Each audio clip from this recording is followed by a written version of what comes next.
We are starting off with this report where Nigeria's Vice President, Professor Yemi Osinbajo, wants all Nigerians to engage on one another in discussion in order to resolve the obvious differences and foster peace and stability in the country. Professor Osinbajo was speaking at the 75th birthday celebration and book launch in honor of the former Managing Director of Daily Times of Nigeria, Dr. Yemi Ogunbiyi, in Lagos.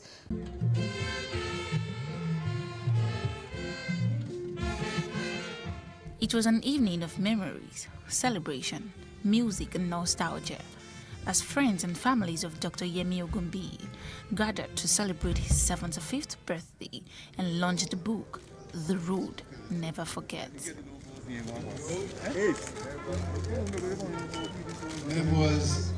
Pupils of the Yemi Ogunbiyi Anglican School, named after the celebrant, provided music interludes.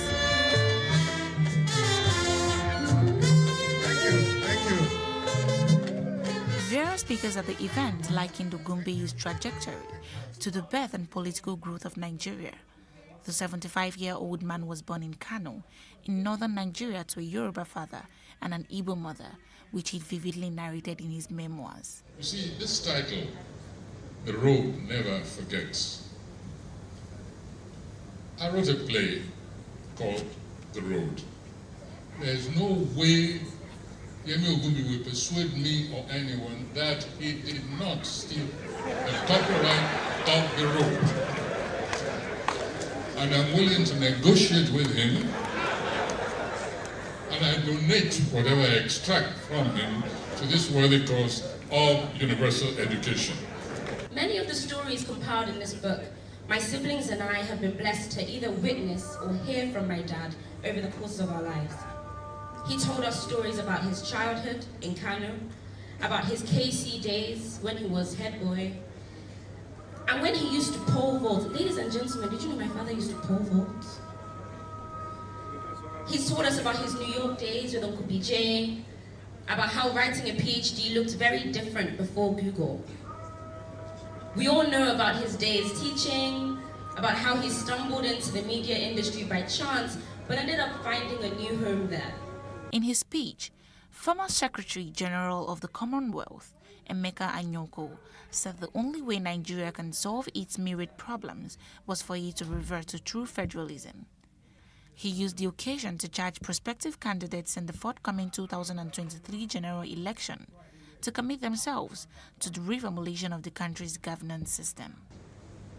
I believe that the picture that emerges from the book is that Nigeria has largely been on the decline during the period in question, and that, in Yemi's words, Nigeria needs a fresh start, new thinking, and a new beginning.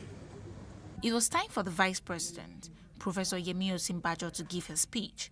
He harped on the need for all Nigerians of all extracts to engage one another in a concrete discussion that can bed peace. In telling this compelling story, we are led through the nationalistic idealism of our pre-colonial days, the excitement of civil rule and its tragic denouement, then military rule, a curious diarchy, other iterations of civil rule, and all manner of contemporary events.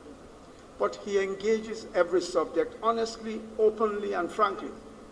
Somehow, it almost seems that by his open, vulnerable style, he disarms and commands empathy and admiration. And perhaps there is counsel there for us as a nation. Perhaps we need to talk more to ourselves and not at ourselves. We need frank discussions on the issues that divide us. And we need openness about our fears and prejudices. Emeritus Professor Femi Oshofiso, a poet, playwright and scholar, reviewed the book. The story of his life so far, therefore, with all these collisions and encounters, his moments of glory and of depression, his successes and failures and so on, is what Yemi has assembled in this book. And it is rightly voluminous, taking over 400 pages. Structured into 4 parts of 3 chapters each. in a total of 12 chapters in all. This book, we just call someone who can. That they get to know both me and one. Writing this book, I stuck to my memory, even though I was aware that memory could be selective, tricky, and even forgetful. But memory, as I argue in the book, is vital. How can we carry our memories? How do our memories shape our lives, especially if one had to straddle cultures as a child? In writing this book, however, I confirm that I made no compromises with my past, its warts and all. Rooted firmly in the belief that a memoir is, after all, an interplay between memory and history. According to Dr. Gumbiyi, Nigeria needs a fresh start and fresh thinking, as nothing can be built on what currently exists.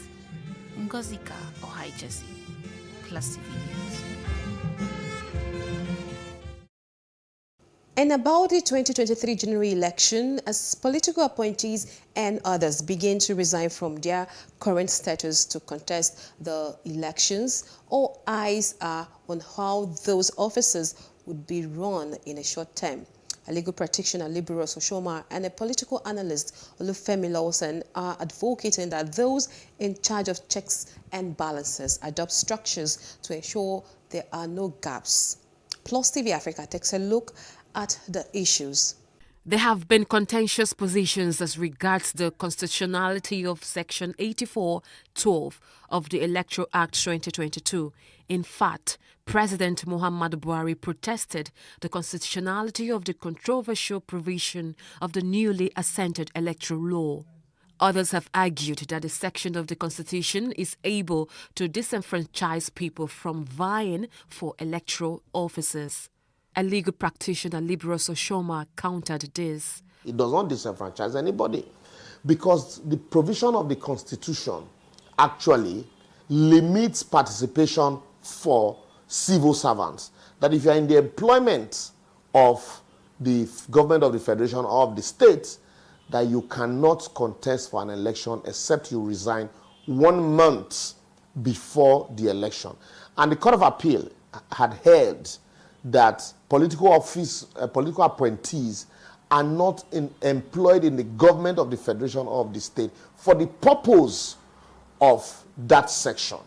And so once that, what that means is that if you're a political appointee, you can remain in office till even contest for election, whilst in that other office. A political analyst, Olufemi Lawson, shared the same view.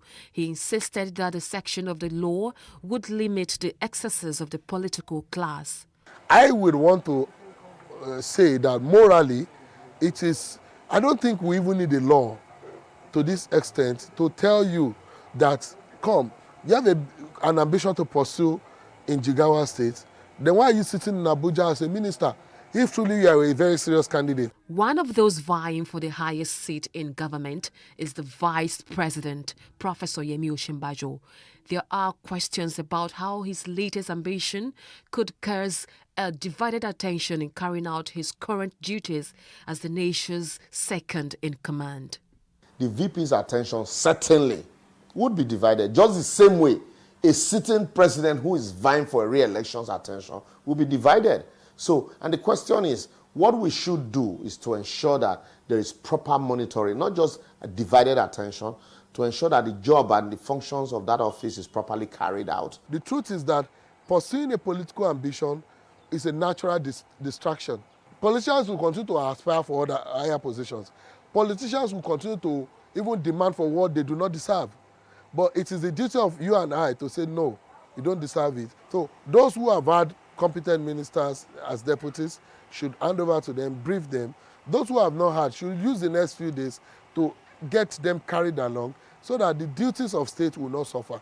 INEC has given political parties between April 4 and June 3, 2022 to conduct primaries. This means that public office holders seeking to be elected must resign before June 3, when INEC expects that all issues on party primaries must have been resolved. Meanwhile, the Secretary to the Government of the Federation, Boss Mustafa, ought to have issued a circular stating a deadline on when they should resign. But he has not, as President Buhari has not given directives to do so.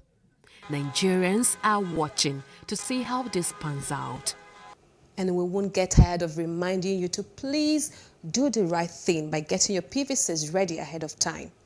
In this next report, devolution of powers and the press freedom have been named amongst other things as strategies to use in fixing the legitimation crisis in Nigeria. A professor of the Department of Sociology at the University of Lagos, Adebayo Ninolowo, who stated this during his valedictory lecture to mark his exit from the school, also pointed out that Nigeria, as a rich country, should have no business with poverty. PlusTvAfrica correspondent Adebanke Odunoyi has more on this. Delivering his lecture titled Continuities on Legitimation Crisis and the Human Condition, Professor Ninolowo noted that the crisis had its background in philosophy, which compares the political systems to the reality of the citizens. When we talk about legitimation crisis, it's rooted philosophically. We try to juxtapose the nexus of the political state in relation to the citizenry and the amelioration of the human condition. The professor also added that the ASU strike means that there is something very wrong with the political system. That we are here holding this occasion, this program, is symptomatic of legitimation crisis. Where else in the world that academics who embark on strike almost every 6 months or at most every year? Huh? There's something wrong with the system. During the course of the lecture, the professor said the youth are the future of the country. The older generations, they don't seem to have the answer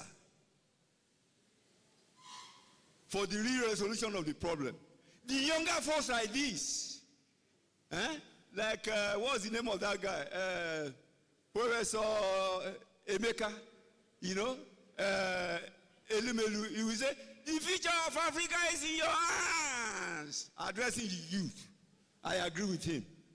The strike embarked upon by the Academic Staff Union of Universities was said to have had a great effect on students. Definitely, it has affected the university calendar and also the students, because many of them were doing their projects before the strike started. But definitely, I'm sure that the university will make up for that and will be able to adjust the university calendar accordingly. Traditional rulers present at the event described Professor Ninolowo as a man of great character. Oh, Ninolowo, the emeritus professor, is a very good man. I've known him for long, over 40 years I've known him. The professor highlighted the devolution of powers and press freedom as solutions to the legitimation crisis in Nigeria. Adebanke Odunoyi, Plus TV News. It's time for a short break now. We will be right back with more.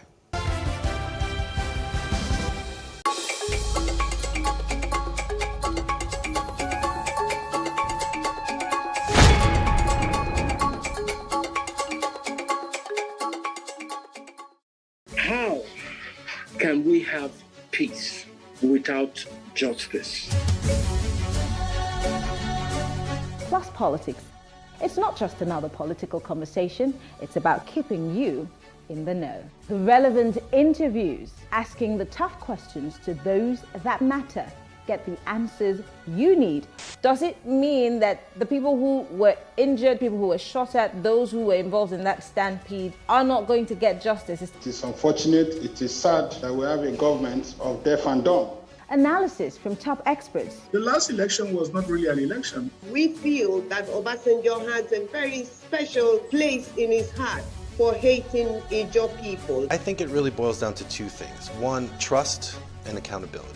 Plus Politics, every weeknight at 7 p.m. on Plus TV Africa. Businesses in Africa can be very challenging. In Nigeria, it is particularly intimidating, and successful builders have learned how to navigate a hostile environment to unlock opportunities. But one major challenge businesses face is how to filter through the noise and identify where their ideal customers exist. Get insight and practical steps from industry players and captains of industries. Hear success stories to help you make informed decisions as you scale your business in Nigeria. Watch Business Insights at this time on Plus TV Africa.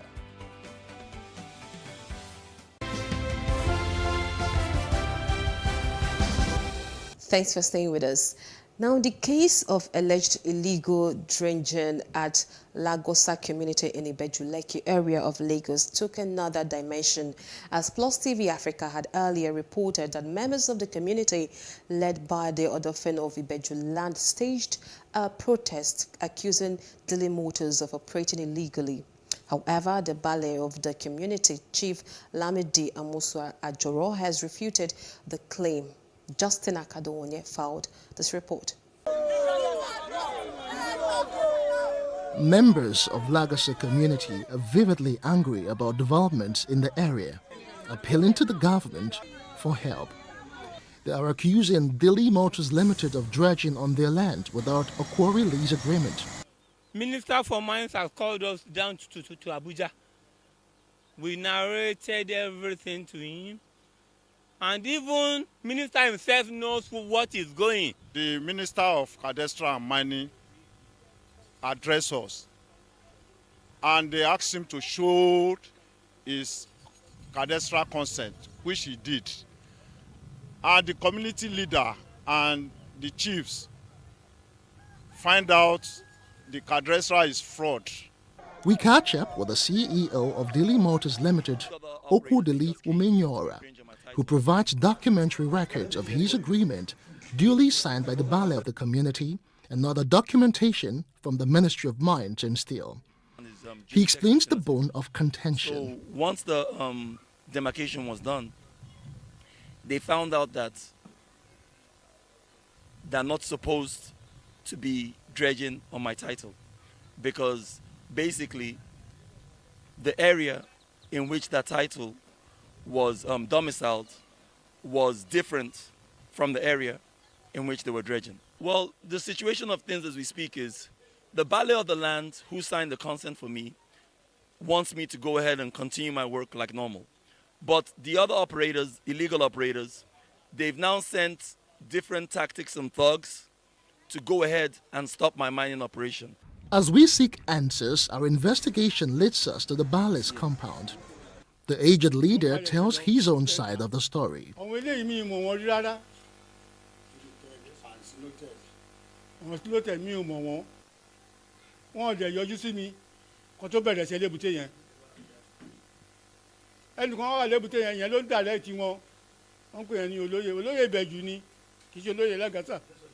The villagers also allege that Umenyora used thugs to make life unbearable for them. However, the dredger retorts that he only used law enforcement to protect his investment. There's complaint here and there. People, there's no rest of mine in Lagasa again. I was just using enforcement and law to try and stop the illegal operators that were mining on my title, which is within the law. And every time I try and use enforcement and law to stop those illegal operators from operating on my title, then the other part of the villagers, the other side of the villagers, they now come to attack us. Dili Umenyora wonders why the community would just wake up one day to foment trouble when he has been operating there since 2019. He speaks of plans to pursue the issue to its logical conclusion by involving the local and state governments as well as other legal options. Meanwhile, some community members are unrelenting. This time around, they converge on the Bale's compound in protests. Justin Akadonye, Plus TV News, Lagos. On maritime, consolidating on the partnership with other navies around the world is top on the agenda of the Nigerian Navy, which helps eradicate piracy while creating a conducive environment for maritime businesses to flourish. Chief Staff Officer, Western Naval Command, Rear Admiral Hamza Kaujay gave this indication while hosting the Chief of the Atlantic French Naval Forces. Destiny Momo followed this report. It's another milestone in the bilateral relationship between Nigeria and France.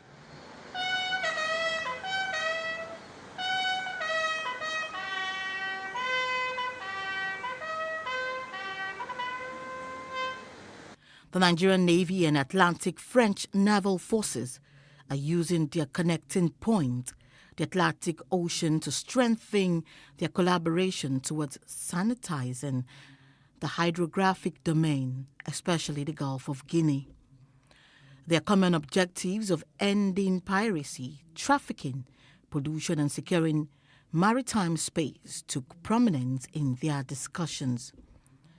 Chief Staff Officer, Western Naval Command, Rear Admiral Hamza Kaujay, who recalled the long-standing relationship between the two forces, requested that Nigeria be made a vessel spare parts hub in the region, as many Nigerian Navy vessels are from France. These, he said, will contribute to the nation's economy, address the issue of delay in repairing vessels, which will in turn foster the fight against maritime crimes. Navies everywhere in the world have some know-how about to tackle with the IUU fishing. And so the objective for us is to share this know-how and to contribute to foster the capability of the local navies, thanks to this cooperation and sharing of know-how, in order to improve the possibility to counter the IUU fishing. That, I think, is really the main course of action we have in the end today, a better cooperation.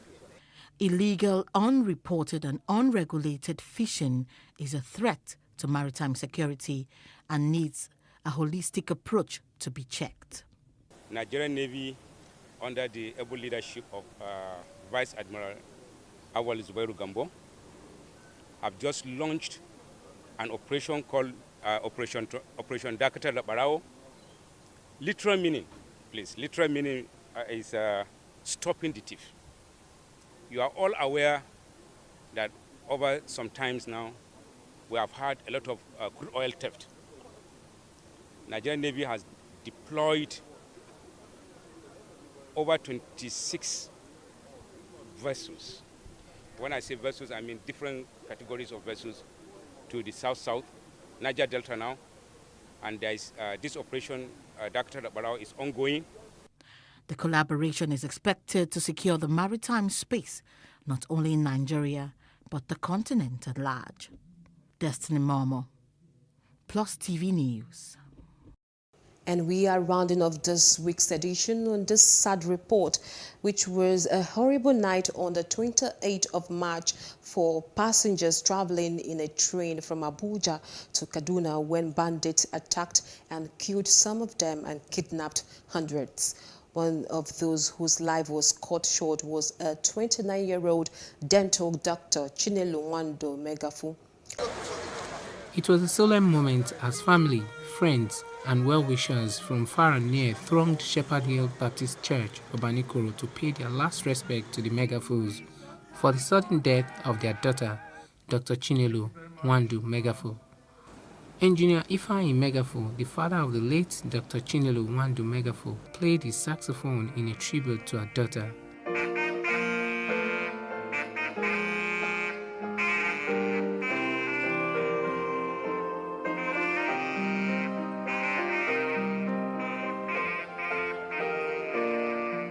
In his farewell message, he eulogized her daughter and said he has forgiven the terrorists who killed her child and abducted many others. Finally, the past 3 weeks have been quite traumatic. A serving member of this government introduced himself to me, and I told him, I know you, sir, I see you on TV. Called ostensibly to commiserate. But the next things he said, we are completely political, forgiving them all of them. I have also forgiven the country that enabled all this to happen. But you both need the forgiveness of God, and that is the one that counts. Heaven knows about that.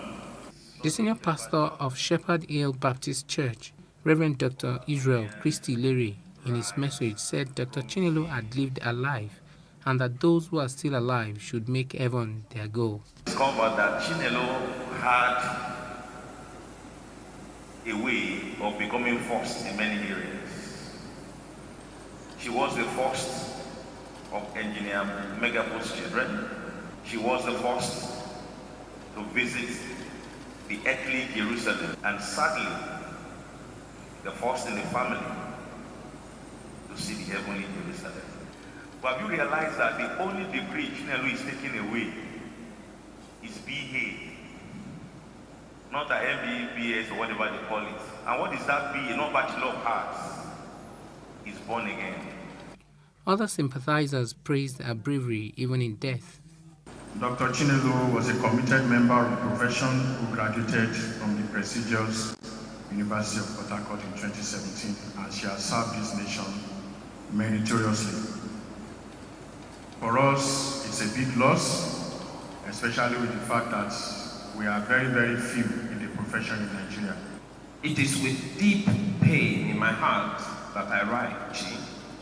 You were a very smart, intelligent young doctor who was humble and willing to learn as much as you could from your consultants and senior colleagues. You were not lazy. Though we're not the same class, but we graduated the same set, Chinelo was very hardworking, dedicated. She was never punished. She was always punctual in whatever she was doing. She always kept a smile, diligent and dedicated. So basically, this loss is a very big loss to us and to our set as a whole. And we pray and that God will comfort the family and give them the courage to bear this loss. As Nigeria continues to battle with banditry and kidnapping, Nigerians are in doubt whether the government will apprehend and prosecute the terrorists and rescue others who are in captivity. Paul George, Plus TV News. Well, we do sympathize with the family of late Dr. Chinelo Megafo, and may her soul rest in peace. And that's all on this edition of Plus Report. But before we go, let's remind you to please follow us at Plus TV Africa on Facebook, Twitter, and Instagram. Also, do subscribe to our YouTube channel at Plus TV Africa. I am Jacinta Obiuku. Thanks for watching.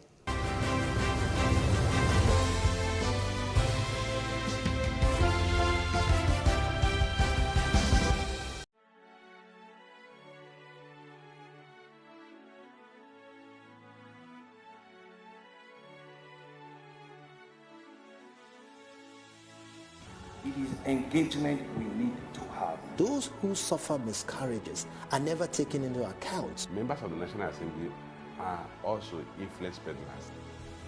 You are sitting on Nigerians' money. From the Babin, I pay my rent.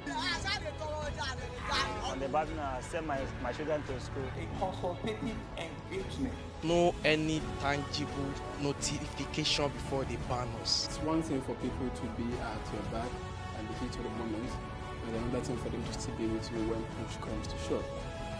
I will do everything to take Lagos out of the national grid.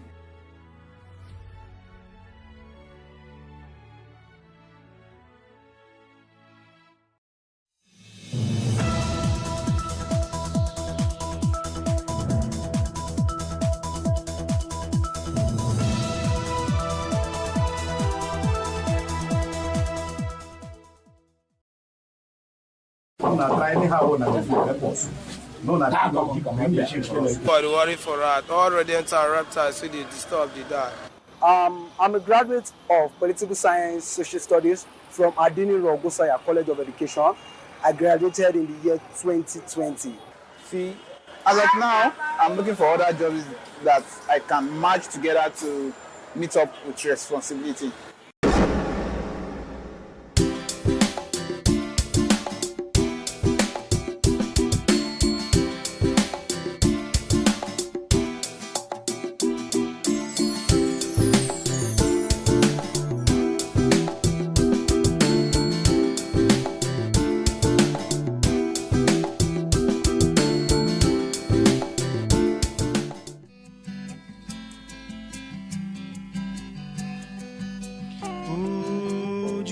One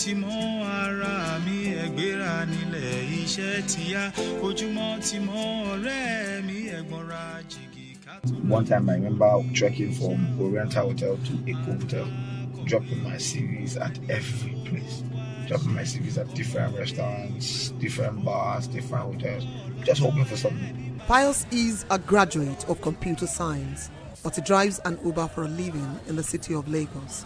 Although underemployed, Pius is considered a tad lucky because 41% of the labor population with bachelor's degrees are without employment. I got several jobs. When I go for the interview, I'll pass it. They'll say I'm too young, they want an older chef. And then so things like that were very, very frustrating. They almost pushed me off the edge. I was almost at the brink of going to call my friends and be like, okay, let me learn this year with you. But I just decided to keep pushing. Then I heard about this Uber thing. I got my first car. I was driving for somebody. I was supposed to be paying the person 25k a week. But sometimes when I walk, the car was having so much issues. If I make maybe 20, 30k in a day, the car, I'll end up spending like 27,000, 25,000 on fuel. So I couldn't keep up. I had to go for another car to another car before I finally found this one. And this one I'm driving to own the car and I'm almost done with it. Presently, 1 out of every 3 Nigerians that are able to work are unemployed. According to the National Bureau of Statistics, 23.2 million Nigerians are out of work. That is almost the entire population of Sierra Leone, Liberia, and Gambia combined. While Nigeria's youth population has increased much in the last 1.5 decades, the available economic opportunities are shrinking. Nigeria is facing an increasing youth bulge with over 123 million young citizens, but there are just not enough jobs for these youths. From 2015 to date, I found myself jobless. Now presently I'm managing a job, electrical job, which I invested my money and went to go and acquire some skills, which is providing money for me now. Instead of me searching for a job, my father just advised me, instead of you working somewhere, killing yourself, you know what the country is now, just go into this. And I thought of it, I started making research, then I started doing my father's business. And that was how I started selling ads. I sell ads here and there. Up to date, if I see a job, I will work, but if the pay is meaningful, because now they can't give me a job that will be earning like 45,000 or 50,000, because now through my electrical job I'm doing now, I earn more than the salary I think they will offer me now. The dire unemployment situation, which some believe is more severe than reported, has been made worse by the coronavirus pandemic, which has led to shutdown of businesses. The adverse effects of this rising unemployment rate in Nigeria are becoming enormous and far-reaching. Where there is unemployment, there is psychological desperation in itself, the sense of not having something to do. Then you also have the cogent economic consequence of not having money to spend because you're not working. This economic consequence then falls into a sociological consequence, which is a criminal side, because if people cannot fend for themselves, they either beg or steal or engage in any kind of disruptive criminal act. For these reasons, for these 3 reasons of psychology, sociology, and economic reasons, it is very important that we take the issue of unemployment very seriously. When you are not able to meet your basic needs, when you that were able to put food on your table, you're now struggling, you that you were able to give somebody 5,000 naira, you're the one that is now begging 5,000 naira, it affects your sense of worth. The unemployment problem is compounded for those living with disabilities who have to deal with extra hurdles, people like Christiana, who is a visually impaired business owner and tutor in Lagos. We have this misconception that when there is no sight, there is nothing you can do. But in my own case, it's not like that. But one of the problems that we have is like people never had that trust with people living that disability that they can deliver it. And at the same time, people look down on us, low esteem, and there is discrimination, and stigmatization that you cannot deliver. The problem of exclusion is also gendered, as the numbers show. While the rate of unemployment is high, women are the worst hit. In stock terms, there are 30% more unemployed women than men. Women face barriers that men don't have to deal with. So the woman who's at home and who's caring for the children, or who's the natural carer, would we say that that person is employed or not? I would dare say that they are employed. Now, we may have as high as 10%. Like I said, I think it's more. We may have a lot more women not employed in the formal structure as we know it, either within the corporate world or perhaps down the line of entrepreneurship. And there are very many different reasons and factors for that. But the starting point usually has to do with, the girl-child education, as we know, based on our culture and based on the long-standing statistics that we have that show that the girl child is not as educated. We don't take the same opportunities for the girl child as we've taken for the boy child due to cultural nuances. Traditionally, we believe that we should, educate the boys and not the girls. So let's go further up the pipeline. You do have girls who on graduation start and compete as well as the boys in terms of their careers, in terms of paid employment, and we're seeing a lot more of them now in terms of entrepreneurship. However, what tends to happen over time is, again, they tend to drop out when it's time perhaps to have a family. So it's really down sometimes to the choices that are made. And what we must do to try and balance things out is make sure that the choices that are open to women are actually more. So what are those things making them drop out? What are, for example, the reasons why midway through your career, you have to make a choice to say, I need to focus on my home? What then can employers do to ensure that these women are given the opportunities? How can we expand the choices such that I can manage my home, manage my career, still look after my children? And sometimes it's very simple things like, do we have the facility for childcare?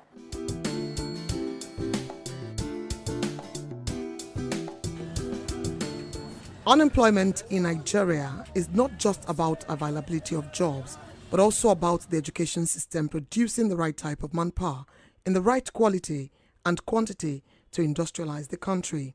State actors and stakeholders say many Nigerian youths are not employable because their skills are largely divorced from labor requirements. I think, in my view, reviving our technical and vocational education and training systems, it's not optional.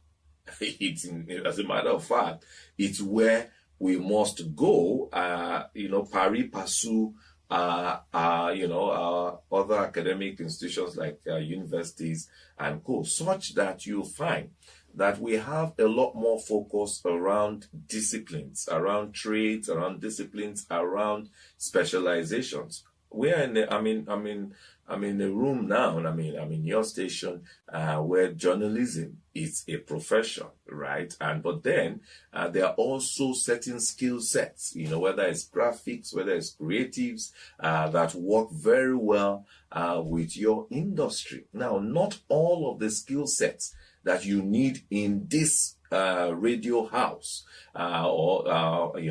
require a university degree. So a lot of them can be honed, right from even as maybe senior secondary or even post-secondary through different diploma programs and things like that. Now, that's what we must do in terms of our skilling process, so that you have what you call a multiple pathway to your aspiration in life. Vocational training is the key, is the answer.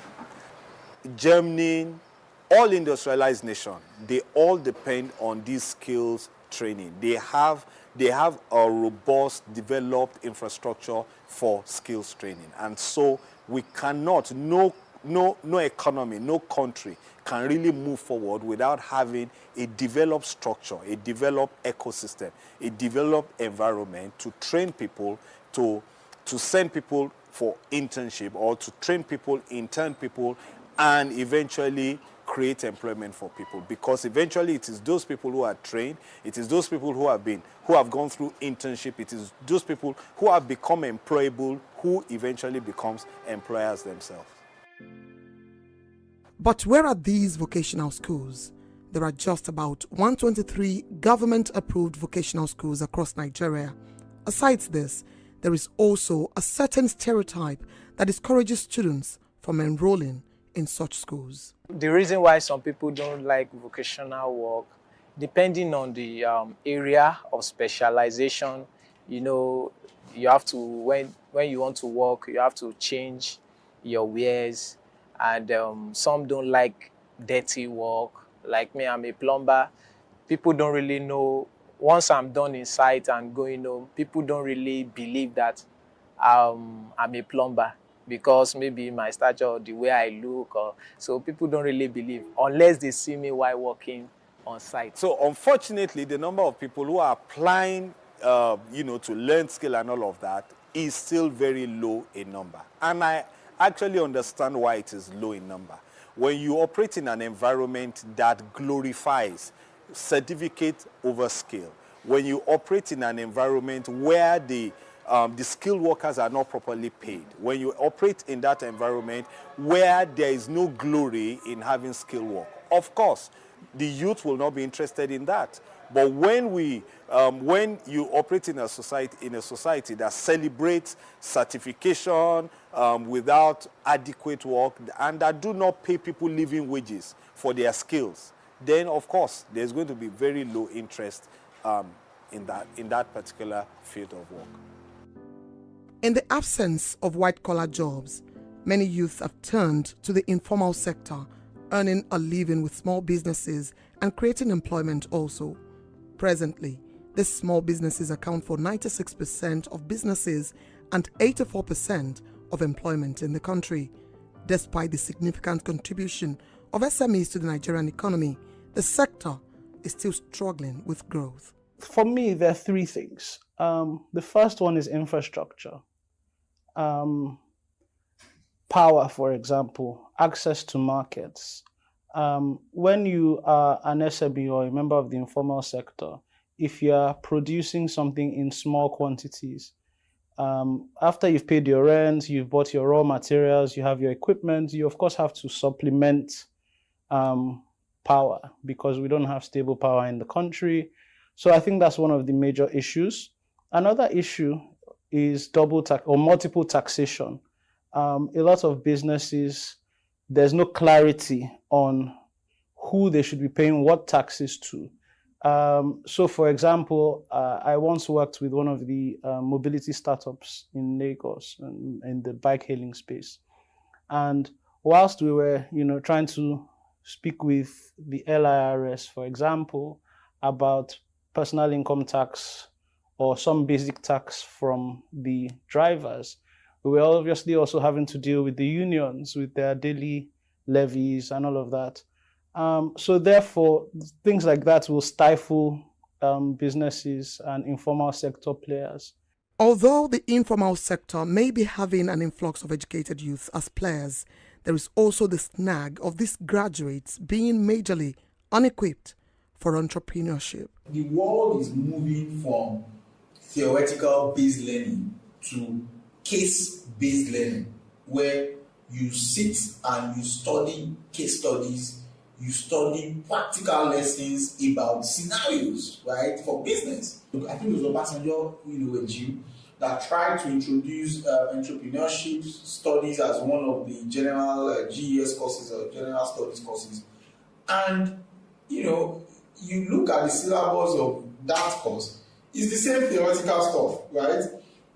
So there is nothing that prepares them properly for the challenges, for the realities, for the type of dynamics that they will be facing if they go out into the business world, right? If you look at the Igbo apprenticeship culture, it's an amazing learning point, because everything does not have to be all your learning, your education doesn't have to come from the classroom, right? It does not always have to come from the classroom. So I think if government was serious enough, right, I would expect that the SMEDAN, for example, should have put in some type of structural support for the Igbo apprenticeship model, so that we can replicate those models across various societies. The government acknowledges there is a bulging youth population with overwhelming unemployment figures. They, however, also insist they're addressing the problem. The government has been consciously and in a deliberate manner trying to address the issue of the youth bulge. It's not just about the numbers. It's also about what are the needs of the variegated strata of the youth population. First, education is key, because education is power. Education is the greatest weapon against poverty. So the government has committed so much into education. There's emphasis on technical and vocational education, on the skills that you have. That's one. Two, as regards to the new technology, the digital economy, the ICT as it is, we've seen that our youth are IT savvy, we've seen that our youth have innovative minds. And my ministry, which is the Ministry of Youth, for instance, just during the COVID era, that's my first year in office, we were able to train close to 100,000 people on digital skills, which is still ongoing. We have quite a number of other skills. But the emphasis all around has been that the need to upskill our youth is a central agenda, but also to match the skills with the jobs available. There's been a mismatch in the past. But under this government, we've seen a deliberate effort to make sure that the upbringing of our youth, whether the skills they acquire matches the jobs available in the market, so that you just don't train them and throw them back into the job market. I know that you must have read it. In 5.5 years, this government has created 45 youth-focused programs. Some of them are empowerment programs. Some of them are entrepreneurship training. Some of them are technology training. And these programs are domiciled in various ministries. Nigeria has not lacked special intervention programs. There are many of them. Yet, there are many unemployed youths, as these intervention programs have failed in dropping the increasing unemployment rates. Critics argue that these programs are unimpressive. For the intervention, or rather the interventions of the government, I'm going to score them high on intention, and I'm going to score them low on performance or on result. High on intention because the act of rolling out a lot of intervention schemes, like the End Power, You Win, and the various ones, including trader money, all to activate employment, shows that there are people thinking, there are people of good intention out there. But the method to which they've approached it and the results they're getting makes me score them low on it, because in 2021, it is not the role of government to be creating jobs for people or to be doling out money for individuals to grow their businesses. What the government needs to do are three, really, is to overall create an environment that allows employment to be created. Who create employment is businesses. So the government needs to create an environment that allows business to thrive and create employment, and thus doing, fight unemployment. Government will tell you, BOI, CBN, all of these guys, they'll tell you that we are providing interventions for MSMEs. So we have this 10 billion, we have this 100 billion for MSMEs. And then they will give you the guidelines. And then in the guidelines, you will see that they need you to register with CAC, they need you to have a bank account, they need you to have a business plan, they need you to have a financial statement. Look, that already by design excludes majority of those in the MSME space. To bridge its unemployment gap, experts say Nigeria will have to create 5 million jobs annually for the next 10 years. Is the Nigerian government ready to tackle this problem? You know, that question is a question for Minister of Labor. It's a question for me, Minister of Youth Development. It's a question for the Minister of Finance. It's a question for the NBS, but I only wear one cap. And my desire is that the youth unemployment will drop. What am I doing in that direction as a minister in this government? Is to make sure that we win our youth off this idea of just putting together a resume and looking for a job, a white-collar job, an office job, a 5 to 9 job. There's no country in the world that has been able to solve its youth unemployment problem without turning its youth into entrepreneurs. And that is the whole rationale behind the establishment of the Nigerian Youth Investment Fund. The emphasis is on two major things. That is, we must invest in our youth, provide them the needed credit and capital, access to that capital that can make them become wealth creators. Second, we need to focus ourselves educationally. We need to provide technical skills and vocational skills. China, 2 years ago, decided to close down over 200 universities or 250 universities and then turn them into vocational and technical schools, because the emphasis now in the developed world is the skills and what you can produce with your knowledge and your hand, not sitting down and carrying files in an office. So we need that paradigm shift. The AFDB leads clearly in the fact that we should move from youth empowerment to youth investment. That don't give our youth handouts, but give them tools, give them resources, give them credit and finance so that they can start. And look at this country. Our youth are they're hugely talented. The creative and entertainment industry dominates. Look at Nollywood, for instance. Look at where it is right now. And look at the musical world. Our Nigerian musicians, massive. But there's also a value chain. So there's an emphasis on looking at what's the value chain in agriculture. How do we you don't have to be a farmer. You can be an off-taker, just buy the produce and take it to the market. Look at sports, for instance. The value chain of sports is massive. Have we explored it? No. Under this government, we've been able to reclassify sports from recreation to business. And as we put together that policy, the entire value chain of sports as business will employ a lot of youth. If Nigeria is to turn its large youth population into an advantage, then Nigeria has to rapidly reduce the disastrously high rates of youth unemployment. You see, luckily and unluckily for us, we are an underdeveloped country. And most of what we have, what we need, we don't have enough of them. We don't have enough schools. We don't have enough hospitals. We don't have enough, almost anything. I can't think of anything that we have enough of. That problem of scarcity of assets should become the solution to our problem, in the sense that we should just sit down and try to create what we lack. To create what we lack, we need to think of what is needed. Why is it that we're not producing, and why is it that we're not consuming what we produce? Why is it that there is no urge to produce? Why are we having more pastors and politicians than manufacturers? If we want to boost Made in Nigeria, for example, I think we need to sit down and say, the first thing we need to do is perhaps create 5,000 production managers as a pilot scheme across the country, so that each one of them will go to different areas and specialize in one sort of production or the other. I repeat, I'm insisting on production, knowing fully well that where there is production, accountants will be needed, photographers will be needed, salespeople will be needed. The core of progress since the Industrial Revolution lies in production.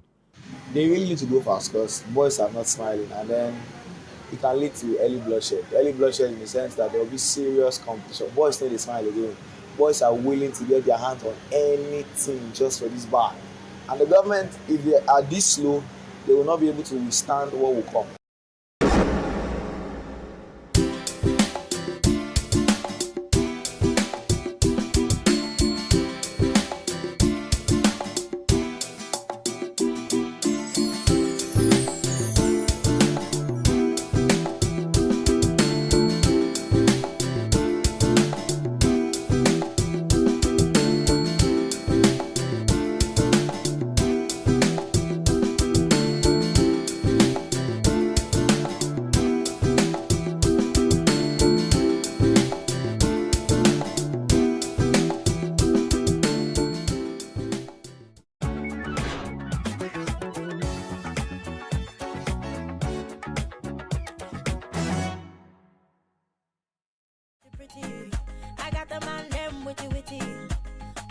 I love to dance. My dream is to be impactful to humanity, and dance is connecting me to that dream. So I don't see dancing as just movement of the body.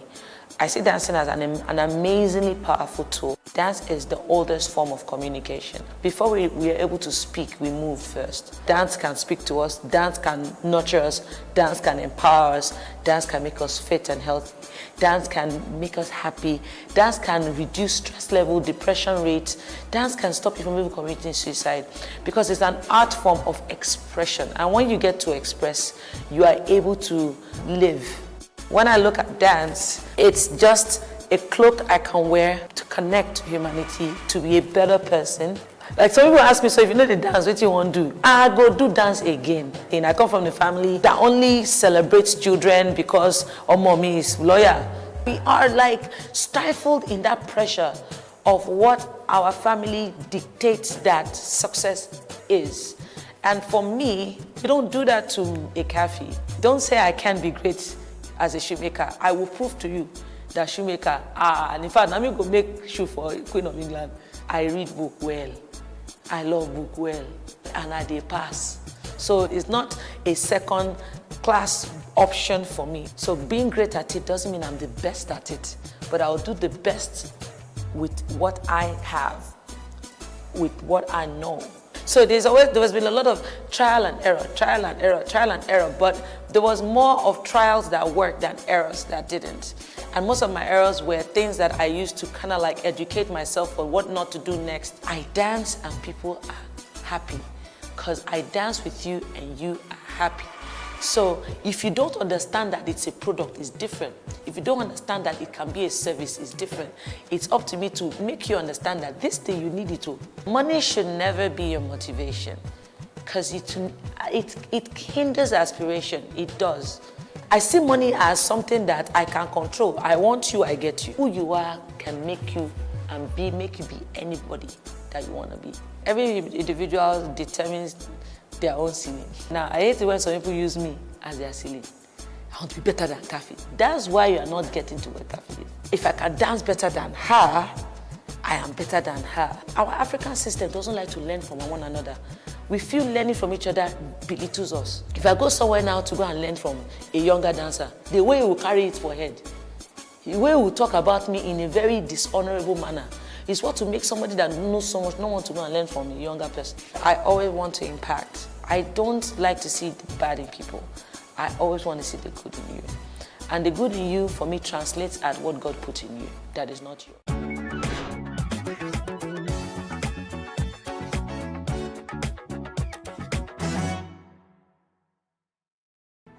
There is no voting on social media. To vote, you would require a permanent voter's card. To get your PVC, visit cvr.inecnigeria.org. Create your account with a valid email address and start the registration process. An activation link will be sent to you. Click on the link and activate your account. Fill out the form, pick and submit a convenient date and time for your biometrics. Print the application slip, which should have your QR code. On the appointed date, go to the nearest INEC office for your biometric capturing. Thereafter, you will get a registration slip to pick your permanent voter's card when ready. Get your PVC today. This message is from PlusTvAfrica.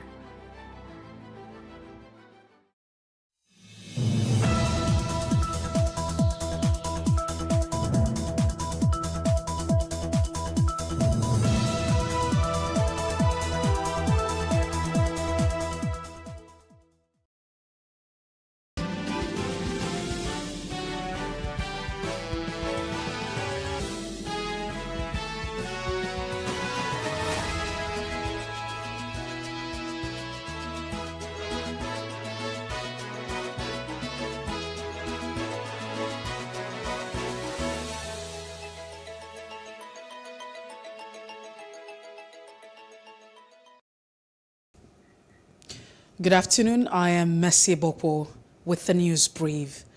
The National Emergency Management Agency, NEMA, has disclosed that the death toll in Lagos' illegal refinery, in Sunday's illegal refinery explosion in Abaize community in Imo, had risen to 110. More dead bodies were recovered in Orashi River near the scene of the incident yesterday, while some died at various hospitals to increase the total casualty figure so far. Because I carried the knife from childhood. Their father died when he was not of 30 years. When I joined the Nigerian army, was when they bought them newly. So, but today I'm weeping because of these two young guys. So we've seen this the area and seen what has happened there. Burnt out cars and place strewn with dead bodies. Badly. We have not suggested ways of ameliorating. Or even at the end of the day, stopping this kind of thing from happening again. First of all, we have to do mass burial very close to this place. That is between now and tomorrow. We've agreed with the chairman of the local government so they can do mass burial because obviously they cannot identify the bodies. They're badly charred, Then the next thing will be to fumigate the area so that to stop, possibly anything, diseases, outbreak of diseases around this vicinity that might cause health hazard. Meanwhile, President Muhammadu Buhari has directed the nation's security and intelligence agency to intensify the clampdown on illegal refineries to safeguard lives of citizens. The president's directive is contained in a statement by his media aide, Malam Garba Shehu, on Sunday in Abuja. The directive followed the reported deaths of tens of people on Friday night after an illegal refinery exploded at Abaeze Forest in Ohaji, Egbama, local government area of Imo. Ogoji Emmanuel, national president of Youths in Imo State, says some of the people involved are from neighboring states. The thing has been on for a very long time, and between 2 to 3 years now. At a point, there was a total clampdown on them. The new brigade commander at Obi is a 342. He clamped down on them, and for a very long time, just say like 2-3 months, there have not been operations around that area. As in this our area, the Ohaji Luma. There has not been anything around that area for a very long time now.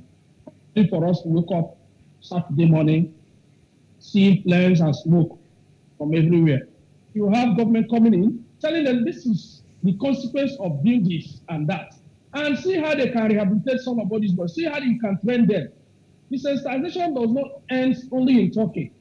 You have to incorporate them, give them skill acquisition. We are from Niger Delta, and from what is coming from this place, every youth from Niger Delta is supposed to be living well. When somebody is idle, definitely the person will look for something to meet up with his needs. And to them, this is the only available business for them now. So we have tried on our own to see how we can reduce the menace of this bunkering. But each time you try, you will still see people doing it. They will always tell you, how do you want us to survive? To them, they believe that is the only way they can survive. And most of the people doing this thing are not from our state. Some of them we are from River State, Bayelsa, and Delta. These were people the federal government trained in different schools during the amnesty program. And to them, since there is no refinery for them to work, they devised this means and saw it as a local way to refine. I think that is where all this thing is coming from. The people they train, they should bring them back, see where they can fix them, so that they will not have this idea of, okay, let me go and build my own local refinery, where I will build my own process my own crude and sell to people. The Joint Task Force South-South Operation Delta Save OPDS has flagged off Operation Octopus Grip within its joint operation areas. The operation is meant to tackle renewed activities of crude oil theft and illegal refinery, which are affecting Nigeria's oil production output.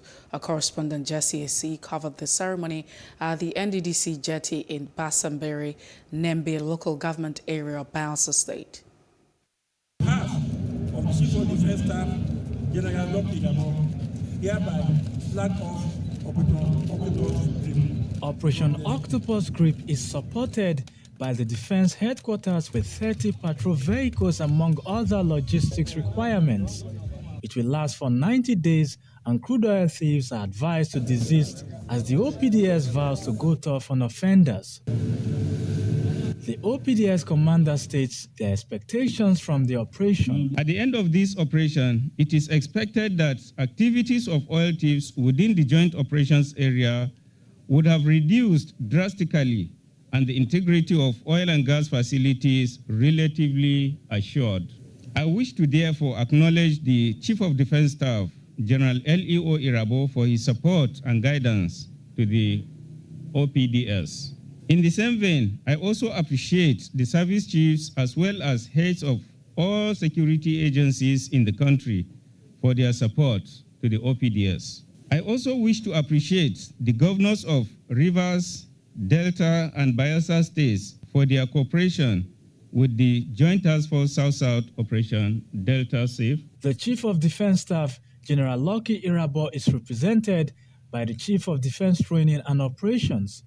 He speaks on the achievements of the OPDS, saying there is need for more successes. The Operation Delta Safe has conducted several kinetic and non-kinetic operations which have yielded positive results in checkmating crude oil theft and illegal oil refinery activities in the Niger Delta region. All these operations so far made have made some positive results in containing the activities of pipeline vandals, kidnapping, sea piracy, communal violence, and other criminal activities in the South-South. Notwithstanding the numerous achievements so far recorded, there is still need to build on the successes achieved so far and persevere in the face of emerging new security threats through the conduct of a new operation codenamed Operation Octopus Grip.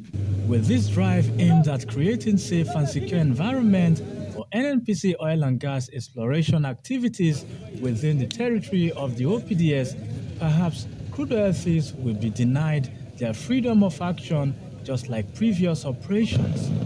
Jesse Ese, Plus TV News. At least 12 people have been reportedly killed by Fulani herdsmen in 12 communities in Gwa West local government area of Benue State. According to indigents of the area who took part in the recovery of the bodies, lawyer Ukiri, 9 people were killed in Mbapa Council Ward, while 3 people in another council ward of the local government chief Nyata Mengwasa, who narrowly escaped from the attack after his elder brother was killed, said the killer herdsmen came on motorbikes at about 4 p.m. and commenced the attack at the Tees Ibe, killing only men while asking women to escape with children. According to community leader, the gunmen later moved in convoy to Yande settlement area, killing others. No official reaction from security operatives as at adding in recovery of the dead. The presidency has attributed the delayed delivery of the 12 Super Tucano jet fighters for the Nigerian Air Force to commend by those described as the opponents of the Nigerian government, including the Catholic Bishop of Diocese of Sokoto, Matthew Coker. The presidency revealed that the reason given for the delay, poor interreligious relations between Christianity and Islam in country were compounded by constant lobbying of U.S. Congress by government's opponent, including Matthew Coker. They were contained in a statement signed on Sunday by Senior Special Assistant to the President on Media and Publicity, Garba Shehu, titled Predicting Nigeria's Collapse in a Perennial Pursuit of U.S. Think Tank and Policy Expert. It also said that United States policy and support to Nigeria have been so inconsistent over the years, especially as regards the provision of military equipment to fight the decade-long insecurity in the Sahel region. The Unity School Old Student Association held a press conference on Victoria Island to voice their displeasure concerning continuous kidnappings and killings of innocent Nigerians by bandits. They are worried that Nigerian government has not done much to reduce the attacks. Our correspondent, Paul George, was there and now reports. Insecurity in Nigeria and the bandits' attack on the Abuja-Kaduna train. That's the theme of this press conference. It was put together by the Unity Schools Old Students Association, USOSA. The coalition of the alumni of Unity colleges in Nigeria was also represented by member Lawrence Wilbert. They are worried that some of their members have fallen victim to insecurity. Dr. Chinelo Megafo, who died in the Abuja-Kaduna train attack, is one such. Angered by the series of wanton killing, kidnapping, rape of thousands of innocent Nigerians by ISWAP, members of the indigenous people of Biafra, IPOB, and numerous other devious, bloodthirsty groups within and beyond our national boundaries. They are calling on the government to ensure Nigerians' safety and sustain the economy. By all means, the wanton killings across the country must stop. Buried one of our own, a young lady, Dr. Chinelo Megaphone of Queen's College. The gruesome killing and abduction of scores of staff and passengers of the Abuja-Kaduna train on the 28th of March, 2022, is for us an inglorious crossing of the absolute red line. Other members also lent their voice to this message to the authorities with no holds barred. In sharper context, the stress indicators that show how bad our situation is, because somebody is talking about now more than ever before. And this discussion we're having today is not partisan. It's not partisan in that sense. It's about our development. We're talking development here. On every stress index of our economy, there's been deterioration.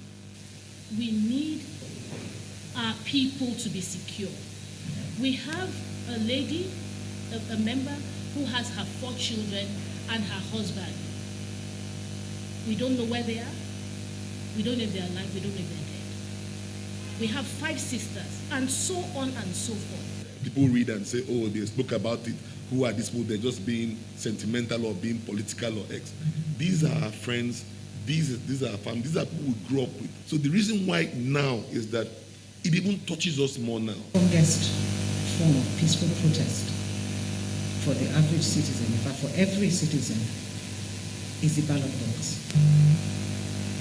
If the government does not perform, you vote them out at the ballot box till they understand and recognize that they are there to perform a service and render that service. As insecurity is still a bane in Nigeria, the group wants Nigerians to correct the wrongs by using their voters' cards at the next election. Paul George, Plus TV News. ASU has condemned the federal government's handling of the negotiation on its demands and as non-challenged attitude towards the ongoing strike. ASU rollover strike is in its 10th week today and will end 2 weeks. Last week, Minister of Labour and Employment Chris Ngige told the union to meet with the Benimi Briggs Committee. Governor Godwin Obaseki of Edo has decried brain drain in Nigeria's health sector post-COVID-19. And this was when he hosted members of the Association of Nigerian Physicians in Americas who were in the state for a medical mission in a launch of a new festival hall. The Edo State governor at the government house, according to him, said the brain drain among healthcare professionals is affecting delivery of healthcare services in Nigeria. As political parties put price tags on presidential forms for aspirants, Nigerians react to this amount. And that's on our Street Views. Take a listen.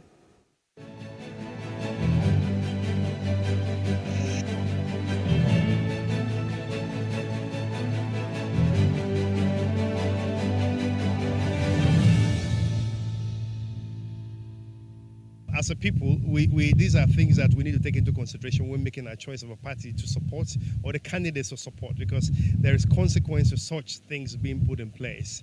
You don't expect someone that pays a huge price and buys from his pocket to actually then not want to recoup that money. Where do they get such money from to buy just a form where it's not guaranteed you're going to win? So, as citizens, we need to be watchful of that and make our decisions. It's not ideal, especially if you look at what's going on in the country now. 100 million is a lot of money. I don't want to use the word absorb, but it's a lot of money. And the consideration is, for me, is what's the basis? how did you come about 100 million? I think the other parties are doing 40 million, 35. Even 10 million is a lot of money, given the fact that we're looking for a leader now who doesn't necessarily have to have all the way to do financially, but a leader who knows what it is that the country needs or is expected of him. They are making the money for the party. The party belongs to the money belongs to the party. So you can never say maybe it's wrong or it's right. Because even though they say it's 100, it's a trillion. If you have the power, you do it, you pay it. It doesn't make any sense at all. That's too much. At least should have been like 50,000 at least. Actually, that's too much. 100 million, no. 100 million, 100,000, I don't understand. 100 million, no, that's too much. No, it's too much. No. If a Nigerian, an individual will bring out 100 million from his purse to buy for form to run for the presidency, meaning that he has trillions of naira in his account. Therefore, EFCC is supposed to go there and find out what is working. If you happen to buy the form too, what are you going there to do? You must bring your money back, put your interest before you think of others. That's ridiculous. In fact, when I heard the news, and I'm wondering, where do they want like genuine people to actually get this kind of money? People that can afford it are people that are actually stealing. The other time, a certain man did a burial and EFCC invited him over to probe him because of the money he spent for the burial. So EFCC should also invite these ones that are able to buy these forms and then probe them and ask them where they got that money from, because you can't tell me it's not it's genuine. Even if it's genuine, when they enter now, they will want to steal and get back that money.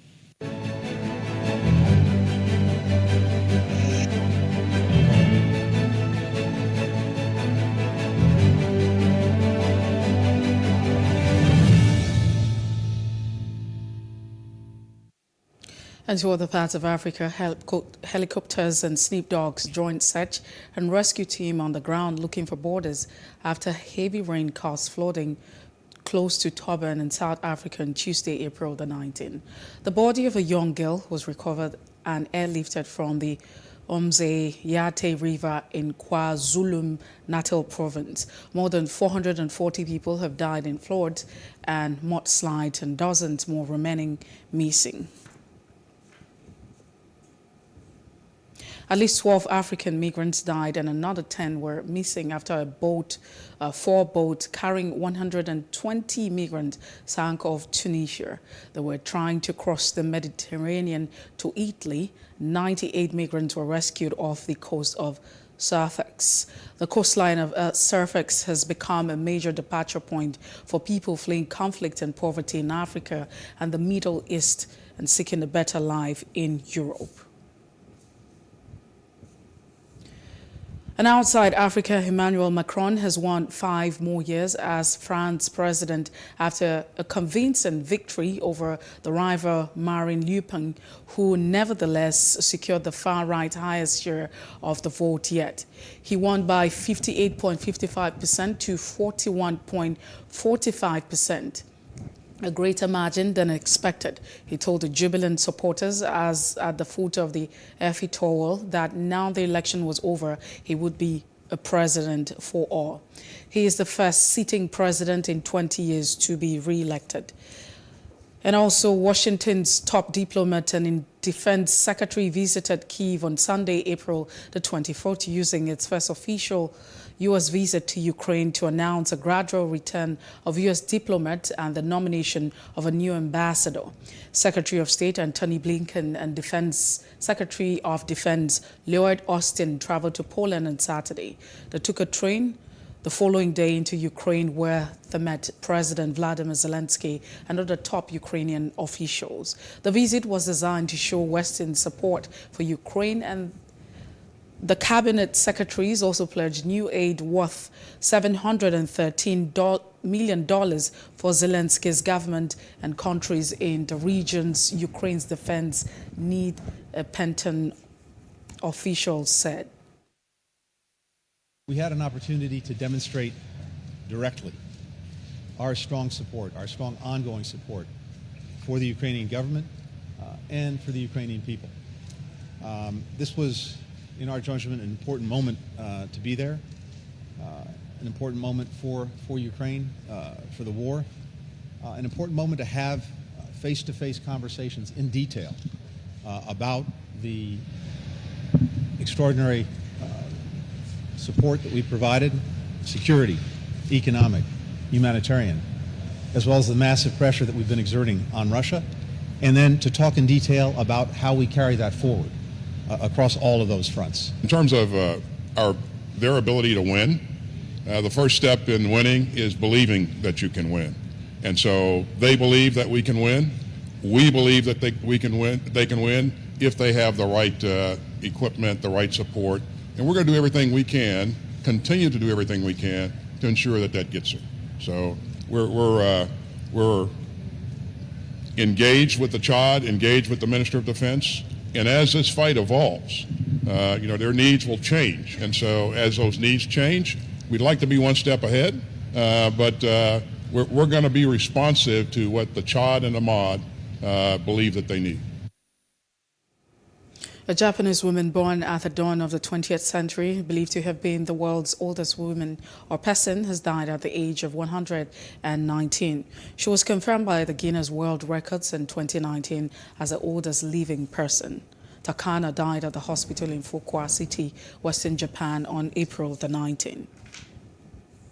And in business news, latest figures from the Nigerian Interbank Settlement System, the NIBSS, have shown that bank verification number BVN enrollment by bank account owners in the country rose by 2.3 million. And that's between January 2022 and April 2022, reaching 54,241,963 on April 17, 2022.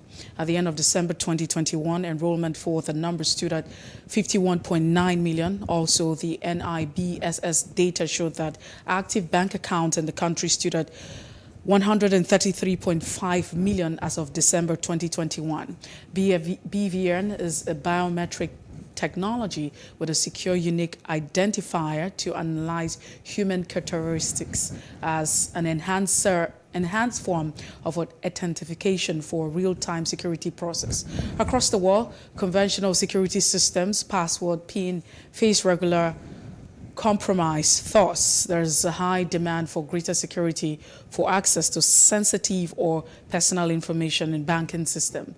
Niger Bank customers were first mandated to enroll for a bank verification number BVN in February 2014. The Corporate Affairs Commission, CAC, says the Minister of Industry, Trade and Investment, Otumba Adebayo, has approved the Insolvents Regulation IRV 2022. The approval was in line with the power conferred on the minister by Section 867 of the Companies Allied Matters Act, CAMA 2020.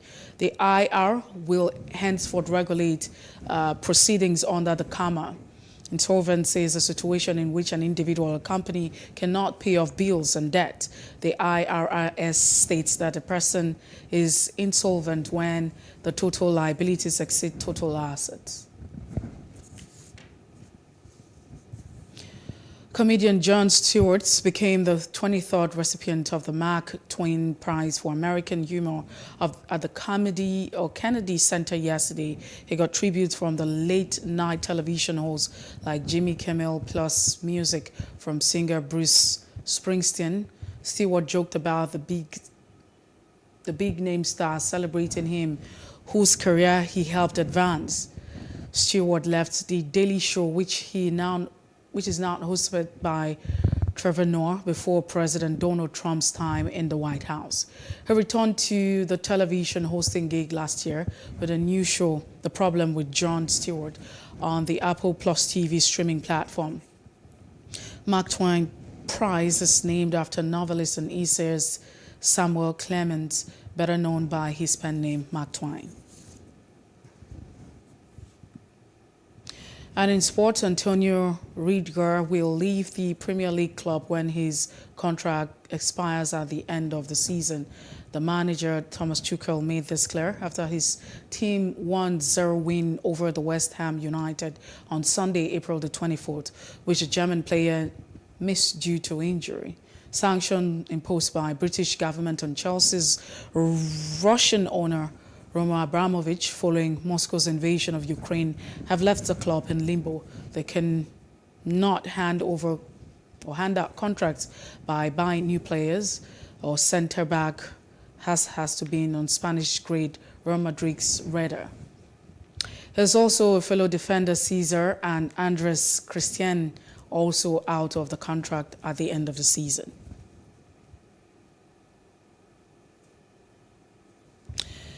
And that's it on the news. Many thanks for being part of the news. You can follow us on Facebook, Twitter, and Instagram, and do subscribe to our YouTube channel at PlusTvAfrica and PlusTvAfrica Lifestyle. Many thanks for watching. I am Messi Boko.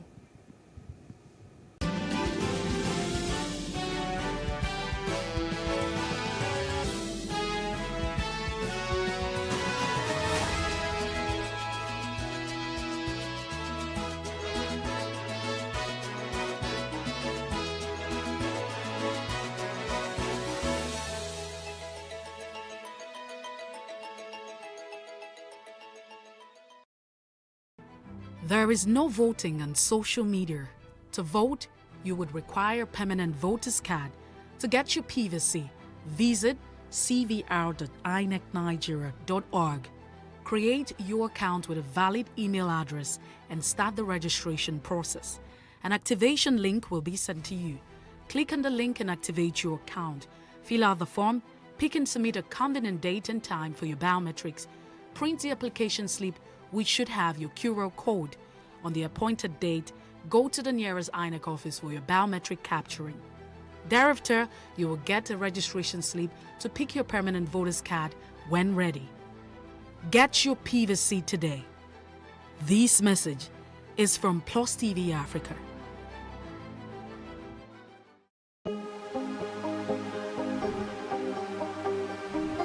This is it for upcoming artists to blow in Nigeria.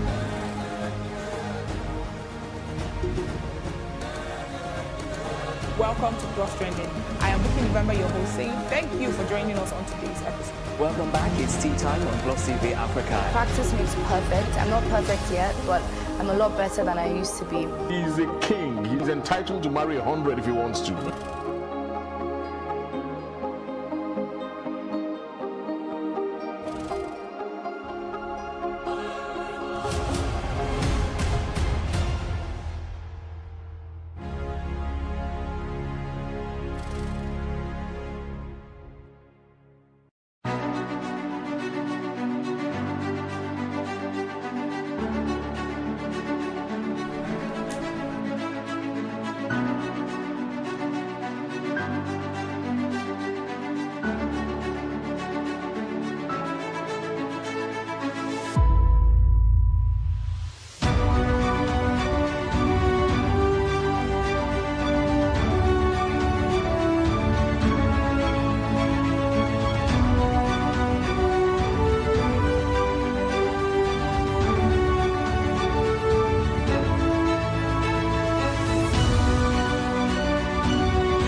Hello and welcome to What Are You Saying? #Ways, where we talk about topics in the news as it affects us all. I am Sayome Saleh, and today Manny and I we're going solo. Hi Manny, you look amazing. Thank you. I think we got the memo. Everybody has a touch of earth. It's a serious matter. It's happening today, but you look amazing. Oh, thank you. Orange is your color. I think so too. You look so hot. Oh Lord, oh Lord, tell me more. Yes. And I smell good. I can imagine, Bella. Oh my goodness. the whole, I wish everybody can be here in the studio today. She came bearing gifts, so we're super excited. So how's your week though? First of all, it's Friday. I have to think. Today has been bumper to bumper. So if I were to judge the week based on my day, I would say it's been a very tough week. Yes. Based on just today? Yes. Yes, today was very, very tough, but we knew. You are very dogged. You look very fragile, but don't mess with the money. No. But how are the kids though? The kids are Holiday is over. Holiday is over for one. For two of my two girls, but for my son, his is just started today. Really? Yeah, it's a French school. They have a very different curriculum, so it's the French system. They don't use the British system at all. So my girl's break is just coming to an end today, and he starts today. So for the next 3 weeks, he's home. He's home. I don't know what to do with him. So suggestions, anyone? All right, so today we're discussing something that I've always really wanted to talk about, and it's just so happened. It's the perfect timing, right? Because the guest we're having today, she just launched something. I think it's the first in sub-Saharan Africa. I'm not sure when she comes, she would. Really? Yes. We don't have it at all, so we have to, we have to loud it here. Say my personal person, no, we have to, because the thing is, this is something I've always said that vocational skills is one thing that can actually transform Nigeria. Yeah. I'm currently doing a lot of projects on the site, and I know how it is almost difficult to get, So just imagine a lot of people like you saying that I want to go into a particular vocation. What do you think would happen? You would change the face of that. Oh yes. That yes. business. You would change it. So there's something she has always been passionate about. Scent, smelling good. And I'm more, I actually feel good today because there's something about a good smell. Good makes you feel good. So it's just pardon me if I'm overly excited today, but that's how I feel today. And so today, this is what we found as today's quote. Not only do African students deserve excellent universities, they deserve good elementary and secondary schools and then to have access to ongoing vocational and job training to ensure their skills remain as relevant as possible to African organizations. Now, this, is part of the quote we're talking about, where we talk about, taking away from the universities. Let's start to find real solutions to some of the challenges we have. And I strongly believe that vocational skills would help you. So Okoye in 2010 defines vocational education as a skill-based program designed for skill acquisition at a lower level of education. It is planned to offer people the opportunity of refining themselves in their general proficiency, especially about their current or future occupation. When people hear vocation education, they believe it is for those who cannot afford a quality education. However, this is a wrong assumption. The truth is everyone needs to learn valuable hands-on skill. In the long run, these skills can act as a means in which income is generated. Now, Diola Paul Ian, yes, we've been talking about her since. She's the CEO of Abella, and she's here to discuss improving vocational institutions in Nigeria. But first, let's take a break to see what we found in the news.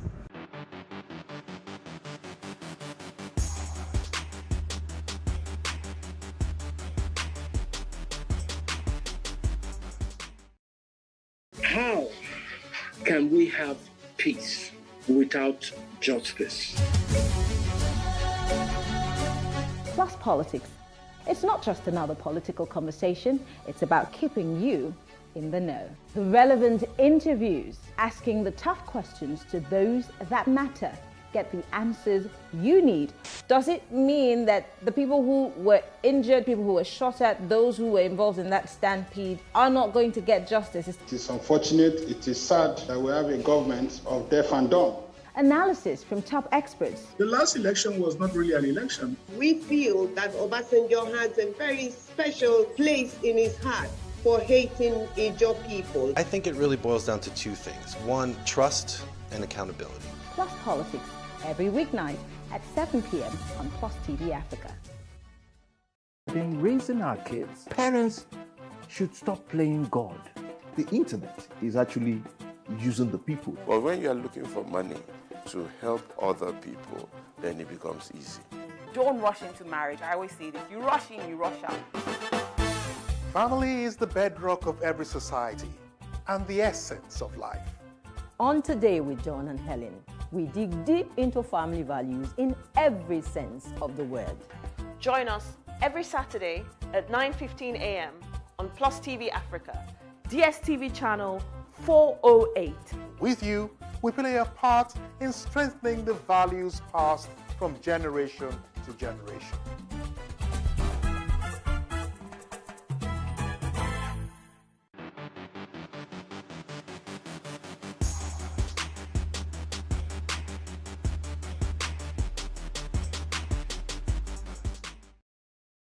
You're still watching Ways. Now, Earth Day, celebrated annually on April 22nd, is a reminder to protect the environment, restore damaged ecosystems, and live a more sustainable life. First celebrated in 1970, this day marks its 52nd anniversary. It was first observed in the United States when some 20 million people took to the streets to protest against the 1969 Santa Barbara oil spill. Now, since then, the occasion has played an important role in raising awareness on other environmental issues. In 2009, the United Nations designated April 22nd as International Mother Earth Day. Now, according to the UN, International Mother Earth Day is celebrated as a reminder that the Earth and its ecosystems provide us with life and sustenance. The healthier our ecosystems are, the healthier the planet and its people will be. Restoring our damaged ecosystem would help to end poverty, combat climate change, and prevent mass extinction. But we will only succeed if everyone plays a part. According to the UN, they say that. So, also interesting, you know, now looking at this and going back to the conversation I had with our guest in the makeup room, she was telling me rather about, you know, the interesting thing about each location and their soil type. That, for instance, if she puts the coffee bean from Brazil and the coffee bean from Nigeria, you could literally tell the difference. Whilst ours is like vanilla creamy, according to her, the the Brazilian one is earthy, like strong, you know, and all of that. I say, you see, our things are always different. No, it's not even that. I'm just saying that, you know, one thing I love about Diola, if you were never a nature person, you would not even notice this. So, but she's able to distinguish. You know how you can separate things. Some people are just blessed. So it's important. So, you know, when I was just reading this about the earth sustaining and all of that. So there's a uniqueness to every zone.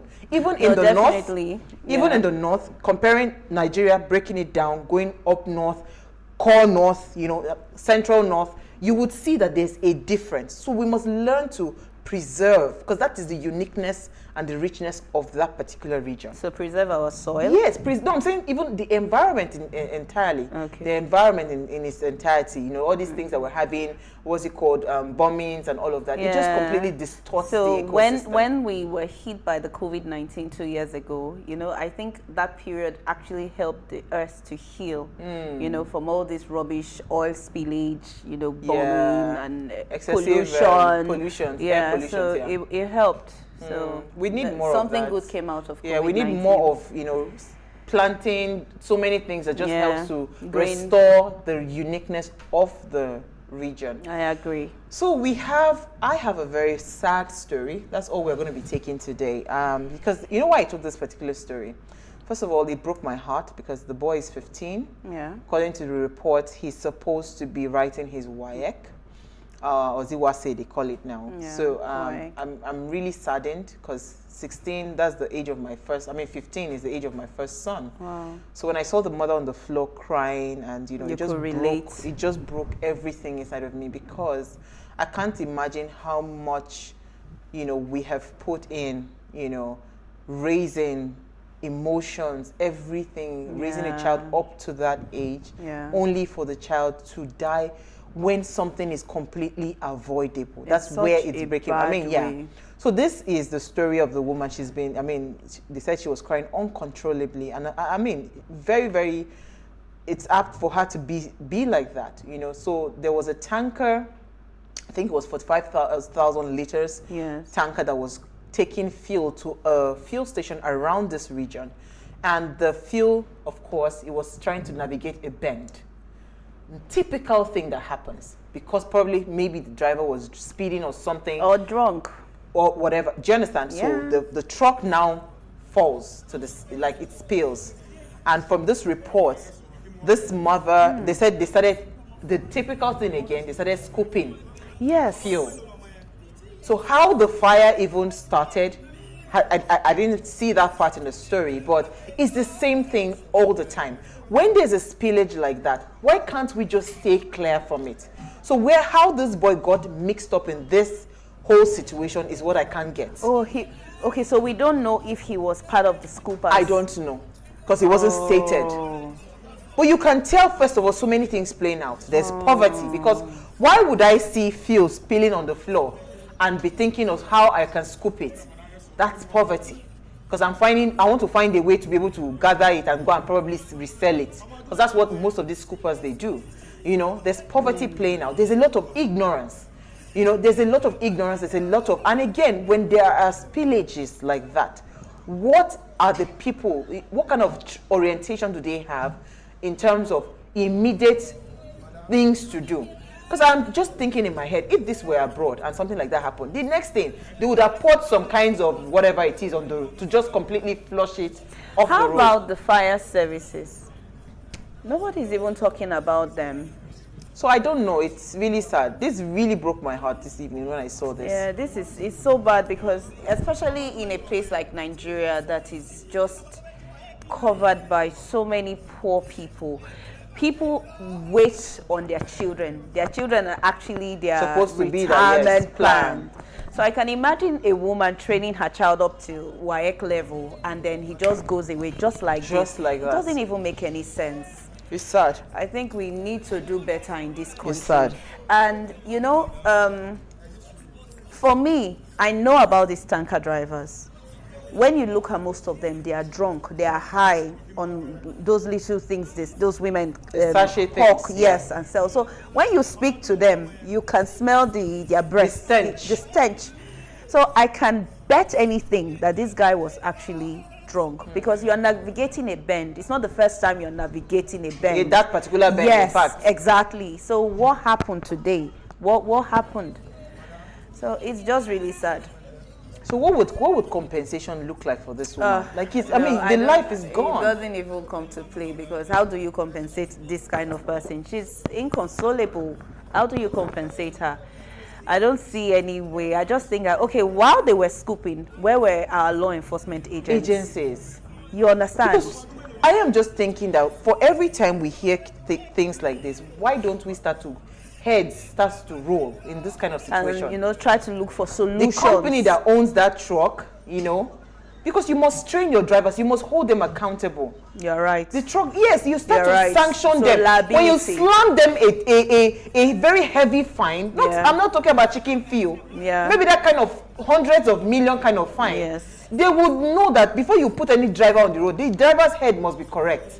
Because this is just sad. This death is needless, This is very, we have to take a break now. It's really sad. All right, on that note, we'll just take a break. I just pray that the mother, she finds some form of comfort. It's really sad. And I hope the authorities would actually do something to the owners of those trucks, sanction them, right? Let's start to give them heavy slams.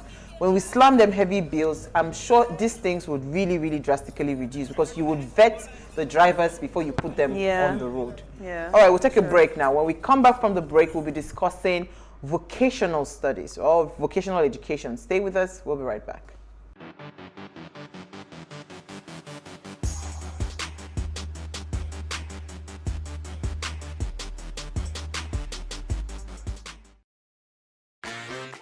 Hello and welcome to Space and Style, a property show designed to connect various stakeholders across the property value chain. We can also provide realistic solutions and deepen your knowledge about the interesting world of real estate. We shall showcase architectural design, interior design trends, lifestyle and real-time property news updates, and the right way to navigate through property development and investment.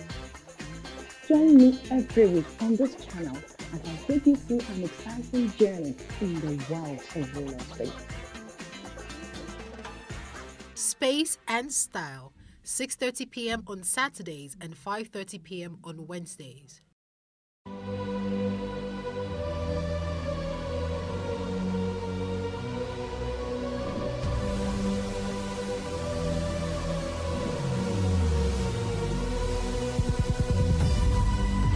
What we do not understand, we will stigmatize.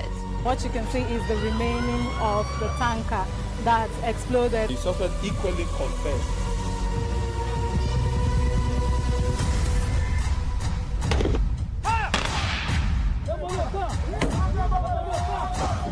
A 500 naira they collect them. If you no talk, then go beat you. Now 2,500 they pay.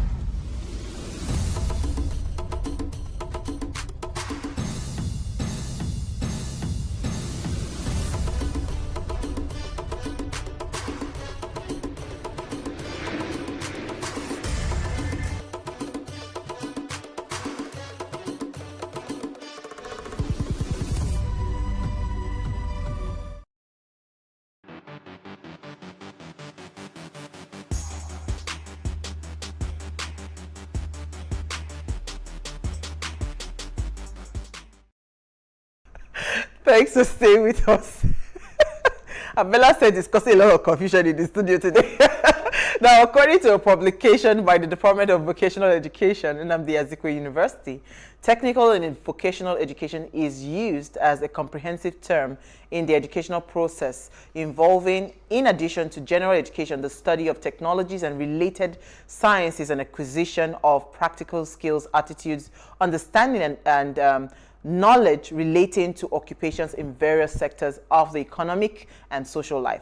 Now, a publication by the United Nations Educational, Scientific and Cultural Organization noted that the technical and vocational education helps increase citizens' potential to innovate and transform the economy and society through dynamic skill provisions. However, in Nigeria, technical and vocational jobs are largely unskilled, and practitioners learn the job through apprenticeship without any form of certification. Now, consequently, most practitioners are uneducated or semi-educated, and the fields where they operate are not captured within the formal sector. Thus, the contribution of vocational and technical skills to the economy is at best minimal. It goes without saying that improved vocational learning would have a positive impact on Nigeria, and we are asking, how can we improve this? How can we improve our vocational institutions in Nigeria? Please let us hear what you have to say. Remember, you can join the conversation. Send us an SMS or WhatsApp to 081-803-8663. You can also tweet at us at WayShowAfrica1 with the hashtag WayShow. Mani, I want to hear your thoughts quickly on the conversation before I bring in Diola. Okay, so we know that vocational training is like the instructional programming, you know, that helps a person to prepare for a particular job that requires a particular or specialized skill. Absolutely. Yeah, so for me, I know that we have a lot of things like people that want to train how to be technicians, even artisans, because in this part of the world, we have artisans who are not trained and thus they give us a lot of problems. Headaches. I want to say headaches, give us a lot of problems. So if we have more of these vocational training centers, then we'll have less issues with assistants like tailors. You know, when we have tailors give us issues, most of the time it's because they're not well trained. We have plumbers, we have the people that attend to electricians, you know, woodwork people, even makeup artists, you know. So I think if we, like you said when we started, if we have more of these vocational centers, it can help to boost Nigeria's economy. Absolutely. You know, so, you know, even people in school that actually went to school to study computer science, they were studying based on the theory. Part. Yeah. And they were not doing the one-on-one hands-in. So I think when you come out of school, the university, you get your degree, you come out, you still have to go and learn. When you talked about that, I remember I had an encounter with someone that just graduated as an electrical engineer. Yeah. And he knows nothing about he has not done anything. Yeah. But when you spoke on makeup artists, interestingly, that particular industry has done very well. Yes, because makeup artists, skincare therapists, all those kinds of vocation that has to do with the beauty world, they're doing exceptionally well. Because again, I believe strongly that the brand, right? A lot of brands paid a lot of attention to building that industry. So it became so attractive that many people wanted to become, because they could see themselves literally coming out of those things and immediately earning an income. Yes, I think so. So You the different brands and then their choice of brand ambassadors. Yeah. So they actually did. And that's why for they me were it supposed to was do. important to bring in this guest, because I know that she pays loads of attention to detail and is someone that I saw, you know, when the thing was growing right in front of me, and this is where she is today. All right, so Diola Paul Iyang, aka Abella. She's a Nigerian perfumer, tutor, mentor, and artistic sense curator. In case I mispronounce anything, she will correct me later. Abella interprets her world through sense, telling stories of her African perspective and human emotions through olfactory art.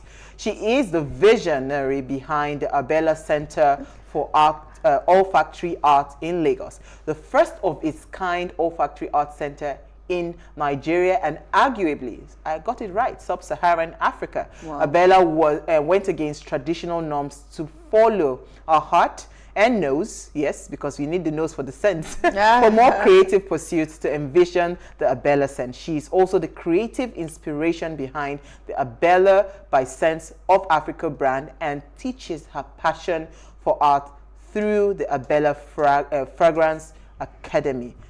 And it was not an easy something, but we brought her to the studio. She's like, thank you so much. And she came bearing gifts. See the way I'm just scenting nice. But thank you so much, Diola. First of all, thank you for following your dream, seeing it through. And, you know, I know this is just the beginning. It was important for me because to bring you on board, because I realized that we keep on complaining about a lot of things. But you are one person that I have seen that even when people there are loads of naysayers, would this ever work? Would this do this? Would this do that?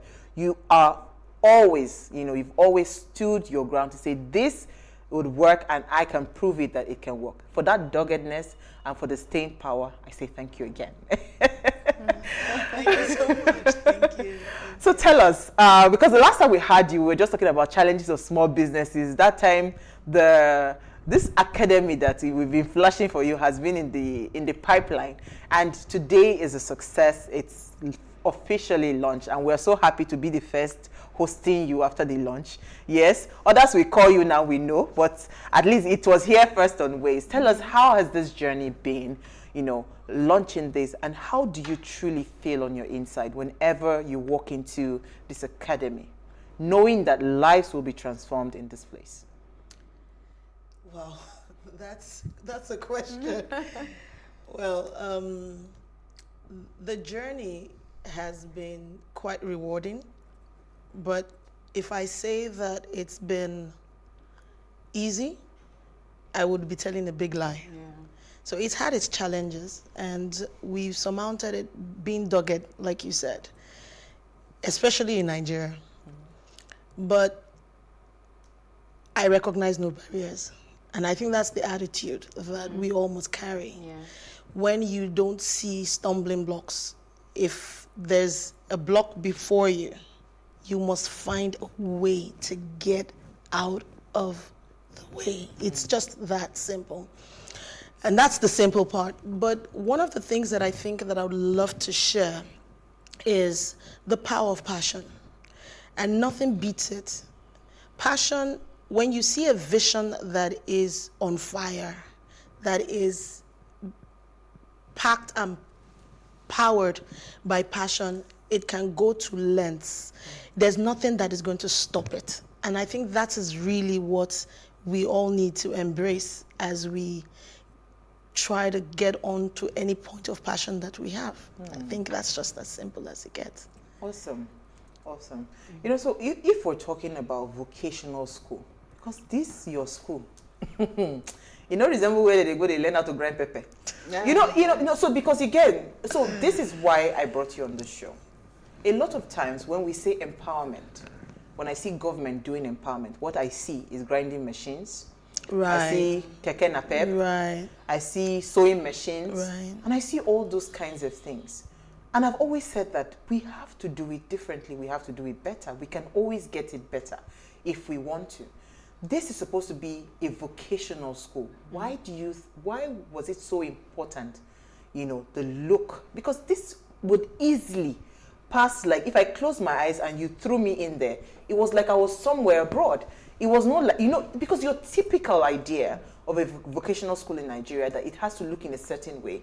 And a lot of things are done haphazardly, shabbily, and with so much mediocre attached to it. And that's why you do not see a lot of people trying to say, you know what, let me keep this 9 to 5 and go and learn a skill. Because it is not attractive, right? So why did you think about doing this to this kind of standards? Because I know it's not small money that's entered that place. It's interesting that you say that, because I'll take it from two perspectives. One, when you say that a lot of the vocational initiatives that have been thrown in have been, let me use the word substandard, and I say that with every caution, or it feels like it doesn't carry some high-end standard as it were.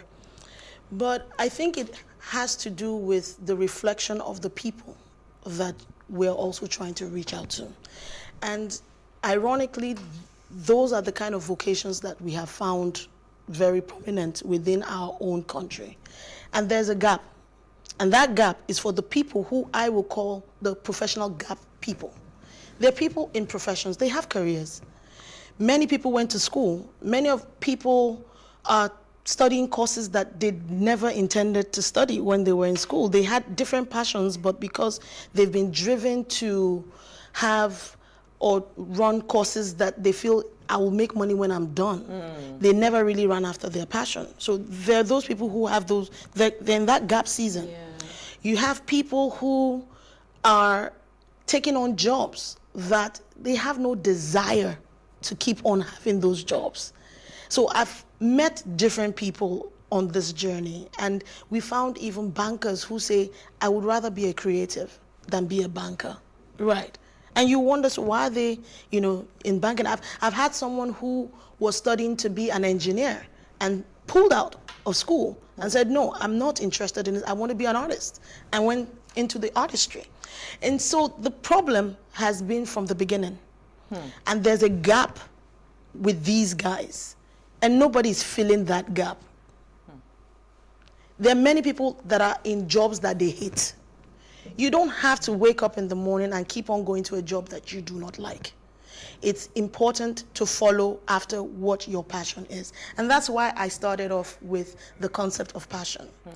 And I remember I mentioned to you before the show the importance of having the right people in your circle. The people who will keep on pushing you or supporting you and being a backbone for you when you're following through with your passion. Those are very important things. Yeah. So why did I do this? I, for one, had been into a career. I've been, for the most part, a brand strategy development person. I've been in the advertising, brand communications for the most part of 15 years. And that's a long time, yeah? And when it comes to strategy, it almost comes so easy for me. But at a point, I then said, there's just more to me than this. And I've pretty much been creative from as wee high. And I still wonder why it isn't that I didn't go after the creative path. But I also feel that it had a lot to do with the culture. What should we be chasing after? What were the most important things? You know, profession-wise, yes. We want to be doctors, we want to be lawyers, we want to be accountants, because we've been ingrained in our mindset to think that these professions or these careers are the ultimate, they're the all and be all. But there's more. And I'm glad because the music industry is making us see differently, that even music has its benefits. Football has its benefits. Just follow after the passion. So here I was shifting into a more creative path. And then I had issues in terms of, okay, now I need to do this. I don't know where to go to. So if I had to learn, I'd probably have to travel out of the country. There were no formal qualitative institutions to learn what I wanted to learn. So the first hurdle that I needed to cross was having to learn. Now, was I ready to travel at that point in time? No, I wasn't. So I had to learn myself. It took me years of failing, starting, and using us as guinea pigs. And using you guys as the guinea pigs. But importantly is that I'm one that I would say is blessed because I come from a research background. So being curious about things comes second nature. But not everybody's like this, right? So it became a problem for people coming afterwards to learn. And I just thought to myself, I'm not sure that people need to go through this kind of burden just because they want to learn how to make a candle. How to make a candle for it. But it's not just, you see, most people think that it's just making a candle and just pouring the wax. It's a lot. When you come into one of the classes that we have, you know it's actually serious business because there's a lot of maths that goes into it. So these are the fundamental foundations that proper education will give. And then we can then transition people into vocational education. So it has to be deliberate. You know, I've always said something about us making sure things are deliberate. So our actions need to be very deliberate. Okay. We are coming back. Just stay with us. Right back.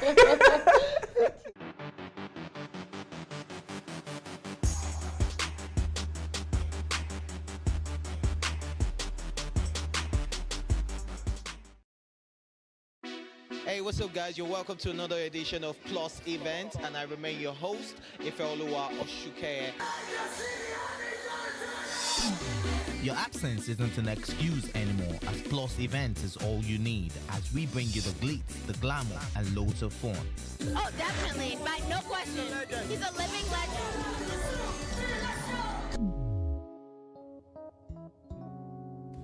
Oh, God forbid, Holy Ghost fire, I know. I just want to be blown away. I want to be wild. This is 11 years of doing it.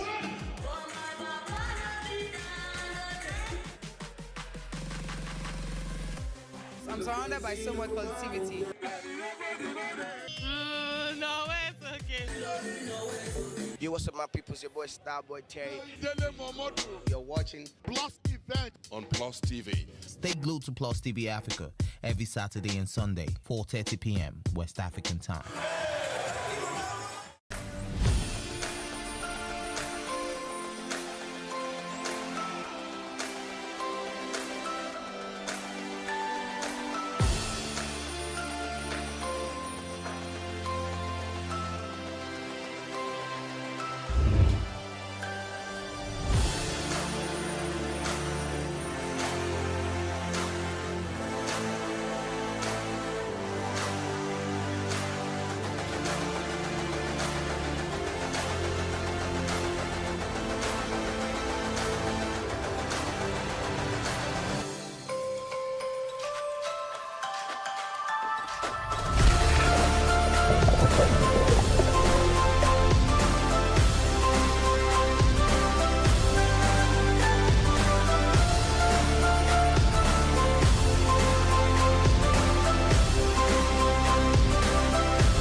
Now, if you just tuned in, we are having an amazing chat with Diola Paul Iyang on improving vocational education in Nigeria. Please let us hear what you have to say. Remember, you can join the conversation. Send us an SMS or WhatsApp to 081-8038-4663. You can also tweet at us on PlusTvAfrica1 with the hashtag WayShow.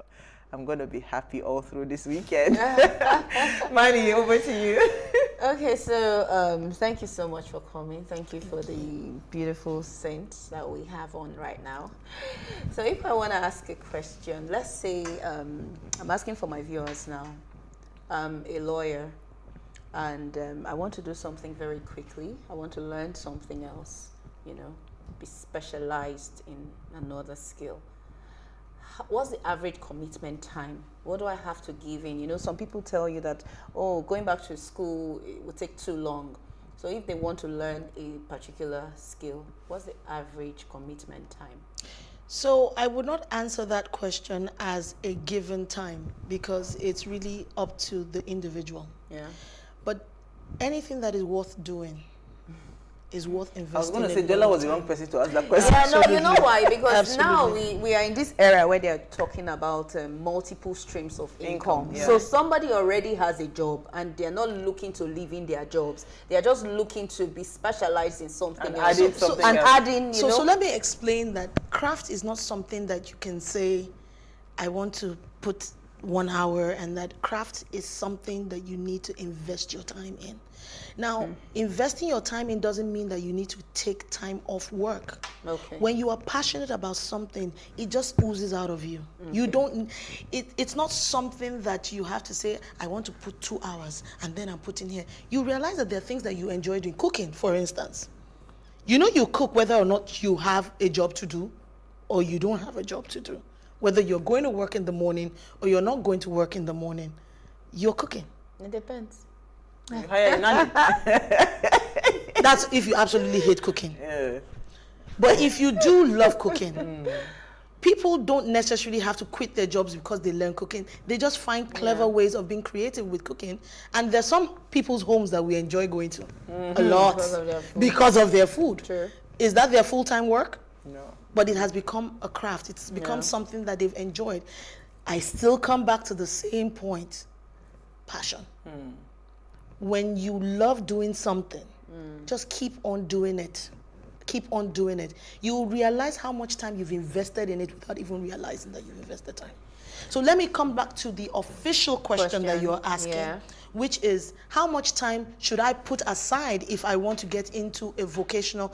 Now, the first step is always taking the time to take courses. So we offer short courses. Yeah. So we've had a candle making masterclass that has been ongoing since 2016. Right up until now, we've churned out over 150 students that have passed through the class. And it's interesting that during the season that they're in class, maybe 3 days, they're involved in it. Like, they are so involved in the process.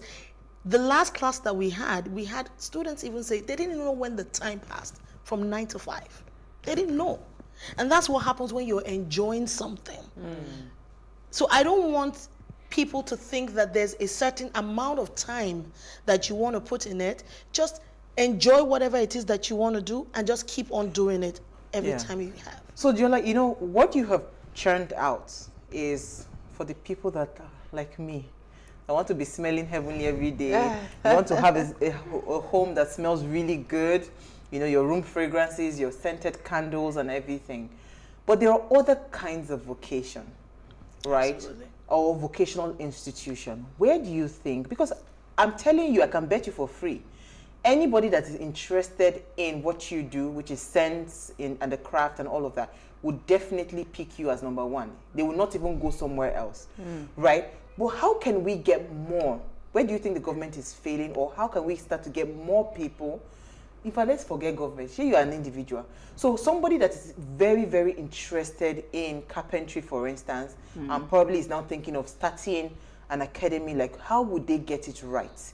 You know, so that we're not bringing out substandard kind of thing. We're not part of those people pushing for mediocrity anymore. So I think first and foremost, we need to disabuse our minds of one thing that I've found very prominent. when I started teaching, I had people ask me, why are you teaching your craft? It's your trade secret. Why are you teaching this? When we begin to see the bigger picture. Because I realized it was an industry, at the time when I started, it was an industry that was quite novel. Before you found a lot of people now coming up with different brands coming up, there were very few people that did that. But in order for a system to grow, in order for the value chain to benefit me, I needed more people in the industry. For industries that are bigger to invest money into probably creating maybe waxes, for instance, in Nigeria, we needed more people in there in order for us to get our jars in the manner that we need it. We need more people for the jar companies to consider this is a good industry, this is a good market for me to look into. So am I going to sit in and keep on capping into the place? And not grow? And not grow. It's not working. So that's one. So we need to disabuse our minds of teaching and being able to pass ourselves on to others. I personally feel that I've grown more the moment I decided to just let it go and then teach and pour myself out. And we're not going to be here for long, you know what I mean? Life is so limited. We're only here for a period of time. For a while, yeah. What happens generational wise? A lot of the schools that you attended, a lot of the missionary schools is because somebody decided to give of themselves. And we need to start thinking like that. We need to start looking at the need points in our environment, in our circle of influence, and start taking actions. So anybody who is thinking this, think more about what can I give back? How can I pay it forward? I'm a beneficiary of very many different programs, and many of them were free. And so just imagine the impact of free on me, and then how it's going to translate to other people. And we have a better nation that way, if you ask me. Absolutely. Yeah, you're going to say. Okay. Some countries, like India, they actually have these vocational studies, enshrined in their normal curriculum. So what do you think about us in Nigeria also putting one or two of these vocational studies in our curriculum in every secondary school? So whilst I see the word vocational studies, I think another thing that we need to kind of disabuse our minds about is nomenclature, what we call some things. You see, when we say vocational studies, it almost feels like it's a separate thing from the actual education. The moment we begin to see education as an ingrained system, when we're in primary school, you're teaching the children how to do home economics, fixing things in the home, breaking. I remember when I was younger, I think this is a benefit for me. So my parents took me to the village every end of year holiday, and my grandfather was a carpenter, and he had a work shed. I just love the idea that I saw the carpenters always knocking and and all of that nails. My first project, I think I did at the age of maybe like 13 or thereabout, and I made a small stool from the guys who were working in the work shed. So you see how, if that is ingrained into the system, we are already getting our minds into vocation. If we don't do that, I tell you that we're going to lack that kind of structure in the coming years, because we are all thinking it's all about the formal work, but you will not find the plumbers anymore. In fact, we have, and myself and my husband also run a fabrication outfit, and that fabrication outfit also has artisans in quote that come to work, and many of them are older people.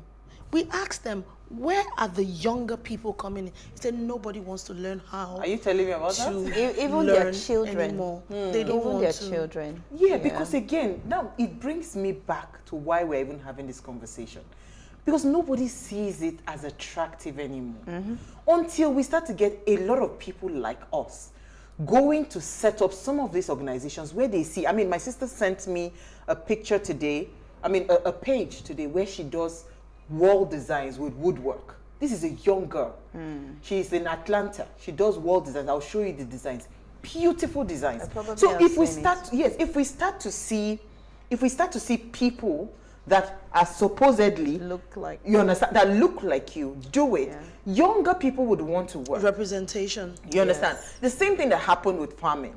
A lot of younger people started going into farming. It became a bit look. So you now have more people coming into it. So where do you think the government can help in all of this? Because again, you cannot take out the factor where the government will play in making this thing even bigger. Because there's no harm in having an Abela sense, for instance, all over Nigeria, where you can go somewhere and it's the same standard that you see across board. It's a lot of money. But you see, if I know what the government is trying to do, most times they try to look for poster children. It's fine, but make the right people that are the poster people. You look for the right people that will do the job.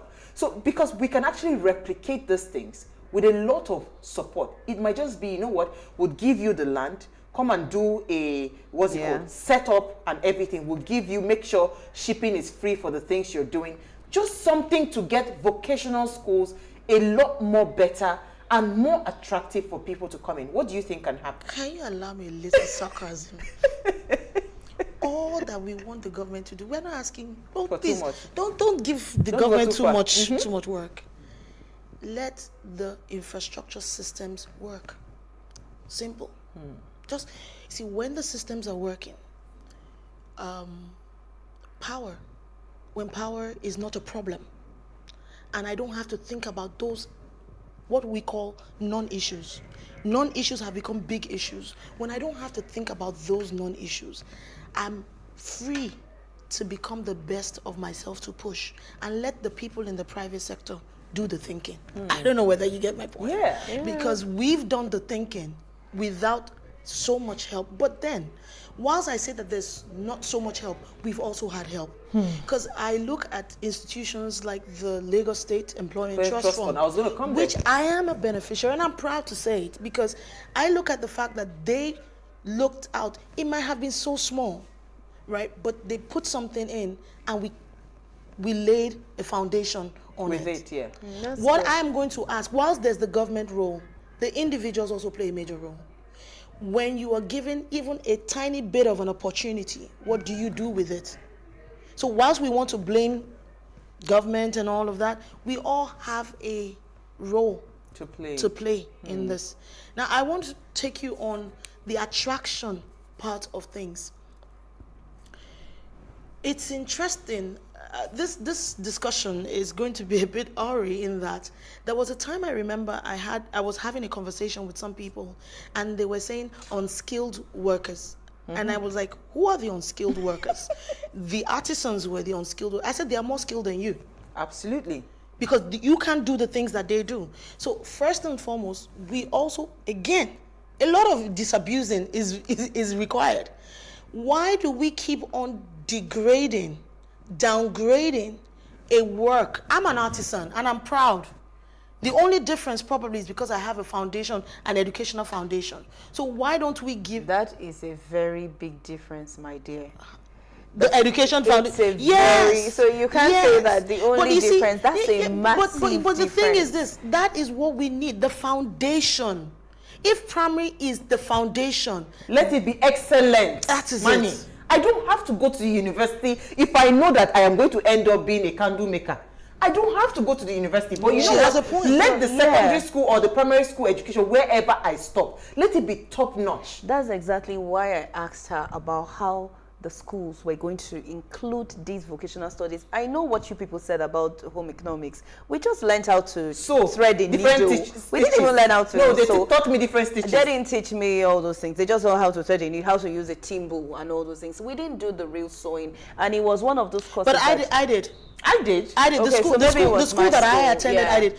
I had home economics. I also had typing.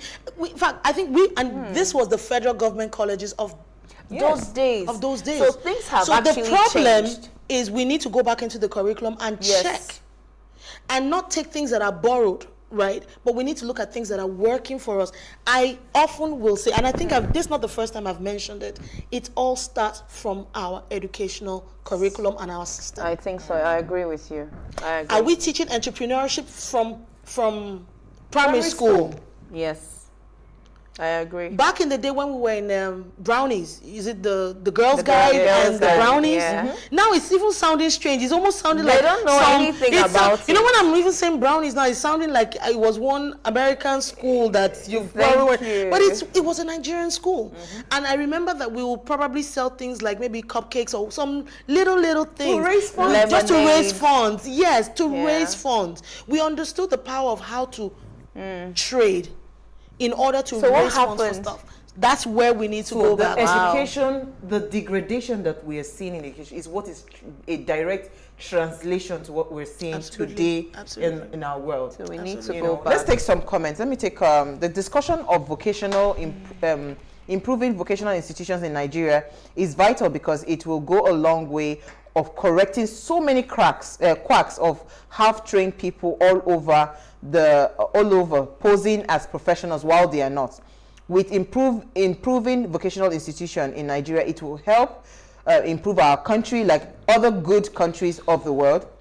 In the United States, for instance, you cannot be seen as a barber, a plumber, a mechanic, or a carpenter without you being licensed. You see the thing? Yeah. So for that area, you will be given license to show you are qualified to do what you are doing, and the license will be renewed periodically. Did you get? So that's standardization, because it's the same issues that polytechnics are having. Meanwhile, polytechnics are supposed to be the problem solvers. The graduates of polytechnic, technical schools are supposed to be the ones building the roads, doing all of those things. University is just head knowledge. So imagine if we start to put the value where it belongs. That we're saying there is a vocational school where you go and learn electrical wiring of a house. You come out, you're certified. If anything happens, Jola, they can take back your license, right? The government can revoke your license if something goes wrong with your profession. So you will take it seriously. You will not be that electrician or the plumber that will do a shabby work. That's right. They talked about the periodic renewal. I like that. You know, so if we can get that, and again, of course, there's no harm in making the environment as decent as what we have been showing you since. But let's take your comments. By the way, you're fired today. You're an advocate for this vocational thing. I'm going to give them your name. Good evening, my dear beautiful sisters. Or what are you saying? #ways concerning the idea of improving vocational institutions in Nigeria. We really need to focus more on it. Some people end up not facing and pursuing their dreams because they are forced to do things that is against their wishes and desires. So according to our guest, my dear beautiful sister Deola, people should be allowed to pursue their own dreams. If not, you cannot see the best in them. There should not be pressure on them against their wish and dreams. I have an observation. If the comments or fans are important, then it should be put into consideration. Without the comments on the show is not complete. Yesterday, the show ended without comments being taken. Oh, sorry. Let your guests come to the show on time so that they don't eat into the time that you used to take comments. But we want to also beg you. Daniel, I know you. We couldn't take, guess what? We couldn't take any comment yesterday because we were like at the nick of time. I'm sorry. We have to also beg you, Daniel. Your comments are pretty long. So you will need to try to shrink your comments so that it's easier to just mouth it. But if you had the final word on vocational institutions in Nigeria, what would you say? You've just started one, so we're hoping more will come. We should have more. People should just give of themselves to give back.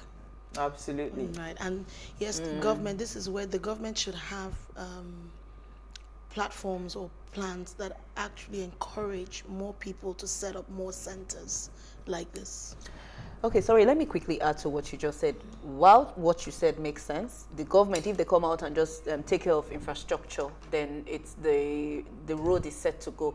I also think that banks, because most people actually want to make investment, they don't know where to invest, so they just keep their monies in the bank, government bonds and everything. If the banks can also organize seminars, conferences that will teach people about owning vocational centers. So instead of keeping your money idle in the bank and just waiting for small commissions, you can actually tell them to invest in vocational centers. Absolutely. Yeah, I think that makes... We will look at that in total. But thank you, Abella. It was really, really, really tough getting you here, but finally you're here. But thank you so much. It's always a delight talking to you. We know that I'm going to visit the center very soon. I will. My pockets. my ATM. Before we go, thank you, Manny. We had a fantastic conversation. Follow us on Instagram. It's at PlusTvAfrica. You can like, share, invite your families and friends to watch and follow the conversation. If you have a passion, I'll just quickly add, if you have a passion, today is the right time to start, right? I mean, I know Jola's story, and that's why I'm super happy to be saying it. All right, like, share, invite your families and friends to watch the show. If you missed today's quote, here it is again. Not only do African students deserve excellent universities, they deserve good elementary and secondary schools too.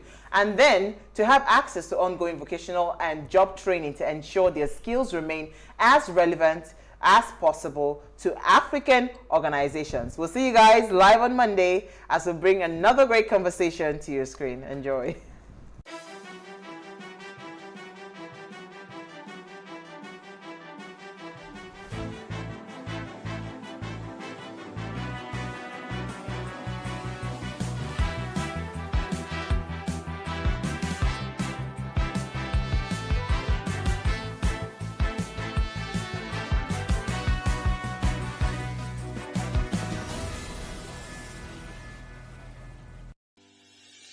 Increase the reach of your events or business services.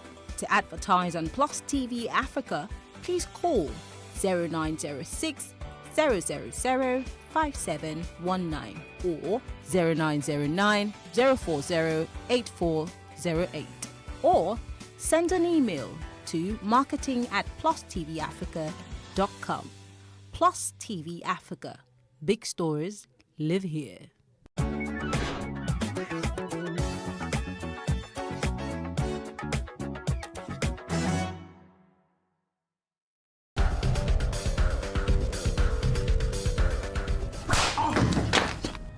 Your treacherous body would have been manure for the motherland. Listen to the words of the corpse. You cannot win this war. My production career started off practically by some form of divine intervention. I work in TV production, and I've done that in advertising for over 20 years. I do storytelling as well. I do narrative. I've done films, TV series, etc. I taught myself to draw, and that meant 4 hours of sketching every day, minutely competent, where people will say, this doesn't suck. You actually have to practice. For God's sakes, Emeka, we don't even have enough guns or food. What were you thinking? If you and Uzogo had not unleashed your unique brand of madness last January, we wouldn't be swimming in Biafran blood. It was a revolution! I was with one of my uncles, and he got me a job in, then it was Vanguard newspapers in Apapa. And I got to meet all my heroes because in those days, I knew every cartoonist of every Nigerian publication by name because I would always look for the signature. Advertising was obviously the way to go. English then, if you're doing English, you're either going to be a teacher or something. I was like, no, this is a cool industry. This industry is really cool. It's really being paid to be creative. I was sent around the agency to learn every aspect of advertising. And when I got to TV production, the then head of TV production of SO and U, then Mr. Greg Odutayo, said to me, okay, I want him. So he just made a request. There are many highlights. I've won awards for films I've made, TV series I've done. But let me just jump forward. The most recent thing I've done I'm extremely proud of is being one of the 3 directors on MTV Sugar, Niger. Then you have to learn. So when I came into production, I was always asking questions. So I was on a quest to know why this visual image was better than this visual image. And that got me into studying and learning about production. It helps to be always focused on what will make you win. There's a very healthy sense of motivating yourself to always get things right. Make sure your work is up to standard. It resembles anything else across any other platform across the world. The second thing is it must have your identity. It must have your strong cultural identity.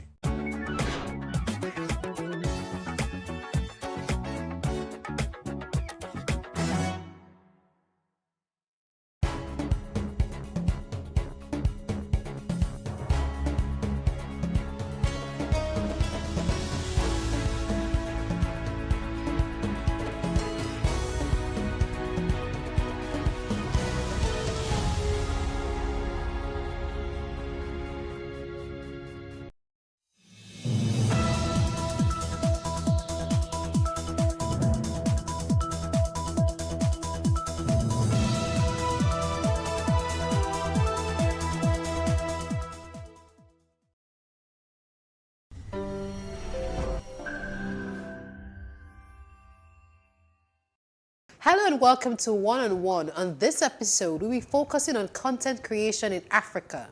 Now, Africa is an amazing continent with people of diverse culture and generation and gender and historical significance.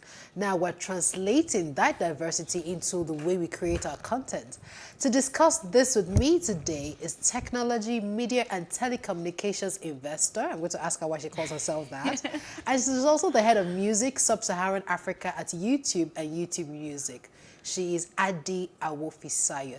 Thank you for joining us. Thanks for having me. What does Adi mean? Adi is actually Adiola. Oh. That's my given name from my family.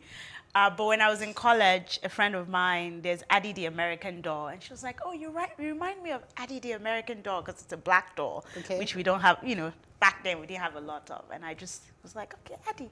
And that stuck with me. And how did your parents react? You know how our parents can be like, your name is Adiola with a meaning. How did you change it to Adi?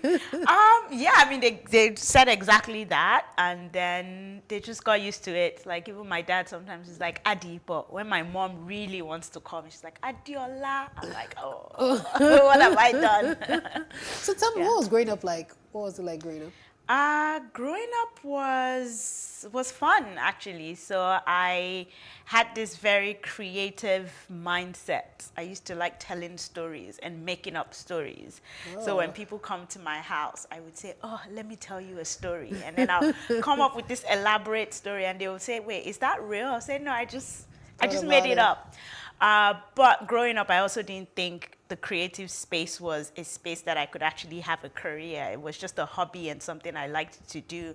I liked to watch Tales by Moonlight and things like that. But my real job was going to be an accountant. I was going to go to school to be an accountant and learn how to count money was what I thought, and how to make money. That was what I thought, because in my household, I didn't have a role model that was in the creative space. My mom was a town planner, my dad was a pharmacist, so it was very traditional careers, and that's the path that I thought I had to take. So what happened? What now made the switch?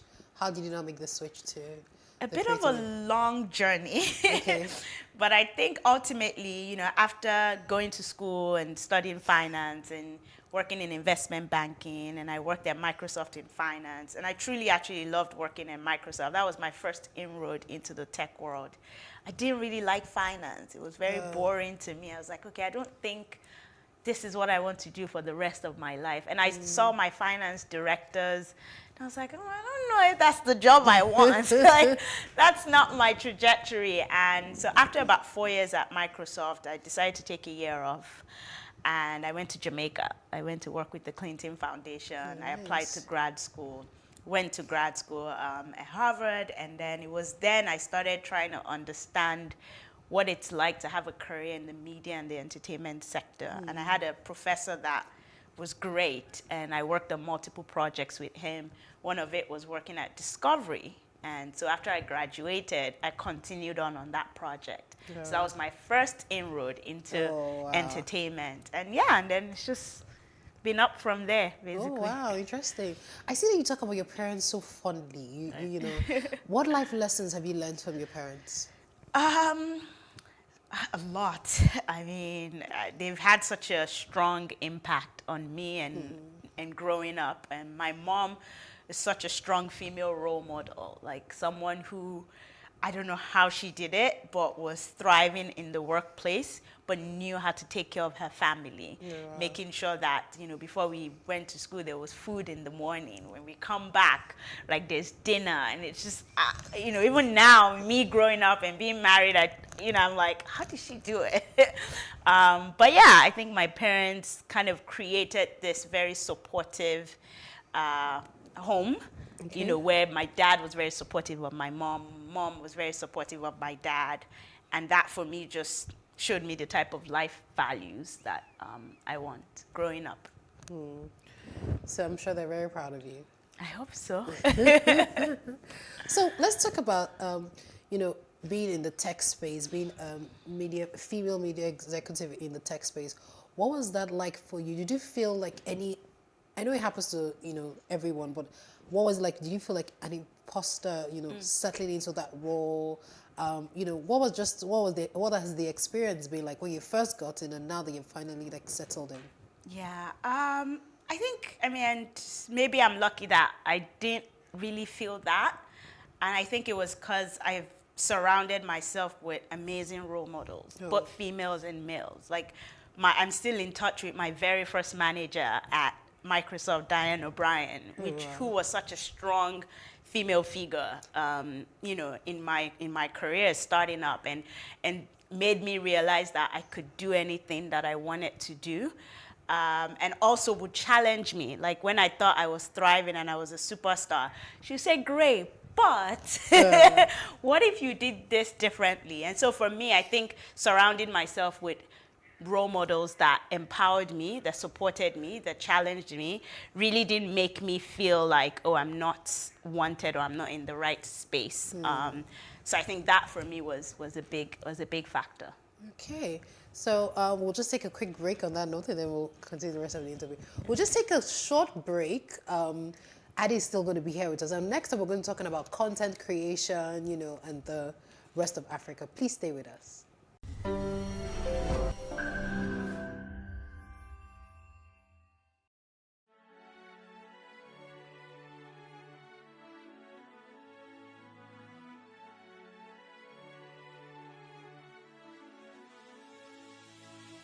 It is engagement we need to have. Those who suffer miscarriages are never taken into account. Members of the National Assembly are also influence peddlers.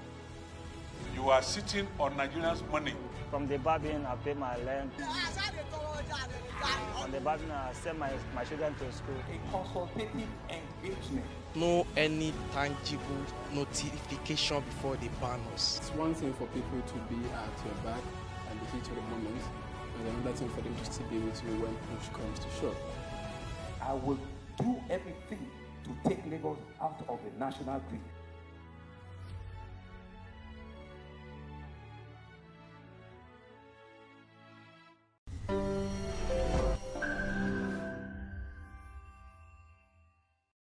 Thank you for staying with us on One-on-One. I still have Addie with me, and we're talking about imposter syndrome and how she settled into her current role. So Addie, you were telling me that you're still in touch with your first manager. So how did you keep that relationship? Yeah, so LinkedIn helped. After I left, just still stayed connected on LinkedIn and sending, once you see an update, you send a congratulatory message or hello. And then I do this thing where once you tell me your birthday, I save it in my phone. So at least if I don't speak to you in the entire year on your birthday, you would get at least a message from me, because who doesn't like getting a happy birthday greeting? So that's something I've tried to that's the habit that I've tried to do to maintain keeping in touch with people. Okay, cool. So tell us about your current role now. Yeah, so my current role, I head up music for Sub-Saharan Africa, and I basically explain my job as the African music champion on YouTube and YouTube Music. So what that means is I help define our strategy in terms of how we are supporting African music and African artists and labels. I help also execute that strategy.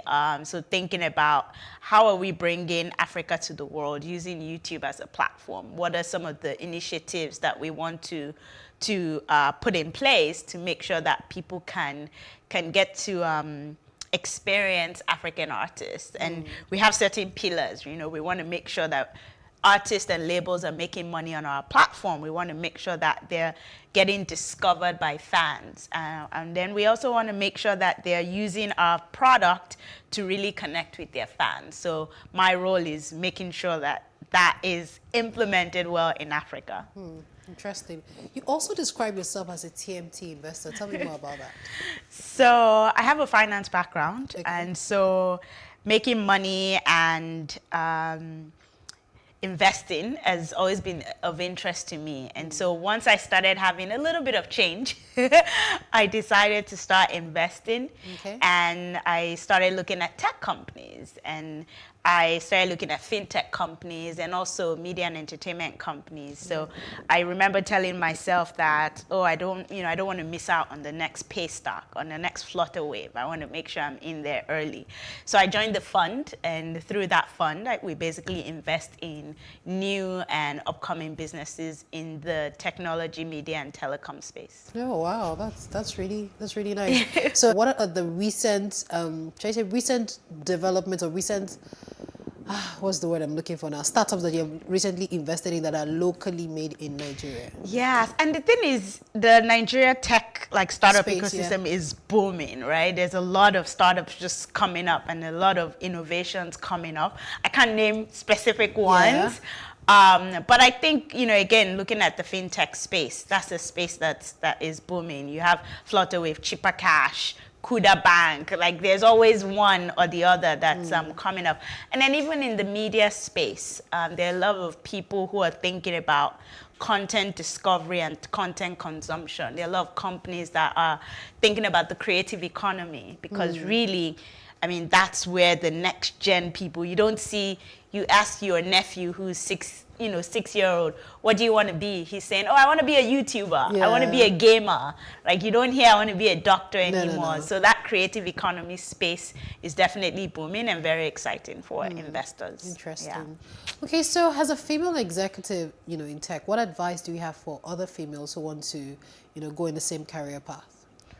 I would say surrounding yourself with mentors and people who you can learn from. That for me has been a great, a great opportunity. Just making sure that I'm surrounded by females or even males that I look up to and I can learn from. But also not being afraid to put myself out there. There's some, even this role, I don't have a music background. I've never worked in the music industry. And a lot of people who are in similar roles at other companies or even within YouTube have done, years of experience either working with a music label, working as a manager. I don't have any of that. So when this opportunity came up and I was asked to take it, I was kind of like, am I really qualified for it? But I'm like, you know what? Just believe. One, a lot of people learn on the job. True. Fake it till you make it, like they say, and like Rihanna said, so it's believing in yourself, challenging yourself, taking those opportunities even when you're not completely sure, and just making sure that you're going to learn and you're going to do your best. Okay. Now, talking about music, which current artists are you listening to? Do you have any favorite artist that you... You know what? It's so hard now being in this role and then saying I have a favorite artist. It's so funny because in December, I was going for all these concerts and everything. And then I put it up on my stories concerts in Nigeria, why are they so bougie? People are, sitting on tables and they're not having fun. I'm like, I want to have fun.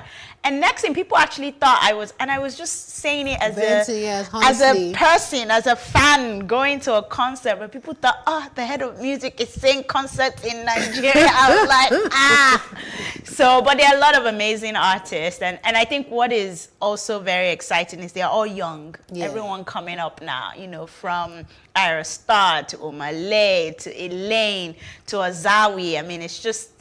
It's like the next generation, they're killing it. They're killing it. Yeah. Interesting. Last year, for example, I was privy to be part of the people that YouTube talked with concerning supporting the back end, because that's the thing though about Nigerian music. It's fantastic, we're global now, but the back end, training the talent manager, so tell us more about that, because I think that many people don't see, everybody just wants to blow, but we don't see how music management is important, your label and all of that. Tell us more about how YouTube is supporting African artists with this. Yeah, and I think what we've realized is that for an artist to be successful, they need a strong team of people around them. Like you said, a lot of people just see the artist, but they don't see all the work that goes on behind them. And I also, just someone that works with a lot of artists, I see the difference, when I'm interacting with an artist and their team, between an artist that's really grounded by a strong team and an artist where, it's your friend that's managing you and both of you are figuring it out and, things like that. So there's a strong differentiation between an artist that really has a strong team. And so for us, we were like, okay, we do want to support artists, and so in order to do that, we want to make sure that we're supporting the team around them. So we came up with an initiative called Future Makers, which is supported by our music team. And we said, okay, let's look for organizations in Africa that are supporting that ecosystem, the music professionals, the managers, the lawyers, the brand people, the PR people. And Music Business Academy, which is founded by Godwin Tom, was one of it. And he's been, Godwin has been in this industry for a long time. He's seen, the challenges, he's seen the opportunities, and he started this from his own pocket. And so we decided to support him so that he can expand and do more, which is very exciting. Yeah, nice.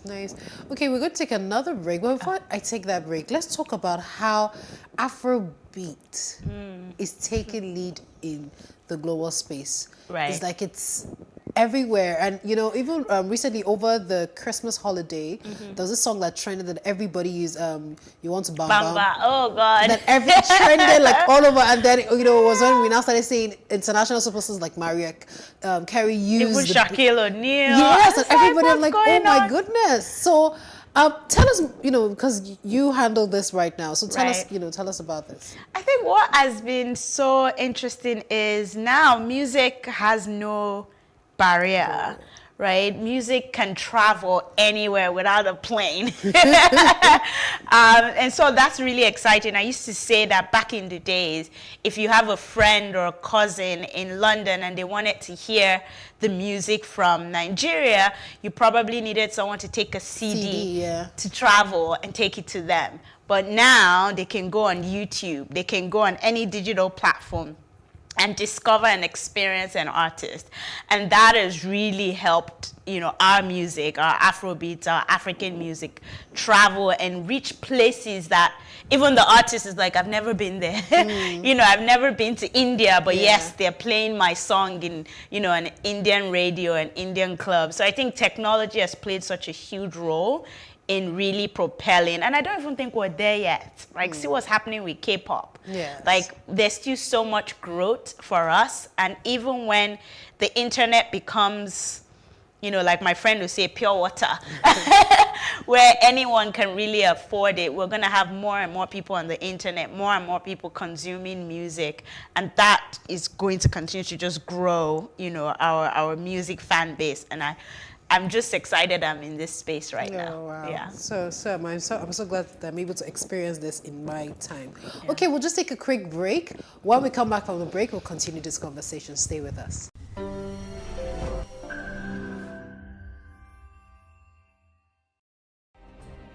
Nigeria's Niger Delta region, from where the black gold fuels Africa's largest economy, where the lines between wealth and poverty has never been thinner. Conflicts, poverty, insecurity, and environmental challenges daily confront the region.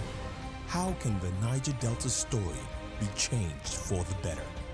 Join Mamude Akuga at 9 p.m. every Friday evening on PlusTvAfrica as he probes deep in search of solutions. Inside the Niger Delta with Mamude Akuga, the authentic voice of Nigeria's oil-rich region.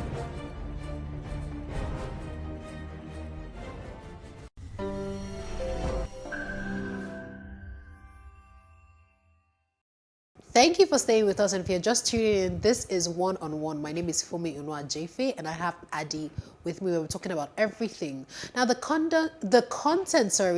content industry is booming, especially the short video market. In 2020, the global influencer market was valued at $9 billion US. Now, that's according to Tech Cabal.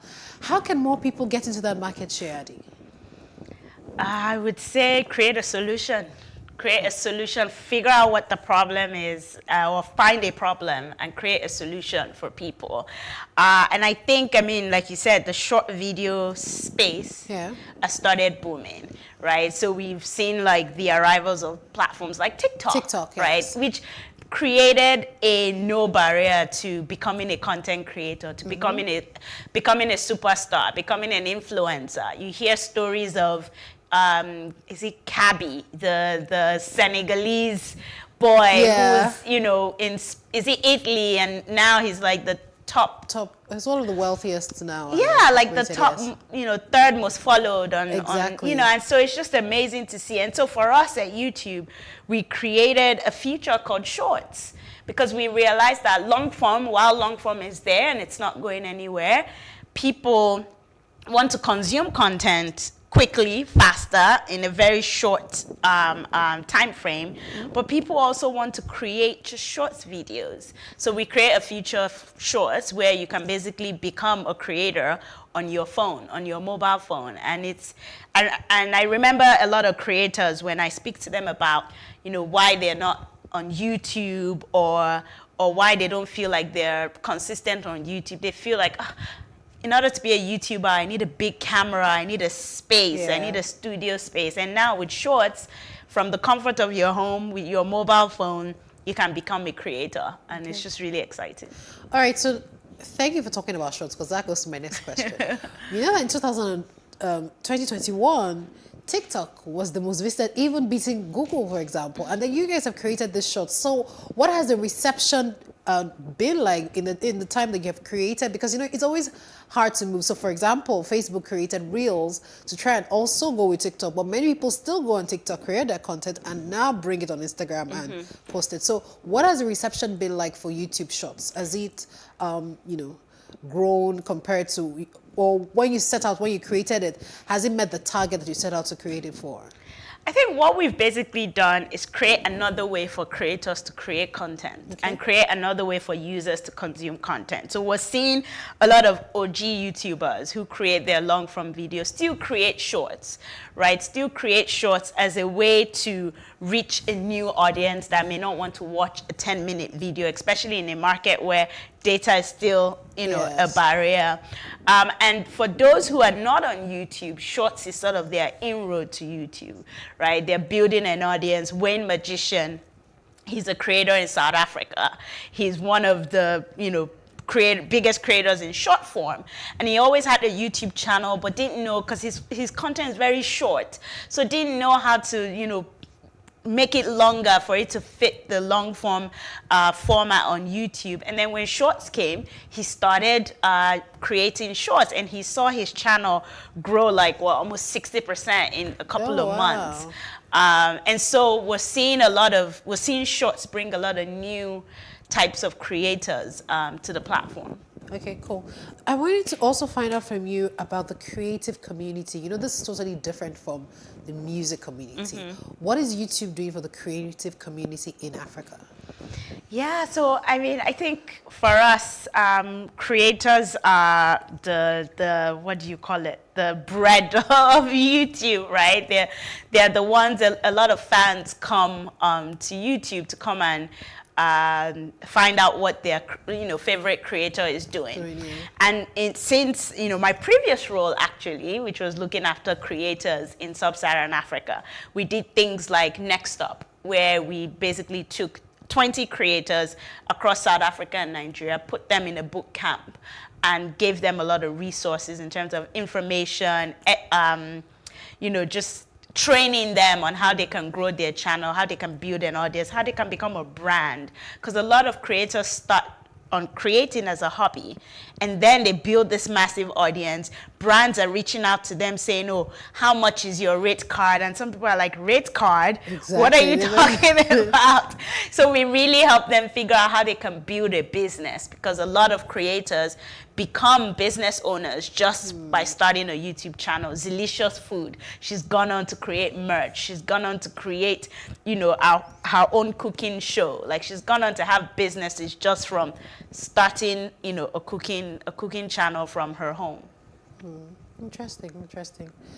That's the power of media. So, okay, now let's talk about the streaming platforms. You know, the global streaming now has become a fantastic thing, especially for music producers and music artists, because they're able to earn money.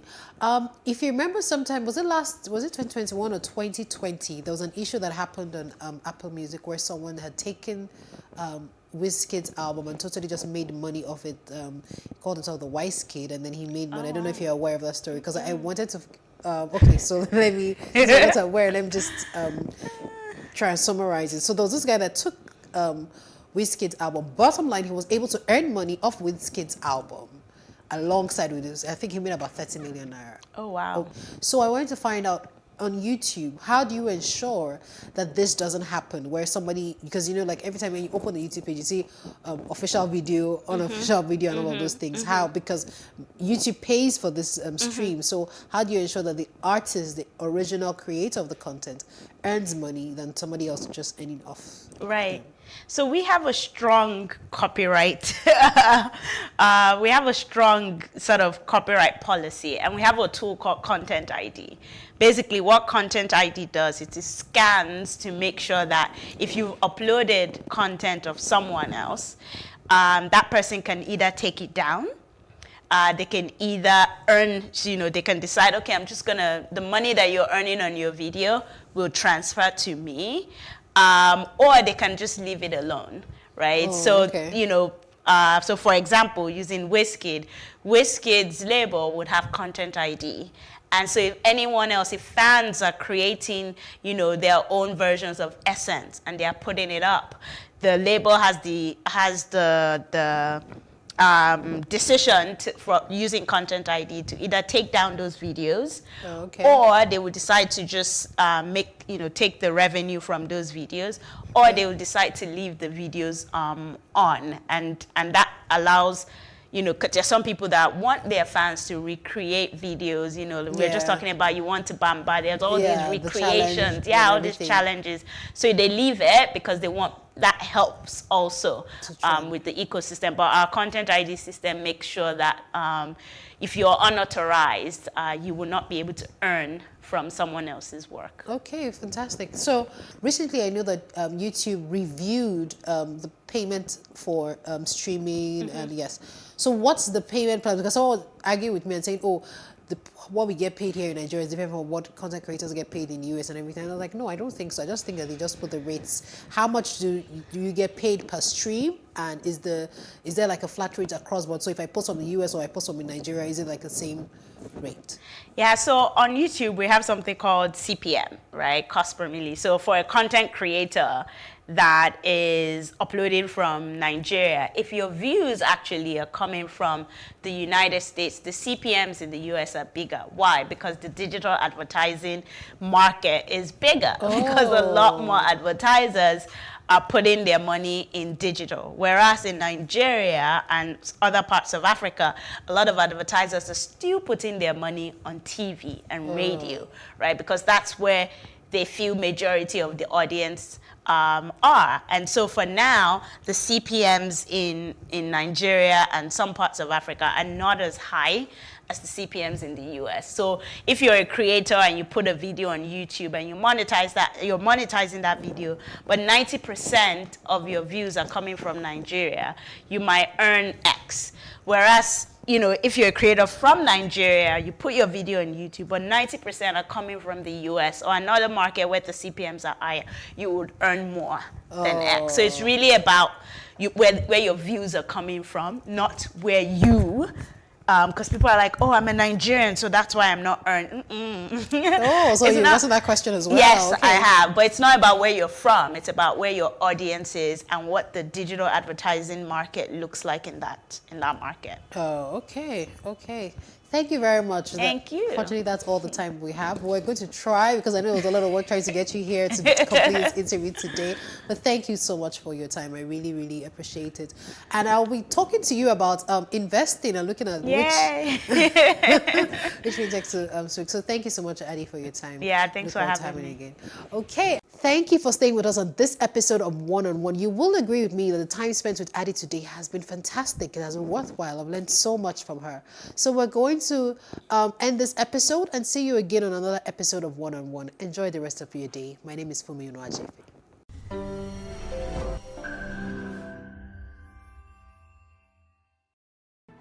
There is no voting on social media. To vote, you would require a permanent voter's card. To get your PVC, visit cvr.inecnigeria.org. Create your account with a valid email address and start the registration process. An activation link will be sent to you. Click on the link and activate your account. Fill out the form, pick and submit a convenient date and time for your biometrics. Print the application slip, which should have your QR code. On the appointed date, go to the nearest INEC office for your biometric capturing. Thereafter, you will get a registration slip to pick your permanent voter's card when ready. Get your PVC today. This message is from PlusTvAfrica.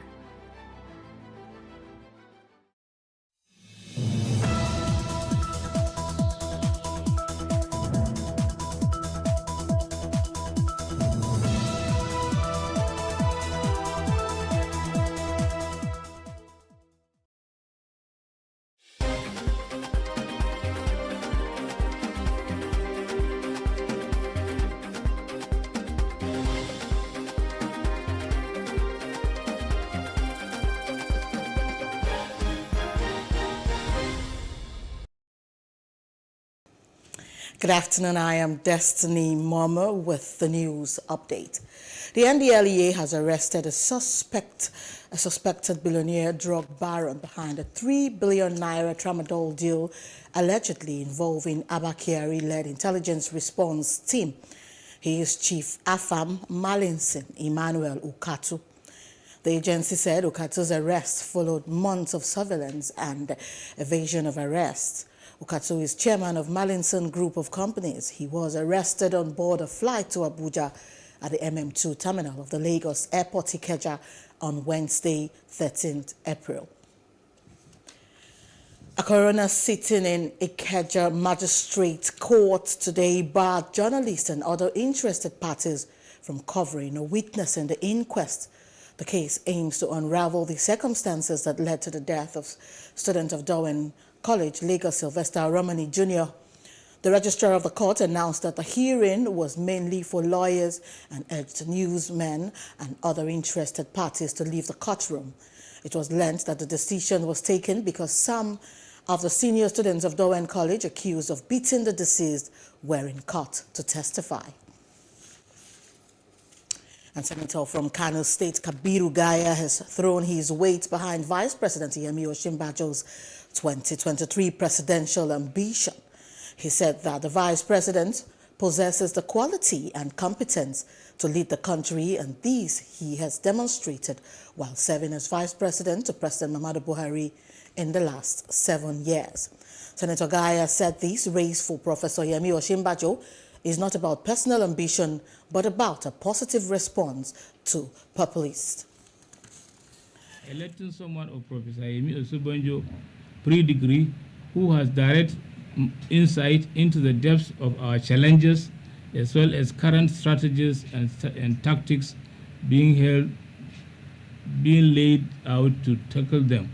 We have a great chance to move ahead without much waste of time because he is within the system. Nevertheless, a lot is being said by many.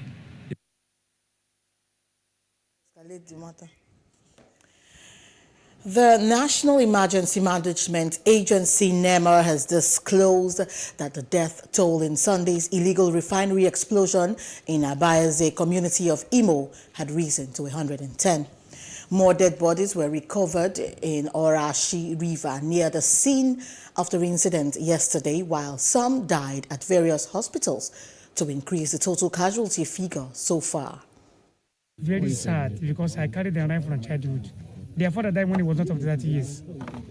When I joined the Nigerian army, was when they bought them newly.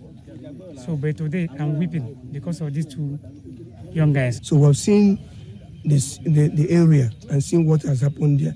Burnt out cars and place strewn with dead bodies. Badly. We have not suggested ways of ameliorating. Or even at the end of the day, stopping this kind of thing from happening again. First of all, we have to do mass burial very close to this place. That is between now and tomorrow. We've agreed with the chairman of the local government so they can do mass burial. Because obviously, they cannot identify the bodies. They're badly charred, Then the next thing will be to fumigate the area so that to stop, possibly anything, diseases, outbreak of diseases around this vicinity that might cause health hazard. Meanwhile, ASU has condemned the federal government's handling of the negotiation on its demands and nonchalant attitude towards the ongoing strike. The ASU rollover strike is in its 10th week today and will end in 2 weeks. Last week, Minister of Labour and Employment, Chris Ngige, told the union to meet with the Benimi BRICS Committee. And the Ekiti State government has resolved to not relent in its efforts against COVID-19. The State Commissioner for Health, Oyebanji Filani, stated this in Ado, the Ekiti State capital, while flagging after a one-stop search program to scale up COVID-19 vaccination in the state. He said the state will collaborate with other organizations so as to get people living with HIV included in their expanded vaccination plans.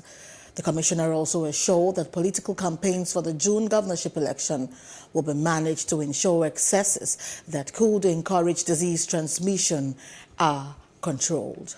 What our partner, the US CDC, is doing to support us to ensure we have additional teams, which is the surge capacity, which will go to multiple sites across 10 LGAs to rapidly vaccinate as many people as possible. We are very grounded as a state. Yes, we recognize that we're in the political season, but we're a very grounded state. We recognize the environment in which we are working in and the unique circumstances.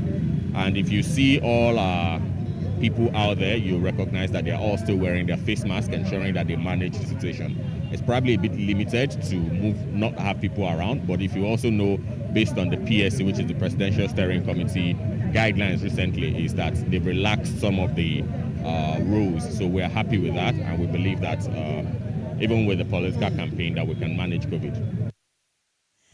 And as political parties put price tags on the presidential forms for aspirants, Nigerians react to these amounts. And that's on Street Views. Take a listen.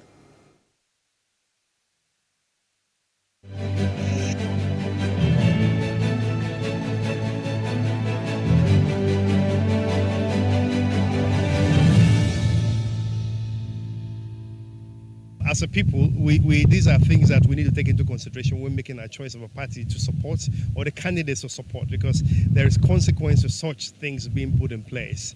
You don't expect someone that pays a huge price and buys from his pocket to actually then not want to recoup that money. Where do they get such money from to buy just a form where it's not guaranteed you're going to win? So, as citizens, we need to be watchful of that and make our decisions. It's not ideal, especially if you look at what's going on in the country now. 100 million is a lot of money. I don't want to use the word absorb, but it's a lot of money. And the consideration is, for me, is what's the basis? How did you come about 100 million? I think the other parties are doing 40 million, 35. Even 10 million is a lot of money, given the fact that we're looking for a leader now who doesn't necessarily have to have all the way to do financially, but a leader who knows what it is that the country needs or is expected of him. They are making the money for the party. The party belongs to the money belongs to the party. So you can never say maybe it's wrong or it's right. Because even though they say it's 100, it's a trillion. If you have the power, you do it, you pay it. It doesn't make any sense at all. That's too much. At least should have been like 50,000 at least. Actually, that's too much. 100 million, no. 100 million, 100,000, I don't understand. 100 million, no, that's too much. No, it's too much. No. If a Nigerian, an individual will bring out 100 million from his purse to buy for form to run for the presidency, meaning that he has trillions of naira in his account. Therefore, EFCC is supposed to go there and find out what is working. If you happen to buy the form too, what are you going there to do? You must bring your money back, put your interest before you think of others. That's ridiculous. In fact, when I heard the news, and I'm wondering, where do they want like genuine people to actually get this kind of money? People that can afford it are people that are actually stealing.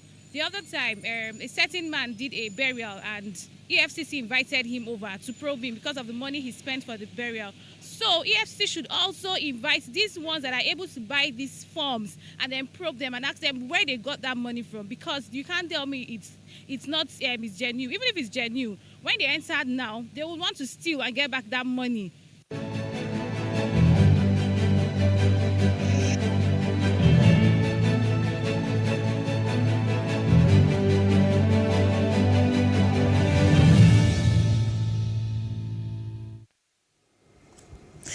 And Now moving on to other parts of Africa, helicopters and sniper dogs joined search and rescue teams on the ground looking for bodies after heavy rains caused flooding close to Durban in South Africa on Tuesday, April 19. The body of a young girl was recovered and airlifted from Umzinyathi River in KwaZulu-Natal province. And more than 440 people have died in floods and mudslides, and dozens more remain missing. And from news outside Africa, Ukraine army said 21,800 Russian fighters have been killed.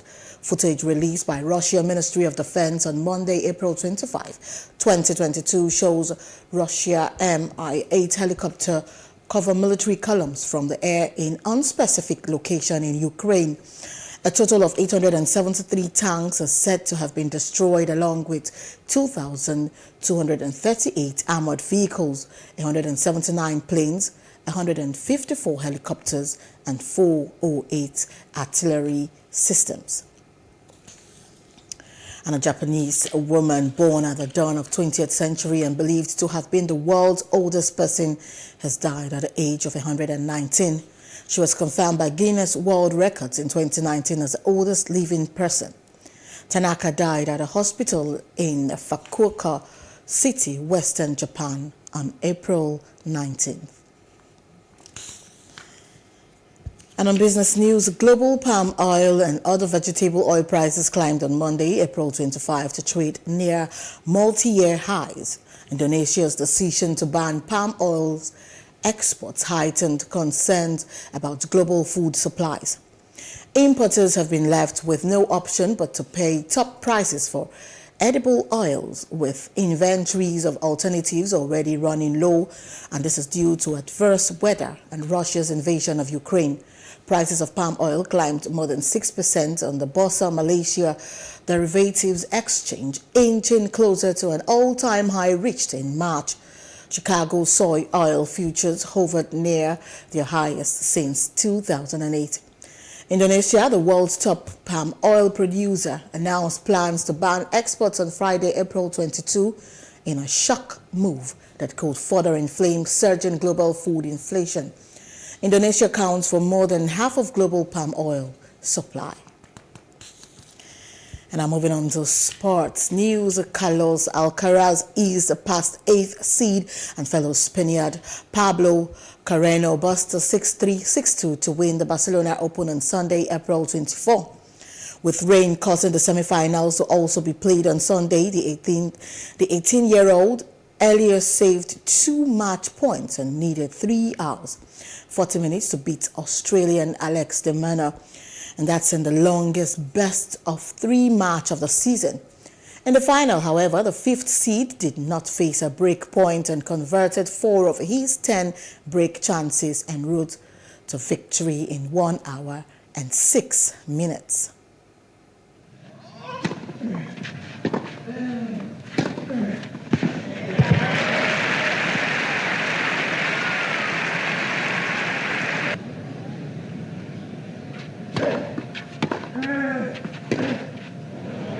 Joc set partit encara. 2-7 a 6-3, 6-2. Sensațional. 6 minutes, 50. It means a lot. I mean, I've watched this tournament since I was a kid. I mean, I always wished to play in this tournament and, of course, be able to win this tournament. So I'm really, really happy to be part of the Spanish history list. Yeah. Al Carlos Alcaraz.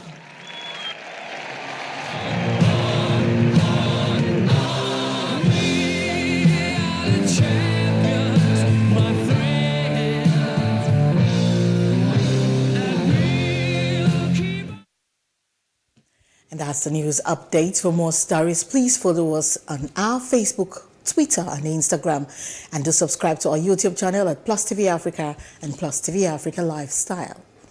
I am Destiny Momo. Many thanks for watching.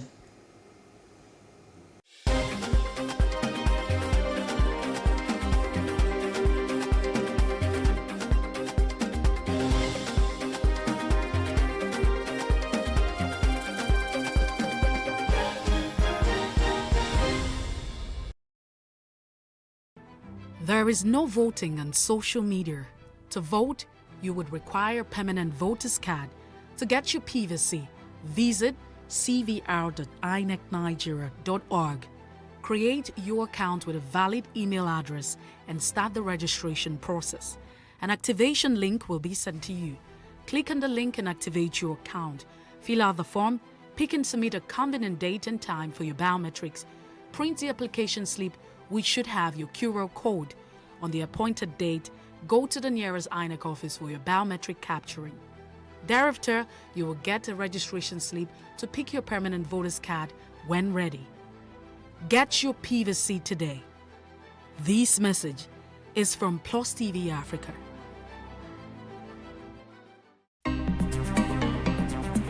Life can be fun and rewarding, but it also comes with some risk. As in business, you win some, you lose some. And that's why you need to be wise in the choices you make. It's like placing a bet. Again, you need to be wise.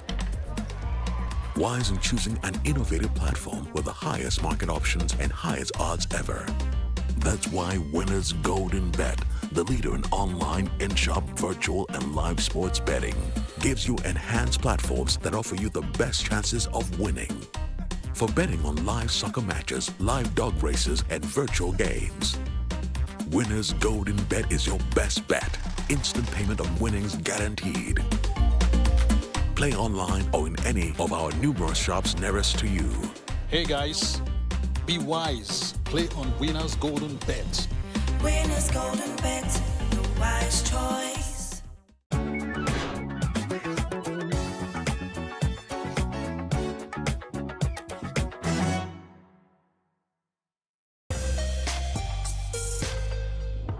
Filmmaker Reggie Dakum is putting the spotlight on ethnic groups in Nigeria with a documentary titled Tribe. The film is about the culture of the Mapoon people in Plateau, Nigeria. Let's take a look. Africa has 54 countries, more than 1.3 billion people, and more than 3,000 tribes. In the documentary Tribe, Nigerian filmmaker Reggie Dakum describes his journey to rediscover his ancestry. Dakum belongs to the Mapoon tribe based in central Nigeria's Plateau state. Nigeria has more than 300 tribes, but most people only know about the West African country's three main ethnic groups: Hausa, Igbo, and Yoruba. Red Carpet spoke with Dakum, who said he made this documentary to ensure that his people's story was told and not left out of recorded history. My motivation behind making this documentary lies in the fact that culture is constantly changing, evolving, and growing. With globalization taking effect, the world getting smaller, cities and nations being built, certain cultures are left behind or left out of the conversation. In Nigeria, like we know, everyone knows Hausa, Igbo, and Yoruba, but people don't know that there's much more diversity that Nigeria has to offer, because Nigeria has been blessed with so many different cultures. So Mapoon is just one of them. In Nigeria, there are about approximately 370 tribes. In Plateau states, there are about approximately 60 tribes, and all these tribes have their own unique languages and traditions.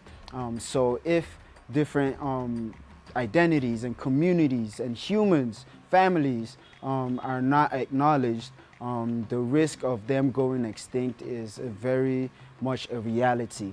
And so this documentary aims at shedding light on that. The fact that there are Mapoon people, and there are also Tiv, Birom, and Gas, Tarok, Mwagavu, and so much more that Nigeria has to offer. So that is one of the motivations for making this documentary. Scientists generally have established that the origin of humankind is in Africa. For a place this big and so diverse, its identity is constantly changing and to some extent fading away. So I'm going on a journey to learn about my tribe.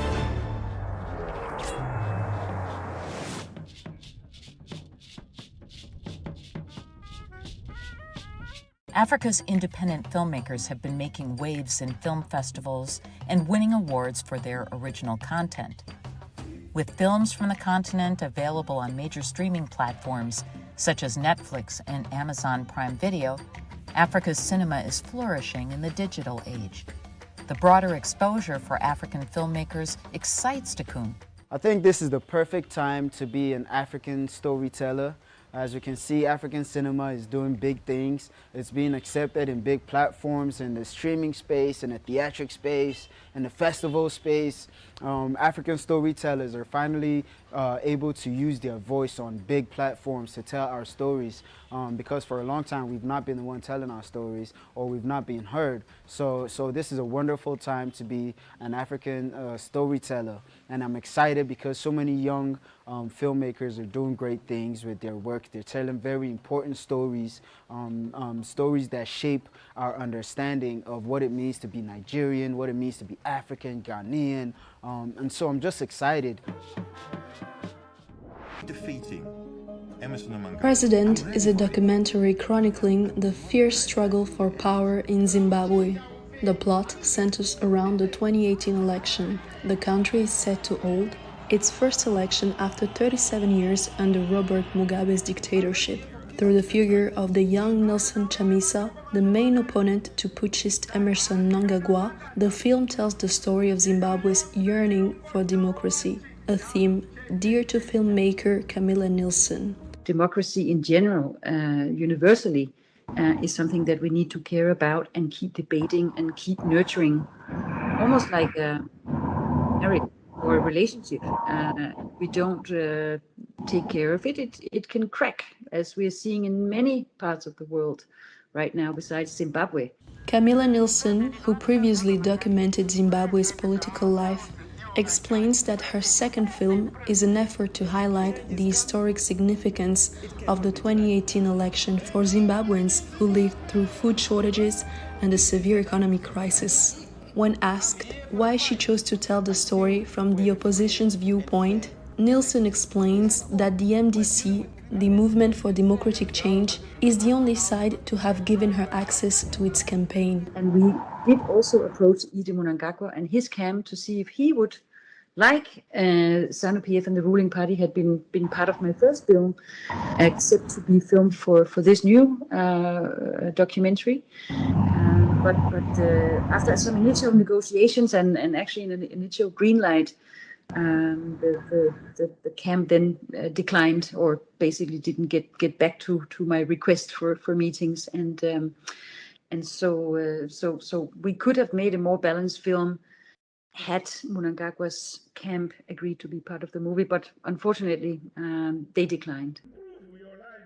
To understand why the ruling party refused to be filmed by Nilsson's team, we contacted officials in the Mnangagwa administration. To this date, no response was provided.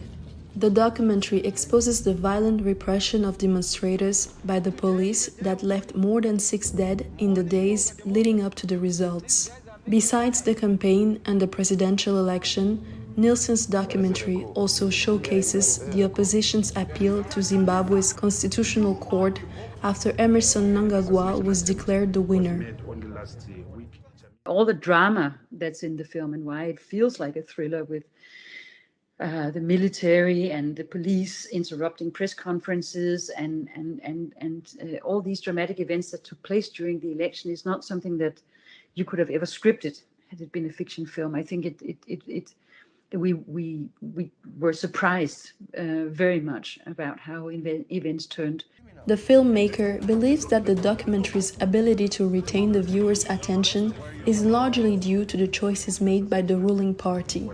Now, Camilla Nilsson says that the most important thing for her is to make sure Zimbabwean audiences see the film. We still need to release President in Zimbabwe, and we're in the process of doing so. And that will be another huge chunk of time in the beginning of 2022 to make sure that any Zimbabwean who would want to see President had an opportunity to do so. Nilsson's first documentary, Democrats, released in 2014, was censored until February 2018. Making President accessible to Zimbabweans is undoubtedly going to be a difficult but not impossible endeavor.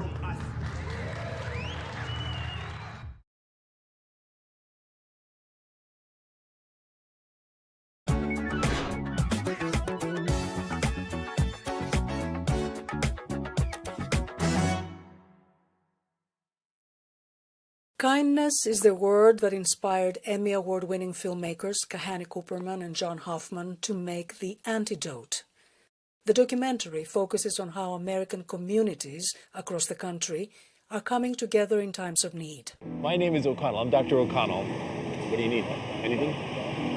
I need mental health. Dr. James O'Connell, founder of Boston Healthcare for the Homeless, goes out in the streets to treat homeless people. I'm Russell. I work here at the college. Tell me your name again. In Amarillo, Texas, Russell Laurie Hart, president of Amarillo College, helps underprivileged students manage their personal lives, thrive academically, and escape generational poverty. At Peter Johansson High School in Modesto, California, Sherry McIntyre teaches a class about religious tolerance and the diversity of faith in America. We need to protect the rights of the smallest minority, because in doing that, we're protecting our own rights.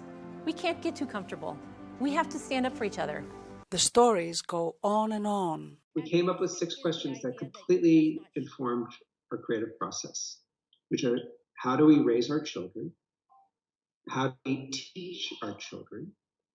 How do we take care of the sick and the dying? How do we live and work together? How do we welcome the stranger? And how do we lead?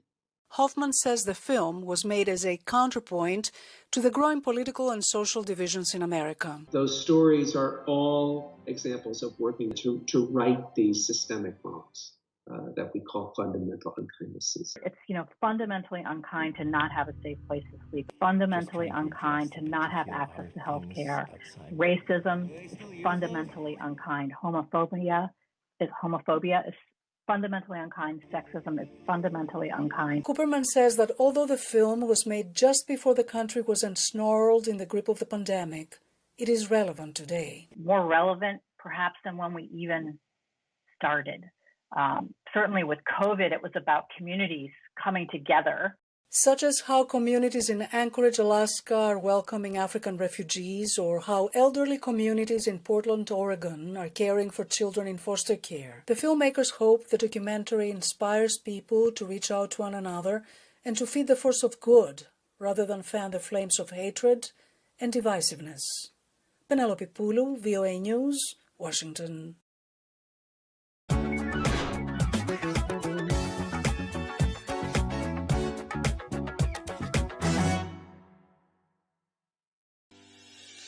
Increase the reach of your events or business services. To advertise on PlusTvAfrica, please call 0906 000 5719 or 0909 040 8408, or send an email to marketing@PlusTvAfrica.com. Plus TV Africa.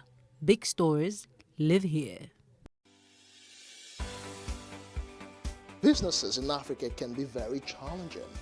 In Nigeria, it is particularly intimidating, and successful builders have learned how to navigate a hostile environment to unlock opportunities. But one major challenge businesses face is how to filter through the noise and identify where their ideal customers exist. Get insight and practical steps from industry players and captains of industries. Hear success stories to help you make informed decisions as you scale your business in Nigeria. Watch Business Insights at this time on Plus TV Africa.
From north to south and east to west, life in Nigeria has become dangerously unbearable. The country is faced with what seems to be endless waves of homegrown security threats and violence. Nigerians live in fear, from terrorism to kidnappings, armed banditry, farmer header clashes, ethnic violence, and separatist agitation. To better understand the causes of the unrest, as well as the true agitations of the people, Searchlight travels across Nigeria. The bandits, I use the dark place, the forest place, to hang around. When our drivers reach there, they will come out and start shooting them. In fact, if I can give an estimate, I can say that in a week we used to treat not less than five gunshots. I look people and people living under siege. Now, Owerri is too hot. No rest of mind. Kò sí ìfọ̀kànbalẹ̀ kankan fẹ́ anybody. If you sleep now, sleep with one eye closed, one eye open. Be vigilant. This is Igbora for you.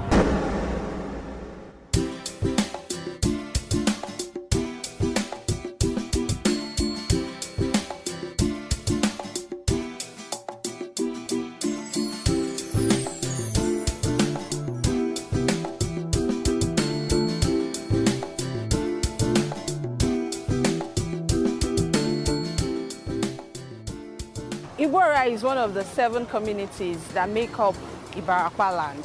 Ibarakwa land comprises of Igongon, Erua, Ayete, Takpa, Idere, Lanlate, and Igbora in Oyo State, Nigeria's southwest region. There is a long-standing history dating back to the early 20th century between settler herders who are mostly of Fulani descent and local farmers in the Ibarakwa axis. Recently, however, coexistence has become increasingly problematic as the communities are now plagued with kidnappings, farmer herder clashes, reprisal attacks leading to the forceful ejection of Sarakins and Fulanis in the area. I have been back home here in Igbora since January because of the armed herders and farmers crisis that has been rocking nearby villages and farms. Although the Sarakin Fulani of Ngongon, Salihu, was evicted in January on accusations that he was helping evade justice, not much has changed. There are still incidences of kidnappings and attacks on farmlands. This is Shekere village in Igbora. We live in fear. I do come earlier in the day and could enter the farm. You would find their cattle eating crops, and when confronted, they attack the owners of the farm. If perchance they meet a woman unaccompanied on the farm, she could be raped. There is no safety on farmlands. The nomadic ones are moving around. The residential ones, we know them. Some of the residential ones are still within the community. They are peaceful. One incident occurred when our people they are outraged and they burnt all the karas in the whole Ibarakwa land, even that of Erua. In Igbora here now, there's no kara again. If you had burnt all the karas in the whole of Ibarakwa land, I want to think that Kara is a place for residential Fulanis. No, Kara is a spot, a market for them to come and buy and sell. So you have burnt. Do you know? God, their economic spots. Let me tell you some things about that Kara. Some things we discover about that Kara, especially that of Igbora here. That spot is a spot where they do hide their ammunitions. And in the night like this, they will pick up those ammunitions, go out, kidnaps, rob, anything they can do. And when they come back to town the following day. Kabir, you've done a lot of work out of Ibarapa land. What did you see? What do you know? Can you share your first-hand experience? Not just in Igbora, not just in Lanlate, not just in Oyo State, but from my experience across the Southwest states, I realized that most of the killings, the kidnappings being perpetrated are being done by the Bororos, who are mostly referred to as foreigners. Some of these Bororos, they come into the country through Benin Republic, some through Cameroon, and you get to realize that in the essence of it all, some through Niger, that many of them are not the traditional Fulanis. And the reason is this: we've had cases where traditional Fulanis, those who are Nigerians, some of them who came from, who are from Kwara State, also alleged that they have also been kidnapped. They've also been victims of the attacks of these persons. Most times, those that perpetrate this, they don't even have any cattle. All they have is gun, sword, and other weapons. The violence doesn't end there. Nigeria is faced with the Boko Haram insurgency in the northeast, banditry in the northwest, armed separatist agitations in the southeast, amid communal clashes in the Middle Belt, southwest, and south-south. Increasingly, violence between herders and farming communities is spreading from Nigeria's central belt southward, while kidnappings are rife nationwide. What exactly led to this? When you see a failure of this scale, of this magnitude, and spread right across the country, the first thing that comes to mind is that somebody somewhere who has responsibilities to secure Nigerians has failed in their duties. There's no other explanation for this. So we have a country that is poorly run, poorly governed, and therefore unable to master the requirements of securing both citizens and the country itself. That is the first one. The second one is that there are a lot of opportunistic criminal activities going on. People understand the weaknesses, they perceive a weakness at the level of the state. They think the state is weak or the state is incapable of protecting citizens from all sorts of attacks, bandits, kidnappers, insurgencies, insurrections, secessionists, irredentists. All these people actually exist because the state has not been able to assert its obligation and responsibilities to protect citizens. And they are emerging and increasing by the day.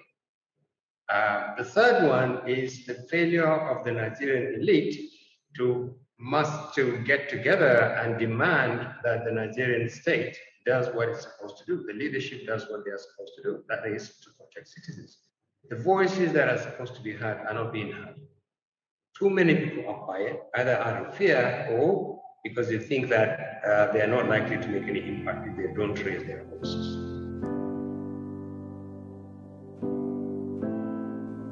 Traveling by road is now an extreme sport. On our trip to Kaduna State, we drove along the Kaduna-Biningwari Road.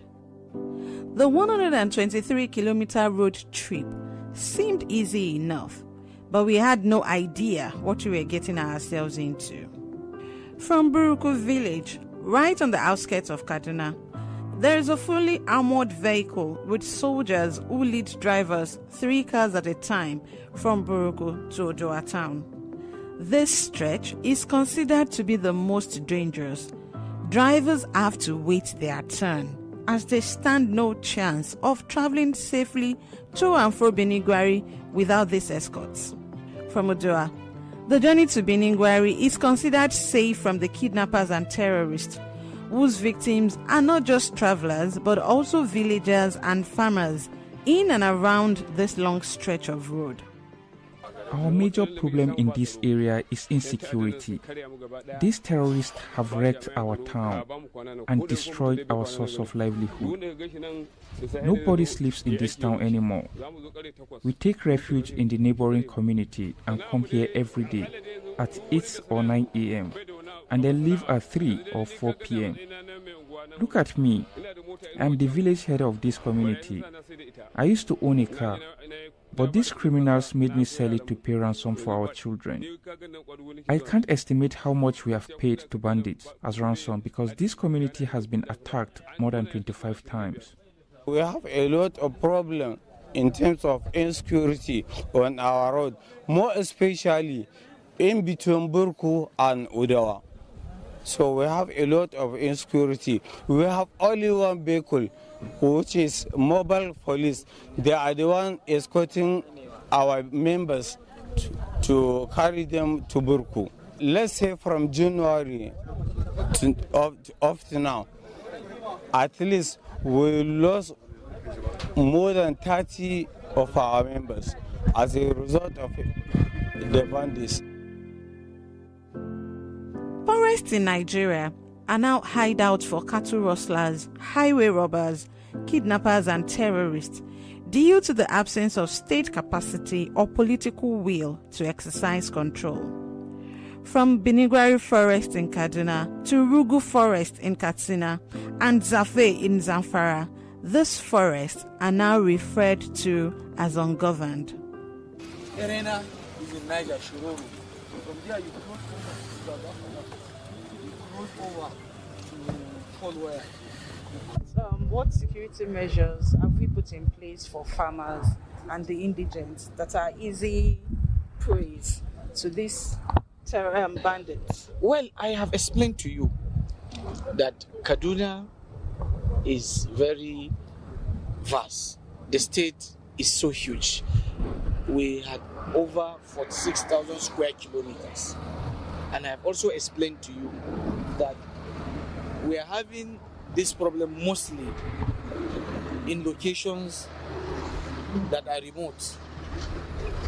You know, boundaries with Niger State, boundaries with Zamfara, boundaries with Katsina State.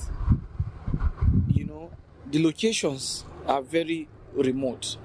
Even if there's a distress call, before you get there, it takes you time because of the terrain, mobility problem. But the Air Force is complementing the ground troops and the police as well. Once we receive a distress call from a location that is very far, what we do, the Air Force move while the ground troops and the police form a blocking force. You know, and it is really yielding positive mark. We don't have enough boots on the ground. There's a need for us to scale up recruitment. There's a need for security operatives or our security agencies to outnumber the criminals.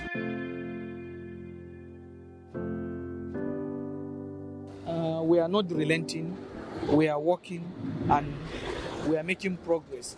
In the first quarter of 2021, we were able to neutralize 64 bandits. Our schools, just like our roads, have become hotspots of violence. Across northwestern Nigeria, from Zamfara to Kebbi, Kaduna and Niger, about 1,000 students of primary schools, secondary schools, and even universities have been kidnapped since December 2020. Most have been released after payment of ransom, while scores are still being held in forest camps. Some of these students have died in captivity, and some killed during the abductions. Earlier this year, after the kidnapping of students at Government Science College, Kagara, Niger State, I asked the governor, Malam Abubakar Sani Bello, if a state could guarantee the safety of school children. No one can guarantee that unless we have the numbers, the manpower of security personnel required. The Niger State, for example, during the military administrations, Niger State had 14,000 policemen. Today we have 4,000. Same Rafi local government where this kidnapping took place, Kagara town itself has less than 10 policemen. So how will it work? How? What magic could you do? We don't employ or employ policemen. I understand in the past, the state police command had the powers to employ policemen from the states, but it is no longer like that. And that's probably the reason why we're having problems. That was back in March. Not much has changed since. Many have said that the present centralized structure of the Nigerian police is too detached from local communities. A vote conducted by NOI polls indicates that many Nigerians are in favor of state policing to bring security closer to the people. Experts say there is a need to reflect on the current security approach across the country. The various institutions need to sit back and, reflect that the current approaches that we are deploying to address security concerns, are they adequately addressing these issues? What are the intelligence mechanisms, that you need to put in place to really get information on how crime, is happening across various communities? So I think critically it is the model. It is the approach that seems to be a bit defective. We are practically waiting for violence to happen before we then react. We talk about community policing, especially for the police especially. I keep making reference to the police because they have the mandate when it comes to internal security. Community policing is very important. Then intelligence-led policing. We are not emphasizing that so much. Intelligence-led policing is that strategy through which you just want to get intelligence of what is happening in a certain community. In the southeast, insecurity takes a different dimension.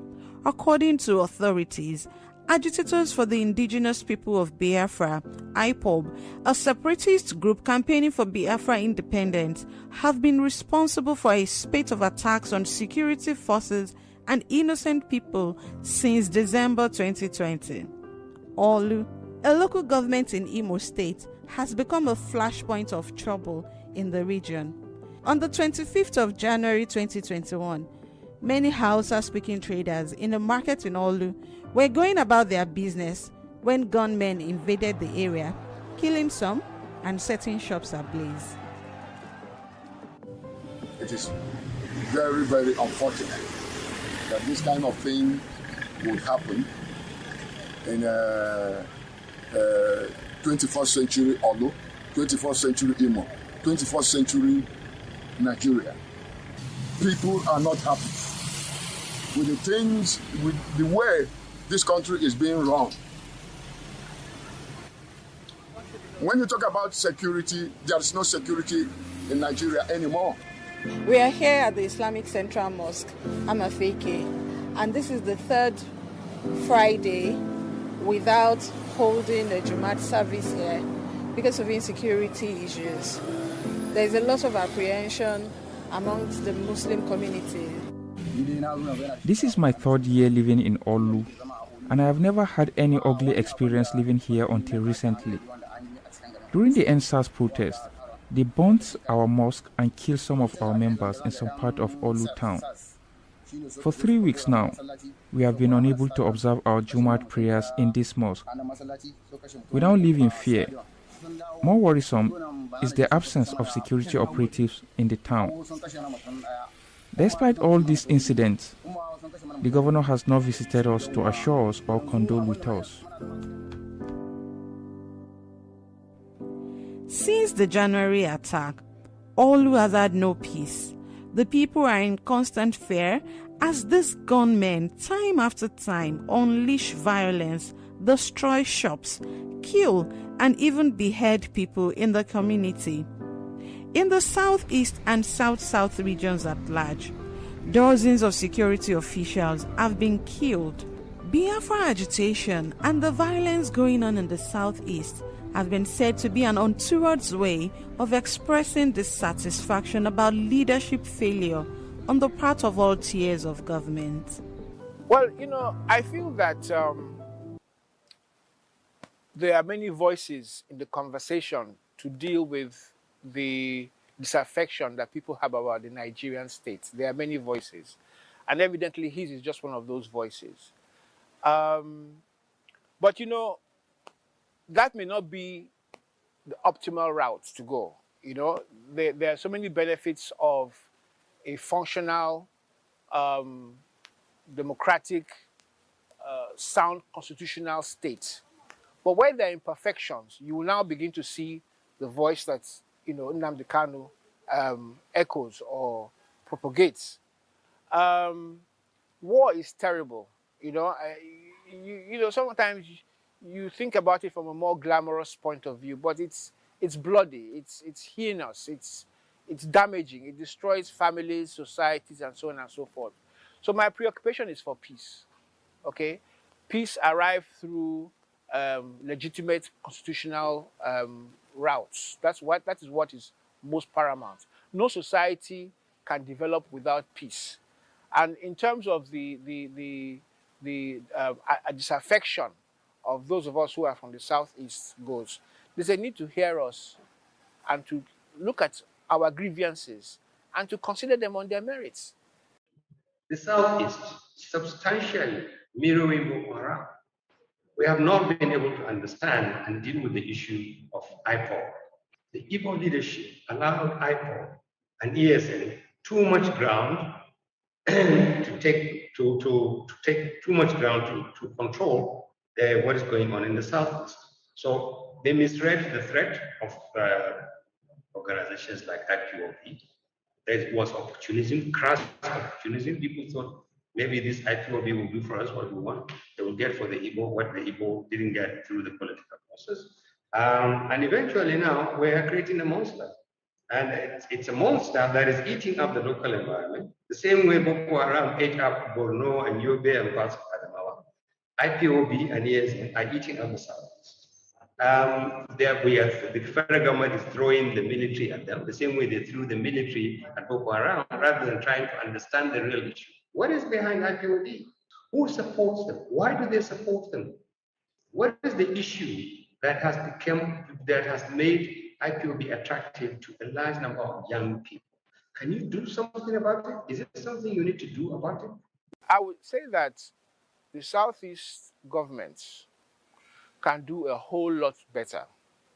The state governments, they can do a whole lot better in delivering services to the various constituent parts of the Southeast. We don't see enough of government in our rural communities, in the local government. We need to raise the bar as per the effectiveness of subnational entities. All right. Once we've gotten to a point where we can say for certainty that the state governments are operating optimally and delivering their own share of the governance dividend, then we can look elsewhere to seek inputs. But state governments in the Southeast need to up their game. The Nigerian police force, on whose shoulder the responsibility of protecting the nation lies, is unable to perform its basic functions, forcing the Nigerian military to step in. A society gets the kind of police that it pays for. Over the years, successive administrations have not made the connection around policing and development. So they just see the police as, oh, that is the police, and not critically putting it in a position of primacy, because people need to be safe internally first. You need to take care of the internal enemy before you begin to look at those ones that are threatening you on the outside. So over the years, there's been consistent underfunding, which is very, very critical. You want to undertake police operation, it has to do with funds, it has to do with state-of-the-art technology, equipment, and all of that. And then the manpower, less than 400,000 police personnel currently police a country of over 200 million. So what it means is that there's inadequacy somewhere. The police right now is overstretched. The country is very big and diverse. And then if you look at the scale of insecurity that is happening, it changes rapidly. So what it means is that the security landscape is not constant. You understand? So the police is trying to really grapple with all of this in the midst of very meager resources in terms of training, in terms of equipment, in terms of manpower, and every other thing. Government's approach in trying to address some of these inadequacies by the police has been to set up committees, police reform committees. But the question again is that each of these successive government that comes in set up a committee, do they make reference to the last committee to say, okay, what did my predecessor, found when he talk about policing challenges? How can I build upon that and actually implement this to make the police effective? But no. Our approach has been that, okay, I get into office and then I'm setting up my own committee. Though the carnage isn't over yet, in more recent times, the joint military effort of the Nigerian Army and the Nigerian Air Force has recorded more success in combating terrorists and criminals. In the last few months, the synergy and jointness among the three services has been cordial and overwhelming, which has resulted in the decimation of most of the criminal elements we have in this country.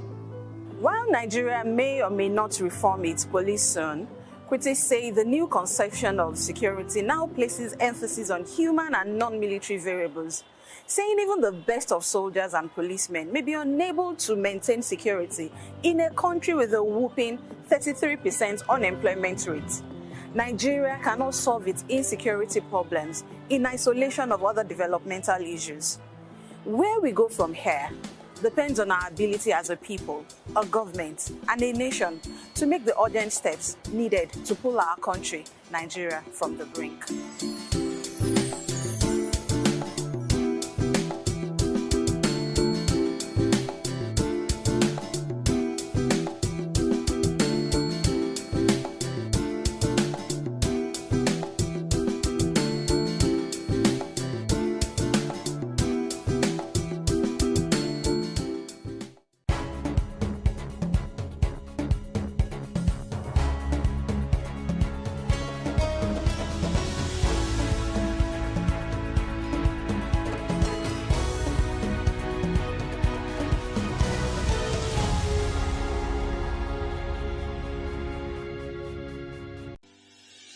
Increase the reach of your events or business services.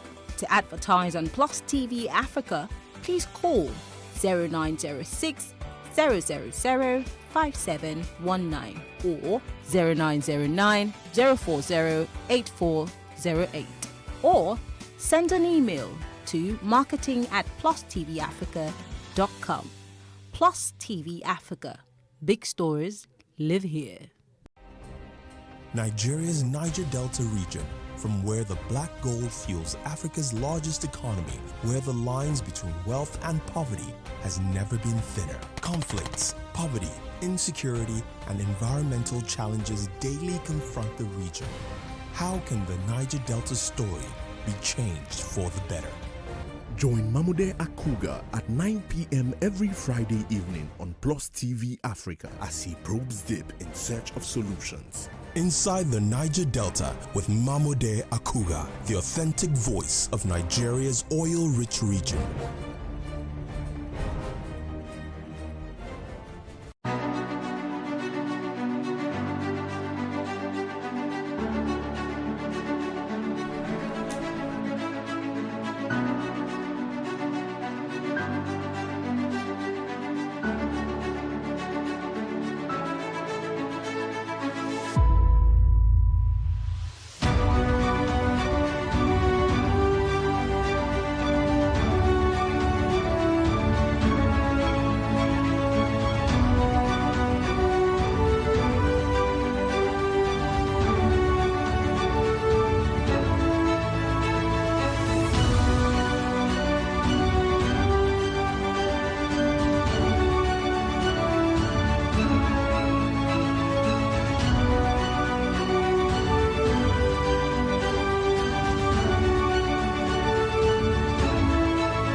Vice President Yemi Osinbajo labeled traitor by a group.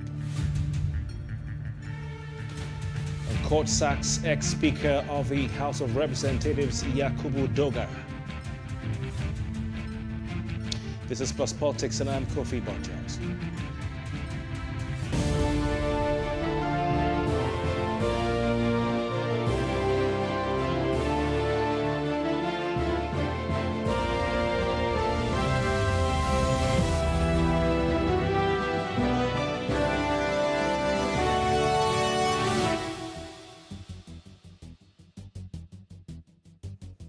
You're welcome. The Osinbajo support movement says it knows the group behind the Judas who betrayed his master posters that have flooded different parts of the country, which have described the vice president following Osinbajo's declaration of his intention to run for the office of president.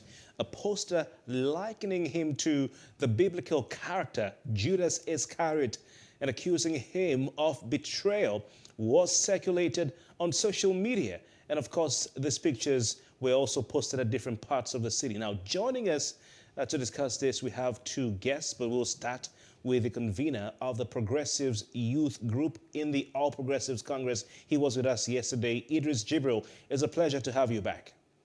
It's a pleasure too, Kofi. Thank you so much for having me here today.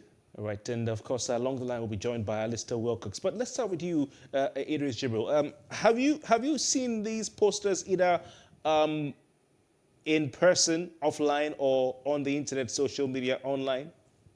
Yeah, the poster has actually flooded the social media. You know, posters like that are eye catchers. They get posted everywhere, reshared, retweeted, and it's all over. We've seen it. Indeed, indeed. So you have seen these posters in Abuja?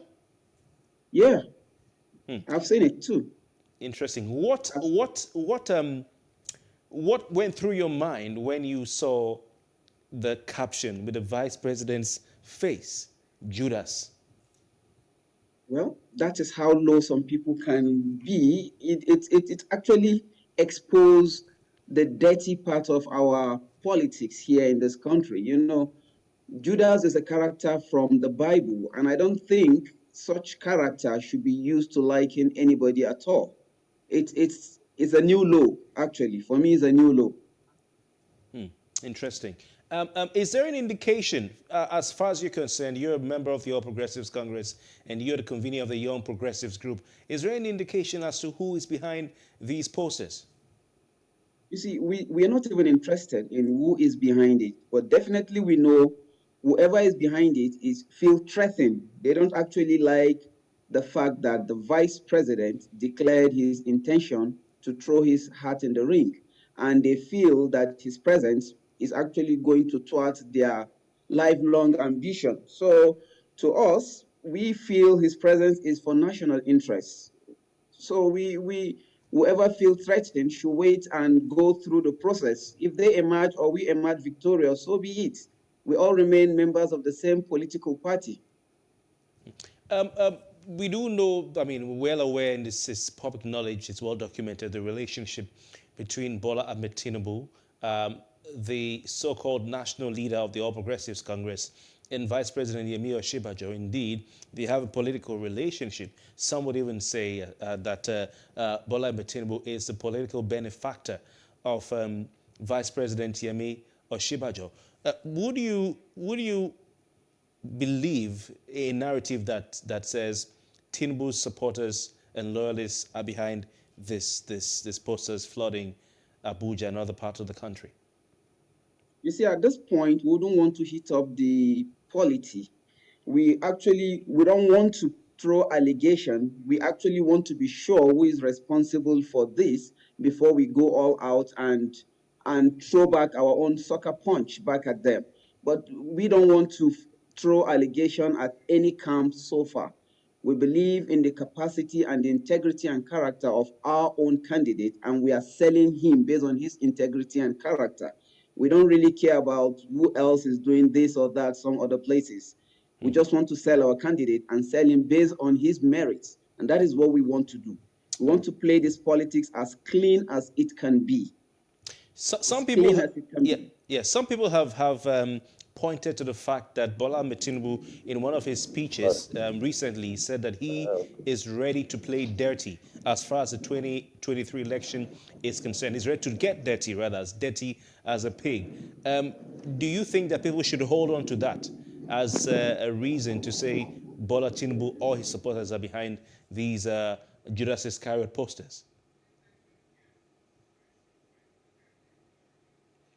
In our own context here in Nigeria, we go as low into the gutter to ensure we make a point or to discredit an opponent. But I think that is a very negative way to go. In marketing, I think you talk more about yourself than talking about your opponent. I don't even want to call names here. I want to concentrate on the candidate I believe in. I don't want to mention any name. Whoever is responsible will meet at the primary election, and if it's an opposition party, we will meet at the poll. Indeed, about 3 days ago, the media offices of both gentlemen we've mentioned so far on the program, the media offices of the Vice President Yemi Osinbajo and the APC leader Bola Ahmed Tinubu, they issued separate statements on 19th of April precisely, warning the public to beware of plots by unscrupulous persons against their principles. These were separate statements. So when we hear the PYO through his office saying there are plots by unscrupulous elements, we don't know whether he's referring to Tinubu or some other person. And when we hear from Tinubu's office that there are plots by unscrupulous elements, we don't know if he's referring to PYO or his group. So is it possible that someone like Professor Yemi Osinbajo and his team can instigate something like this for political gain? You know, Prof in his character is quite a gentleman to go about throwing negative punches at people. Definitely. And all his supporters, all pro-Osinbajo support group have also, they've imbibed that character to sell the Prof based on his merits and to ignore any tantrum and dulls from other opponents. So I don't think Prof referring to unscrupulous elements meant he's referring to any other camp. Probably he's talking about the media castigation or the media war that has been meted out on him wherever he goes. All over the media, people have brought up accusations that are actually unsubstantiated anyway. But the latest we're hearing Hello? is... Yes. Hello? Alistair Wilcox, are you there, please?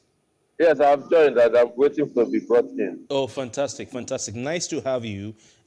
Before I come over to you, let me just quickly round this up with Jibril. Idris Jibril, the latest is that the Osinbajo support movement OSM, which I know you know the group we're talking about, is saying that they know the group behind the Judas who betrayed his master poster. They're saying this is the latest. This has been dragged over the last 6 days. The latest is that they're saying they know those who are behind this particular poster, and they've also gone on to say that in a statement that the prime suspect is an Abuja-based graphics designer from Osun State who has denied working for the former Lagos governor's campaign team. But they're saying that records of his phone chats with a member of the team contradicted his statement to the police. Adejuwon Babatunde, who is director of media and publicity of the Osinbajo support movement, in a statement claimed that chats and call logs of a suspect arrested, this is a graphic designer, by the security agencies indicate that a campaign team working for Tinubu was responsible for the posting of these what he called blasphemous posters. I think we would direct that question to Alistair Wilcox. Alistair, what do you say to this? That they have discovered that the campaign team of Tinubu is behind this?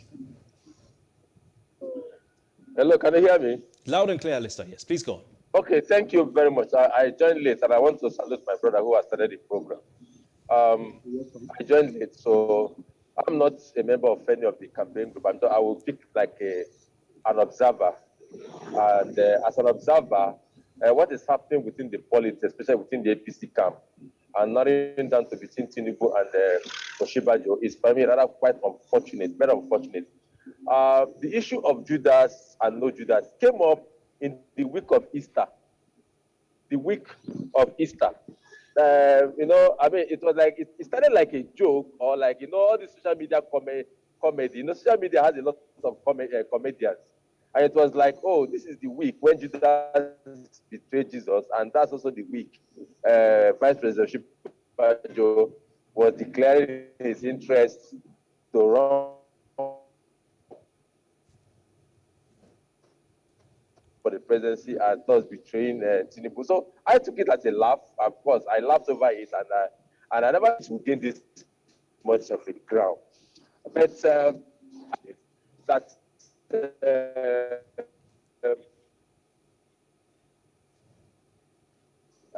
people should risk as cheap as it could get. Nonsensical. Two men involved here, Asiwaju Bola Ahmed Tinubu and the Vice President, Yemi Oshibajo. They are no mean men in politics in terms of support. So narrowing down to Judas and Jesus Christ, I think for me it's not only blasphemous, it's very, very childish, and that will not give anybody any mileage. Neither will it reduce the mileage of Oshibajo. It wouldn't give Bola Ahmed Tinubu any mileage. Sincerely, maybe people are trying to whip up sentiment. Yes, I might fall for it. I send these pictures unless because I might be tilted towards that direction, but I don't think it will give Bola Ahmed Tinubu any mileage. Just like I heard your other guests talking about, it's issues based now that people should be talking about. If you ask me, am I happy that the Vice President is contesting? I'm neither here nor there. I also know the sacrifices Bola Ahmed Tinubu has made for the country and for the party, right from the time of ACN. And I also know how the Vice President emerged as the Vice President during the 2015 election. Some of the things that made him to emerge. But will that now stop a man from exercising his right? For me, I don't think so. And so anybody resorting to Judas and to Jesus Christ, for me, is rather too petty, too low, and it will even be a negative to anybody who is thinking about it. And I'm not worried about, I don't think the police has anything to do about tracing who printed a poster. It's all over the internet. I mean, when Buhari was sick, his obituary was all over the internet. So, even when his son had an accident, his obituary was all over the internet. So those things do not matter, because the internet has become a junkyard for all kinds of nonsense. So it shouldn't matter to anybody. But Lester, apart from it being on the internet, these posters are also seen around Abuja. Yes, like I said, it's low. As far as it's a low point in terms of electioneering campaign. Yes, of course, like the man said, policy itself is a dirty game. So people want to go too dirty. But for me, it's quite a low point of being dirty. It's something that wouldn't give anybody a mileage. Let the poster be in Port Harcourt. I'm in Port Harcourt right now. I've not seen the poster. Let it be in Abuja. Let it be anywhere. Posters don't sell campaign. Posters only help people to. Posters really do not matter in campaign. In real campaign, when the issues are broader, I think for me, the two gentlemen have enough issues to sell themselves. Their supporters should stop all this madness. I think it is supporters that are causing this problem. But Alista, you're blaming the supporters. They are the ones causing this problem. Yeah, Alista, you're blaming the supporters, saying that they should stop this madness, as you put it. But the Tinubu support group, the Bola Ahmed Tinubu media office came out to say that he is not behind it. Their team is not behind it. That this is those behind the posters intend to provoke anger against the person and aspiration of Tinubu. But that has been proven wrong by the Oshibajo support movement, who are saying that they were able to apprehend the graphic designer behind this, and that when the police went through his call logs, his chat, what they saw was that he was having a WhatsApp interaction with a key member of the Tinubu campaign team. Well, it doesn't matter for me. Yes, if the perpetrator is found, and again, what are they finding him for? It's politics they are playing. What are they finding the perpetrator for? It's politics they are playing. And if you choose to call Oshibajo a Judah, It's politics. Do I support it? No. But for a police to now start saying it's chasing whoever published that article, for me, it's also a distraction and not even the work of the police. If in political campaign, people are called names, people are called worse names, people are called all kinds of names in political campaign. So I do not understand why the police even start chasing who published that. But for me, the gross of it is the fact that this thing is being done and perpetrated by the support group. Sometimes it could also be the opposition. Because really, I will tell you for free, the opposition is more happy that Oshibajo should run against Tinubu than even the real supporters of Tinubu, of Oshibajo. The opposition is more interested in the PYO, Yemo Oshibajo, running against Tinubu than even the APC establishment is interested in them running. So as far as I'm concerned, it could be the opposition and the support groups that are overzealous in their activities. So that is for me, and I tell you, it's a very low point in terms of the political campaign because it has no issues. It's just some of the yabis and abuses that is there and tantrums that comes with politics, and it's not what the police or anybody should start chasing about because it is mere political statements. All right. I'll come back to you, Idris Jibril. Yes. Yeah. What do you think this says about the Tinubu campaign as a whole? That the media office, the same media office that came out to say that they or their principal was not behind this, from what we hear from the Oshibajo support movement, they've seen records of chats, phone chats between the graphic designer of this Judas poster and the media office, in fact, two key members of the media office for Tinubu. What does this say about the Tinubu campaign and their strategy? Well, Kofi, I think as much as the OSM decided to dig deeper to find out who is responsible for this, which Alester has actually said is actually unnecessary. It's not necessary to go that deep to find out who is responsible for this. Definitely, when statements like this or when findings like this come out, there will be a disclaimer. And the Tinubu campaign organization just disclaimed, these support groups sometimes are overzealous.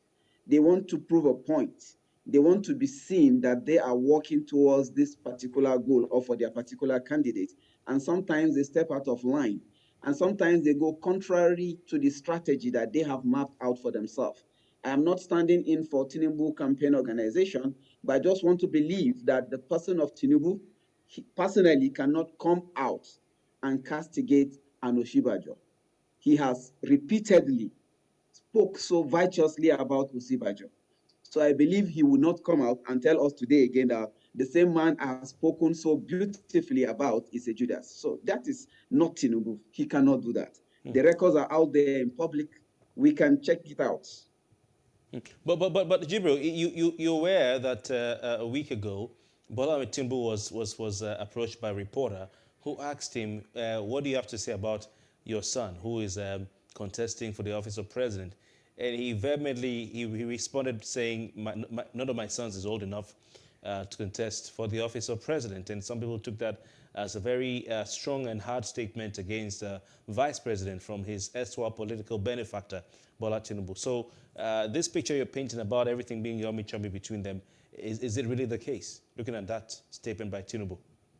Well, the vice president, Professor Yemi Oshibajo, is not his son in that sense. I know some statements like this can be given many interpretations, but I think their relationship is more of a mentor and a mentee, and this is the norm of politics globally.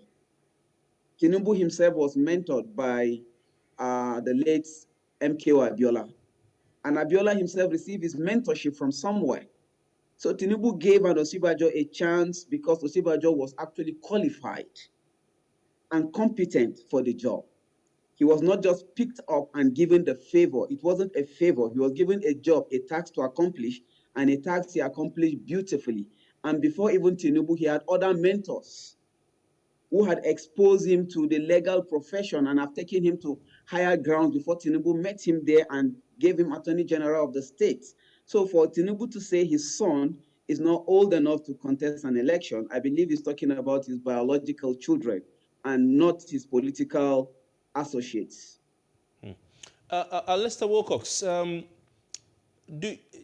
political, observers, indeed members of the All Progressives Congress, have said that have accused the vice president of derailing from the plan that was set in motion when he was pushed forward to represent the APC as a running mate to the flag bearer at the time, candidate Muhammadu Buhari. So some have accused the vice president of derailing from the plan, which was, you're going there because Tinubu cannot go there. Of course, Tinubu himself has said that he could not be the running mate because that would mean a Muslim ticket. So is the vice president biting the political hand that fed him? Well, I have always been an observer all my life. I've not been in the thick and thin of politics. So I don't know how the politicians think. But from a casual observation, and is the keen watcher and a keen ardent supporter of the APC, some of the issues that led to the emergence of the vice president is very clear to me and to so many people and the entire public. Like you said, it was obvious as at the time that Tinubu contracted, which was the major brain or arrow behind the APC, approached Muhammadu Buhari and contracted him to be the president and even worked towards him emerging. Of course, use all his what they call it, structures and everything, political sagacity to ensure that the president emerged. Of course, the idea was for him to be a vice president, but when it was becoming obvious, that the so-called Muslim ticket could not flash at that time, of course, he has to nominate somebody. And nobody would know the fact that he nominated only the vice president, who haven't excelled as Attorney General of Lagos State from 2009, from 1999 to 2007. And he has been, after that Attorney General, the vice president, wherever has just left. He was not even in politics. He just left and was continuing his legal profession. And Tinubu went and bring him back, being a competent, competent and very competent, and he can vouch for to run the office. And of course, in all fairness, he did that office credibly. So if there was an agreement between them, and Lester Wilcox and several observers are not aware, I'm sure even my brother in the studio is not aware, if there was any meeting, discussions behind the scene between the two men, of course, which can also be inferred to have existed. But my brother in the studio is not aware, and Lester Wilcox, I'm not aware of any meeting that states categorically, you are holding this office in trust for me and all whatnot. But looking at it from the general perspective, and that's why I say I think the supporters are the cause of this problem. I'm sure the supporters and the opposition are the cause of this problem. Looking at it generally, I mean, common sense. I mean, natural common sense dictates that. Look, if a man gives you an opportunity, and then in the fact that the man is interested in an opportunity that you are holding in trust, it's also fair that you don't breach that trust. Politics or no politics, mentor or no mentor, mentee or no mentee, father and daughter and son or no father and son. If somebody has given you an opportunity for you to excel in a position and that person needs that position, I think it's also fair that and natural justice and natural consequences that you don't bite that finger that fed you. I'm not saying in totality that Tinubu fed the vice president. He's a very competent man. I mean, in all his right. But if you go and watch Ekiti campaign 2014, the campaign in Ekiti, where Asiwaju said, I am qualified for this position. I am very the tape is there. But for the interest of the country and for my party, I stepped aside and pushed others forward. I think something like that. I'm paraphrasing it. I mean, Ekiti campaign 2014 of the All Progressives Congress in Ekiti. I think 2014 or early 2015. I can't remember the exact time. The video are all in the. So this is a man that has made sacrifices. So for people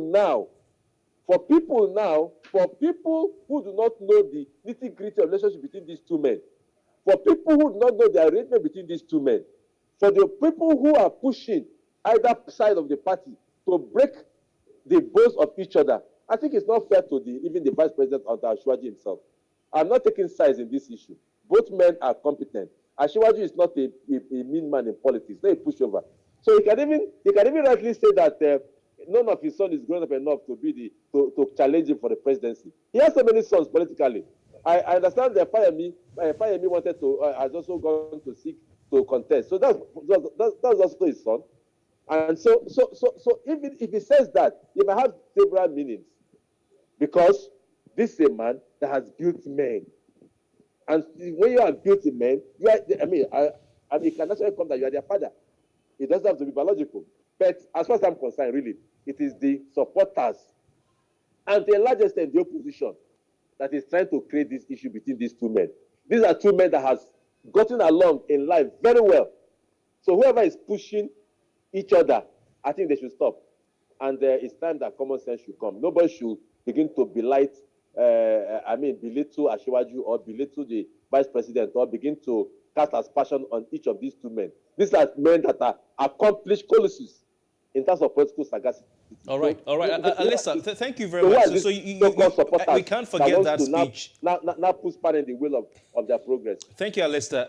And finally from you, Idris Jibril, I'm sure you remember that speech where, in the 2015 campaign, Bola Tinubu did indeed, like Alessa say that he was qualified to be the vice president of Nigeria, running mate to Muhammadu Buhari candidate at the time, but he decided to sacrifice. So does this not therefore cast the vice president as a betrayer, as somebody who is not a team player, as somebody who probably is selfish and cannot be trusted and isn't loyal? Because he wouldn't be there if Tinubu had not said, okay, not at all. Not at all, Kofi. You see, B.C. Akande's autobiography captured a lot of events for us to go back to and read the event that happened prior to the merger of the ACN and ANPP and some of the legacy parties that met together to form the APC. That book is rich with a lot of history for us to go through.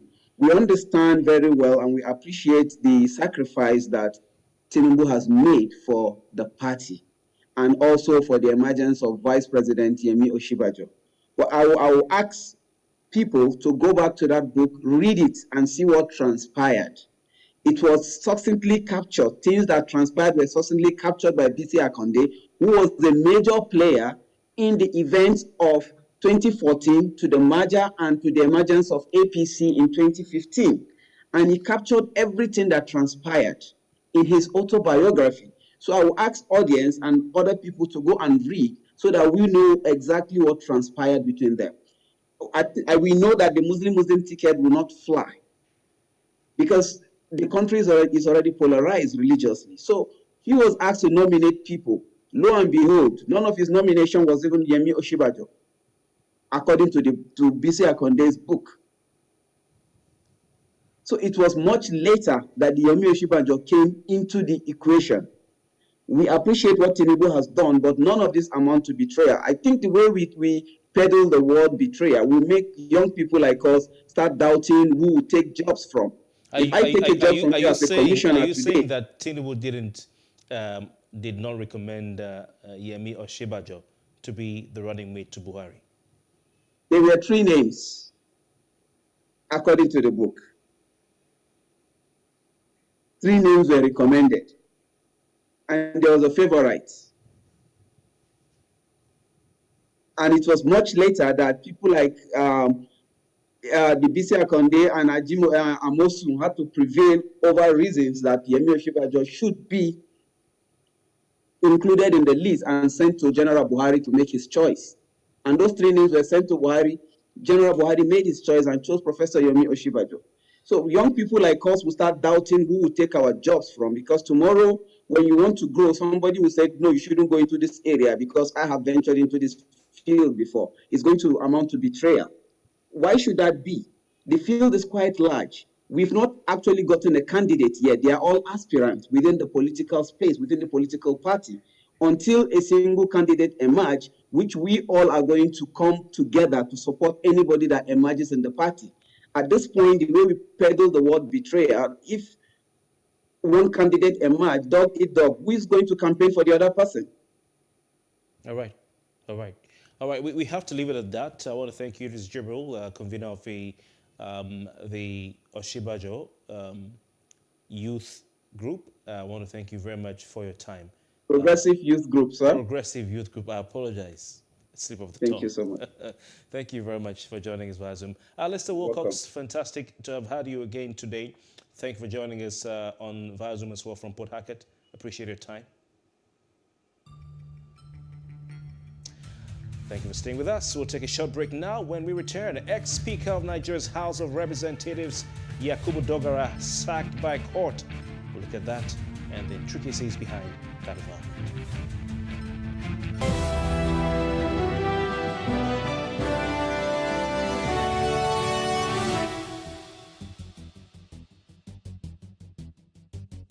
In raising our kids, parents should stop playing God. The internet is actually using the people. But when you're looking for money to help other people, then it becomes easy. Don't rush into marriage. I always say this. You rush in, you rush out. Family is the bedrock of every society and the essence of life. On Today with John and Helen, we dig deep into family values in every sense of the word. Join us every Saturday at 9:15 a.m. on PlusTvAfrica, DSTV channel 408. With you, we play a part in strengthening the values passed from generation to generation.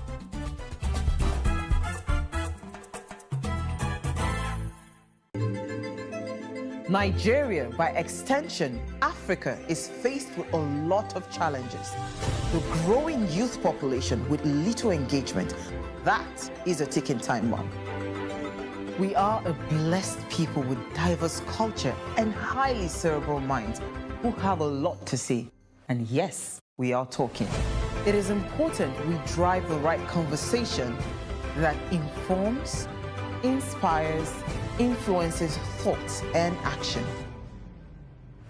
If we say there's beauty in our diversity, then let us embrace our diverse culture. We must continue to courageously be the voice of transformation as we are the hope for the future. Yesterday's conversations shape today. What are you saying to shape your tomorrow? We know you have a lot to say, and we are here to hear you.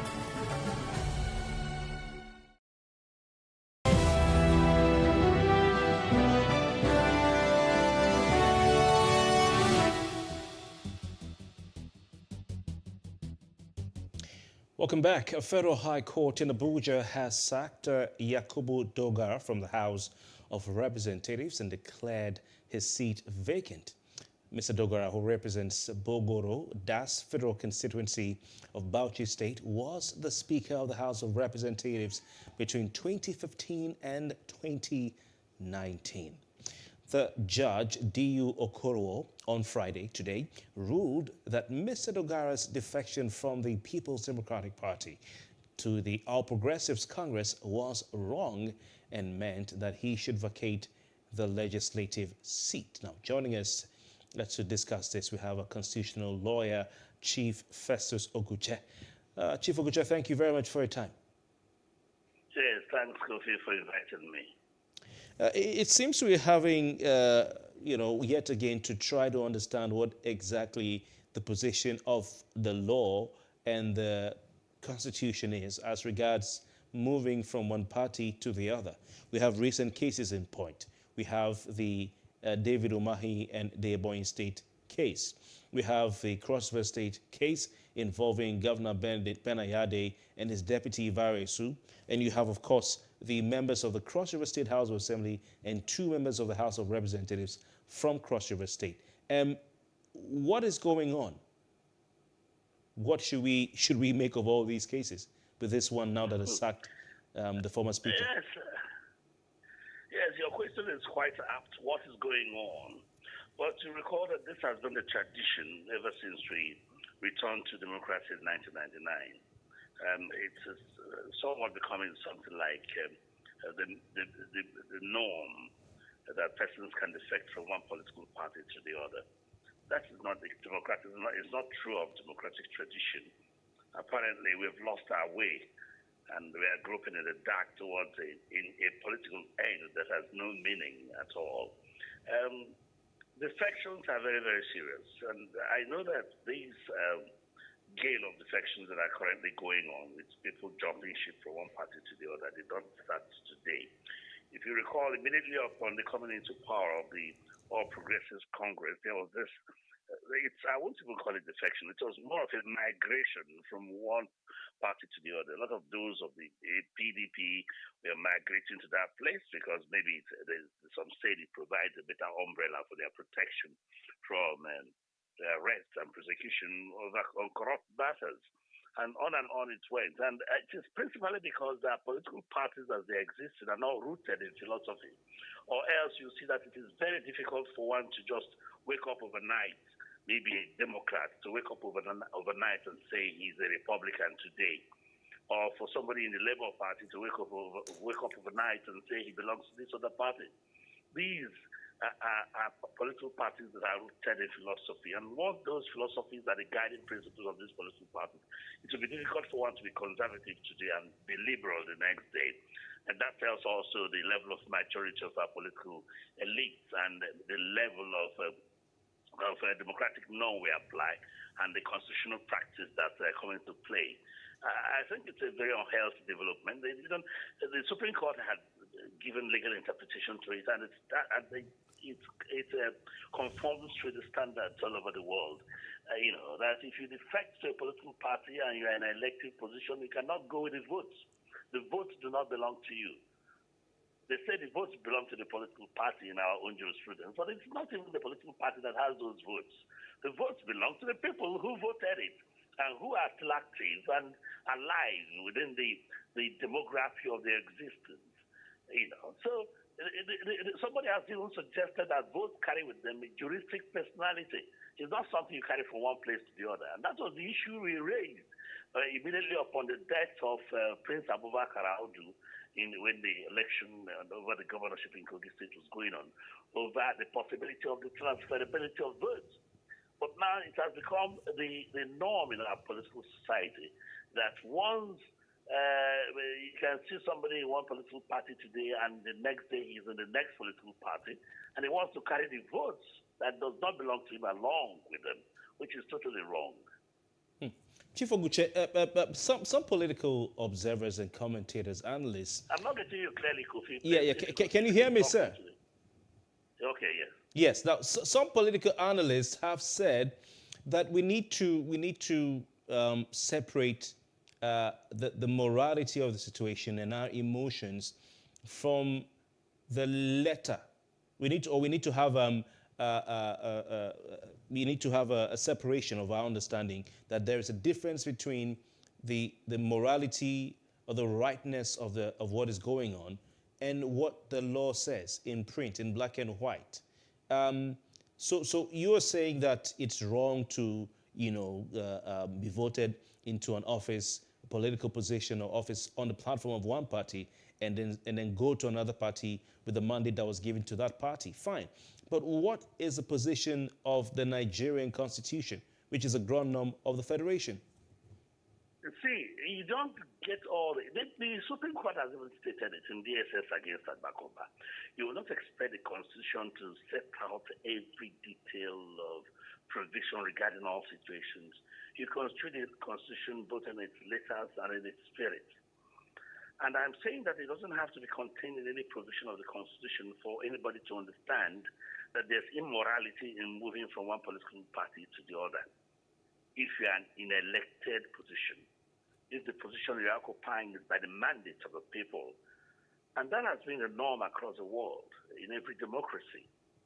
And this has been entrenched as a tradition, which cannot for any reason or any shade of imagination be circumvented by any provision of whatever provision there is in the Constitution. I know the Constitution is silent in the area of governors and all that, but it does not mean there's a lacuna You won't expect the constitution to spell out everything. If you move from this political party to that, if this political party but Chief Oguche, the constitution is a ground norm, and it's what is the Bible of the nation. Ground norm, I agree with you, Kofi. But like I said, there's what we call traditions. There's what we call norms, and we are practicing a constitutional democracy. So it's a combination of these principles that you find in a democratic culture, these doctrines, these things that combine between the Constitution and the principles of democracy that apply. To the extent that I understand, the right to vote is a fundamental right. And the vote belongs to people. And once that vote is cast, it becomes a representation of the expression of their will. And you ask me, if you express your will in a particular way towards a particular direction, an individual can take it and take it to another direction. It's a matter of morality. The Supreme Court had, in the case of Fedeco against Mohammed Goni, which I think is the locus classicus on the sections, had stated that defecting from one political party to another is the highest level of political immorality. It says it is malevolent. Look out for that authority. The Fedeco against Mohammed Goni. And that is the standard across the world, particularly if you're dealing with people who are in elective positions. If you have the mandate of the people, the votes do not belong to you. There's this erroneous impression that's been bandied all over the place that, well, the Supreme Court has said it belongs to political parties. It doesn't even belong to political parties either. The thing about defection, in the United Kingdom, if you defect, it calls for a by-election. Hello. Yes, but Chief Oguche, if we're to go back to the statements by the honourable justices, we look at the case of David. I'm not getting you clearly. Can you speak a little yes. closer? If we're to go back to the statements of our lords, the honourable justices, we have the case of David Umahi that went on appeal. And of course, you look at the case of Ben Ayade, the judgment of which relied on the statement of the Court of Appeal regarding David Umahi's appeal or case. I'm not quoting these judges, but they said that yes, indeed, the actions of these governors were immoral, unjustifiable, so on and so forth. I remember listening to your colleague Michael Zekome SA, Chief Michael Zekome SA, who defended Ayade in his case. He says, but no matter how immoral they may seem, that the Constitution does not allow any court to take away the mandate of a governor of a state, that they had laid down procedures for removal of governors of states. And you're talking about morality. There's an extent to which you lend credence to the pronouncements or the decisions of the courts of Nigeria. There's a recent report of the State Department of the United States on the judiciary, and it tells a lot of volumes about maybe the inclination of the justice system and the fact that there are so many inadequacies here and there, and things that pander to indiscretion and travesty. We were having that discussion the other time, and they all are agreed that in spite of the analysis by the learned SAN who you mentioned, it is very, very clear that it's a situation that is unenvisaged, that the proper interpretation to be given is a situation where somebody defects. As at that point, he is not the governor, and the principles governing Atiku against Obasanjo, those authorities that was quoted, they do not apply. Because at that time he has shifted, so you don't bring those principles that is the sitting governor. He became governor by virtue of that mandate, and so long as that mandate is no longer with him, he has shifted ground. And immediately upon the judgment of Umahi, I didn't know what caused all these delays, because I expected that judgment would be implemented immediately and get him vacate office. But then we saw how the judiciary was busy running over themselves, the judges running over themselves, issuing out injunctions, stopping his moving out of government house in Ebonyi State. Until then, the matter did not say the judgment of Justice Teku, which ignited all these fireworks, I don't think it was appealed, but then there's another judgment of the High Court in Ebonyi State which was appealed, and the judges in the Enugu Court of Appeal, Enugu Division, came up with a contrary view that, well, he remains. And I quite disagree with that. I don't know whether that judgment is appealed, so that I'll know the extent to which I can make this analysis, because I know that once a matter is sub judice, you don't discuss on it on the media. But to the best that I understand, I think that the judges truly know that, well, there's been some bit of judicial failures connected with what the country is going through now. I mean, in terms of want of decency and want of democratic value and want of societal and national importance to our existence. And I mean, it goes to show also that the judicial system has failed in its role to uphold the Constitution, or even to uphold the nobility of the judicature, to the extent that some of these interpretations are warped. So what I'm trying to say is that there's a recent U.S. report on Nigeria, the Nigerian judiciary, which is very damning and I think is very correct. So we don't have to lay so much credence in that, because some of these judgments, I know that if it were in the 70s, 80s, Nigerian political system cannot stand. But then what I understand, what I know is that when you defect and you have the mandate of the people, you don't go with that mandate, you drop that mandate. And for the fact that if you agree with me, and that's the point of law also, that the right to vote is a fundamental right. Of course, they are not talking about votes that are inalienable. We are talking about the transferability of votes, which also pertains to the transferability of fundamental rights, which is impossible. You don't transfer it, you don't alienate. In the proper mode or direction of a democratic practice, if the occupant of an elective office defects, the first thing to do is to consult the owners of the vote, the people that voted. They say that maybe elections are very expensive, but nothing is too big to be done to get things right. They say what's doing is what's doing right. You do it correctly. It calls for fresh elections, because the person moving cannot move with the votes that I cast as an expression of my own fundamental rights to freedom of information, to freedom of association, to freedom of thoughts. The vote carries with it all the essence and ramifications of the personality of the individuals that cast them, not the person who was given the mandate. That's my point, and that's my submission. At Section 68, Sub 1 of the Nigerian Constitution, and we look at the provisions in the Constitution regarding cross-carpeting. It talks about a split. If I can get you clearly, I'll have a good standpoint on what you're saying. Oh, okay, I'd like us to move to the Constitution. Get the phone close to you. I think it's. I can hear you clearly now. But can you hear me, Barrister? Yeah, if you get the closer, all right, I can hear you all very right. Okay. Let's go to the Nigerian Constitution, the Constitution of the Federal Republic of Nigeria, 1999, as amended. We look at, for instance, Section 68, Sub 1. We look at other parts of the Constitution that has to do with defection, and also that has to do with would be the basis for removal of political office holders. Does the Nigerian Constitution allow a member of the legislature to be removed without a legislative process?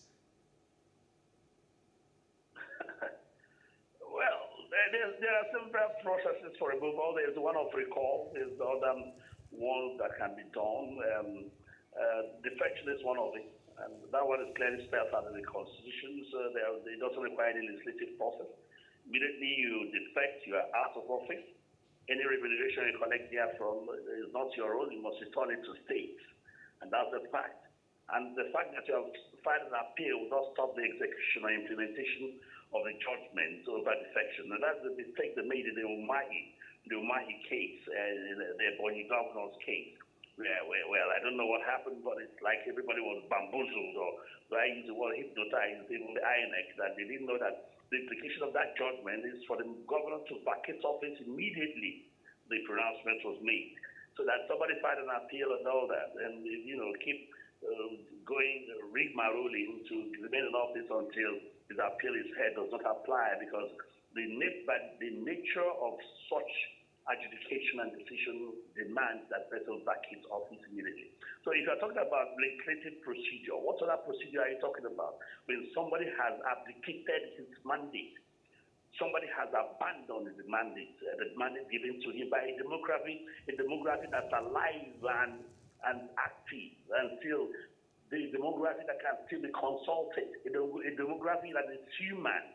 We're not talking about inanimate things here, or things that do not exist, or things that are not within the confines of human endeavor. We are talking about an expression done by a people, a group of people. So Chief Oguche, Chief Oguche, so should we see, do we need to get to a point, and how do we get there, where we don't even need to go to court to see a member of the federal legislature or state legislature who's defected without a split in the party relinquish his seat? Because, of course, like you've said, and I earlier said also, Section 68, subsection 1G of the Constitution provides that a member of the Senate or House of Representatives shall vacate his seat or her seat in the House if, being a person whose election to the House was sponsored by a political party before the expiration of the period for which that House was elected, provided that his membership of the latter party is not as a result of a division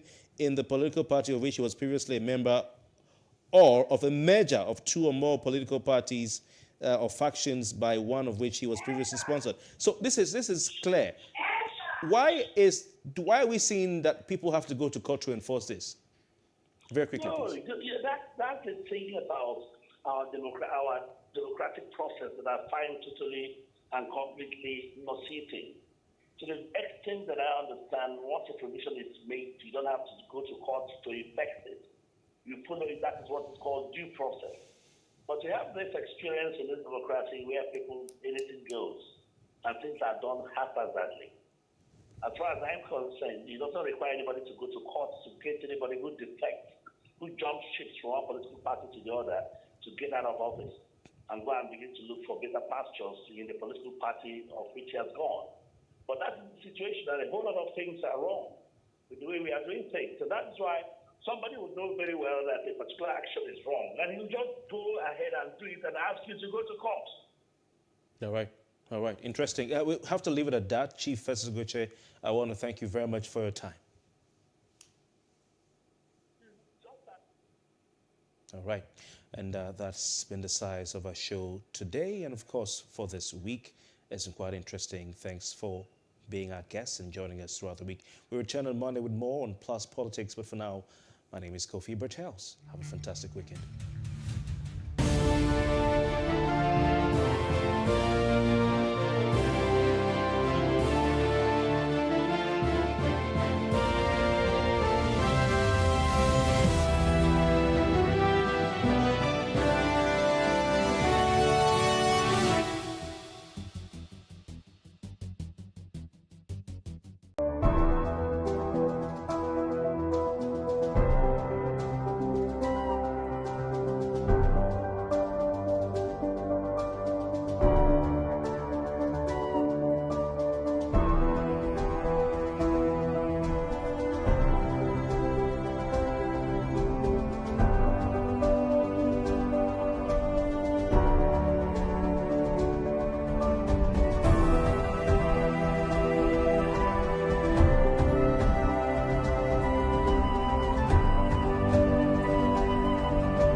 Formula One world champion Max Verstappen says he hopes he has many more special moments to come after winning the 2021 L'Oreal World Sportsman of the Year award. The Red Bull driver won his first F1 title in dramatic fashion on the final lap, pipping seven-time champion Lewis Hamilton and becoming the first ever Dutch F1 champion. Jamaican sprinter Elaine Thompson-Herah won the 2021 L'Oreal World Sportsman of the Year award, having claimed 3 gold medals at the 2020 Tokyo Olympics. Other awards presented during the ceremony included Tom Brady Lifetime Achievement Award, Robert Lewandowski Exceptional Achievement Award, Valentino Rossi Sporting Icon Award, and Emma Raducanu World Breakthrough of the Year Award. In the NBA, the New Orleans Pelicans had too much for the Phoenix Suns on Sunday, winning 118-103 to level the series at 2-2. Brandon Ingram had 30 points, 16 of which were during a productive third quarter, as he became the first player in Pelicans franchise history to score at least 30 points in 3 straight playoff games. The Suns were without Devin Booker at the Smoothie King Center, with the Pelicans keeping Chris Paul restricted to just 4 points in 35 minutes. Game 5 takes place on Tuesday in Arizona. On to tennis, where world number 1 Novak Djokovic's barren title spell in 2022 continued as he went down 6-2, 6-7, 6-0 to Russian Andrei Rublev in the Serbian Open final in Belgrade on Sunday. Playing in his second tournament on clay this season after being knocked out in the Monte Carlo earlier this month, Djokovic was off to a slow start as second seed Rublev broke him twice to clinch the opening set 6-2. Djokovic had prevailed from a set down his last 3 matches, and the 20 times major winner, shared on by a capacity home crowd, raised his game in the second set to take the tiebreaker despite earlier squandering 5 set points on the Rublev serve. The Serbian missed a chunk of the early season, including the Australian Open as well as the ATP Masters 1000 events in Miami and Indian Wells, due to his refusal to get vaccinated against COVID-19 and his lack of match practice showed in the deciding set. Rublev galloped to an early lead and barely gave his opponent a chance as he closed out the match with a powerful forehand winner for his 11th career title. In MotoGP, reigning world champion Fabio Quartararo claimed his first win of the season with a dominant performance at the Portuguese Grand Prix in Portimao on Sunday, while pole-sitter Johan Zarco held off Alex Espargaro to finish in second place. Quartararo disappeared into the distance at the Algarve International Circuit, and his and Yamaha's first MotoGP victory since Silverstone last season moved him level with Suzuki rider Alex Rins on top of the championship standings. With 7 laps remaining, Jack Miller took down Johan Mir while attempting to pass the 2020 world champion in the battle for podium, allowing Zarco and Espargaro to finish second and third. Mir's teammates Rins moved up to 4th, having started 23rd on the grid, while Ducati's Francesco Bagnaia, who exited Saturday's qualifying early after hitting a wet patch, finished 8th after storming back from last place. That's all in this edition of Sports News on Plus TV Africa. Do stay tuned for more updates in the world of sports.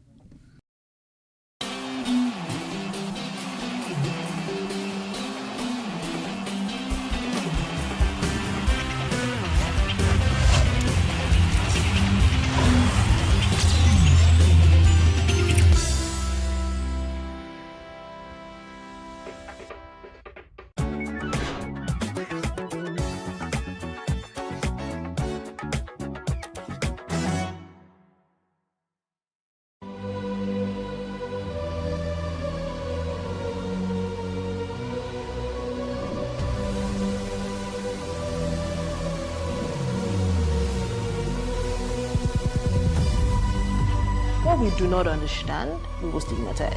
What you can see is the remaining of the tanker that exploded. It's also equally confessed.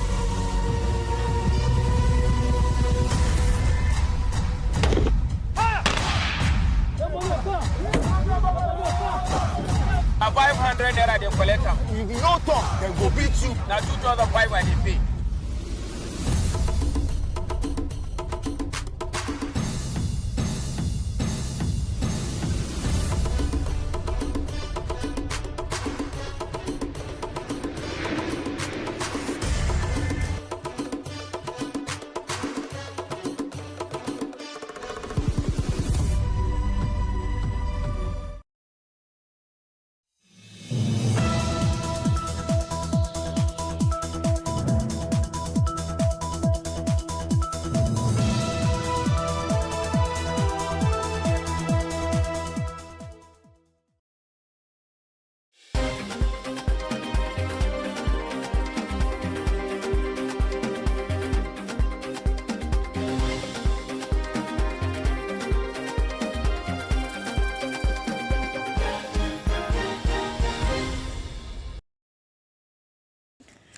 Good afternoon. I am Destiny Momo with the news update. The Edo State Primary Healthcare Development Agency has called on stakeholders in the state to increase investment to enhance the fight against malaria. The agency's health education officer, Irene Wabo, made the call in Benin to mark the 2022 World Malaria Day with the theme, Harness Innovation to Reduce the Malaria Disease Burden and Save Lives.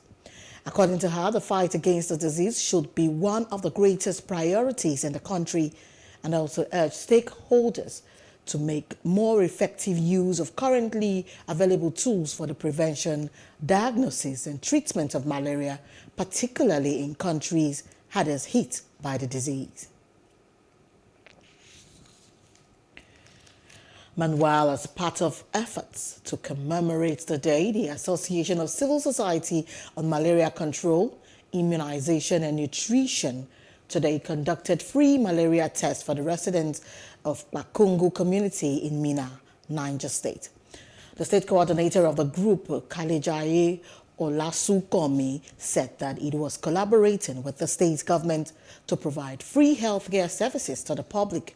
He listed such services as conducting malaria tests, blood pressure tests, sugar level tests, HIV and AIDS tests, and the distribution of face masks to protect the public from contacting the COVID-19 pandemic.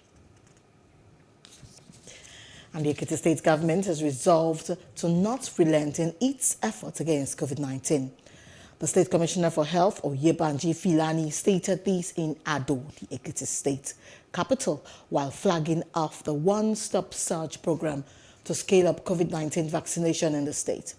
He said the state will collaborate with other organizations so as to get people living with HIV included in the expanded vaccination plans.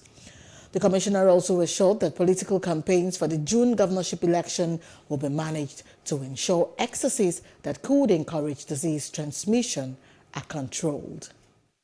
What our partner, the US CDC, is doing to support us to ensure we have additional teams, which is the surge capacity, which will go to multiple sites across 10 LGAs to rapidly vaccinate as many people as possible. We are very grounded as a state. Yes, we recognize that we're in the political season, but we're a very grounded state. We recognize the environment in which we are working in and the unique circumstances.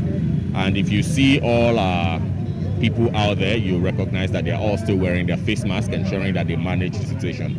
It's probably a bit limited to not have people around, but if you also know, based on the PSC, which is the Presidential Steering Committee guidelines recently, is that they've relaxed some of the rules. So we're happy with that, and we believe that even with the political campaign, that we can manage COVID.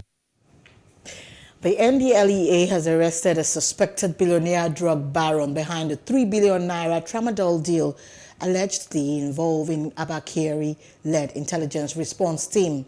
He is Chief Afam Malinsin Emmanuel Ukatu.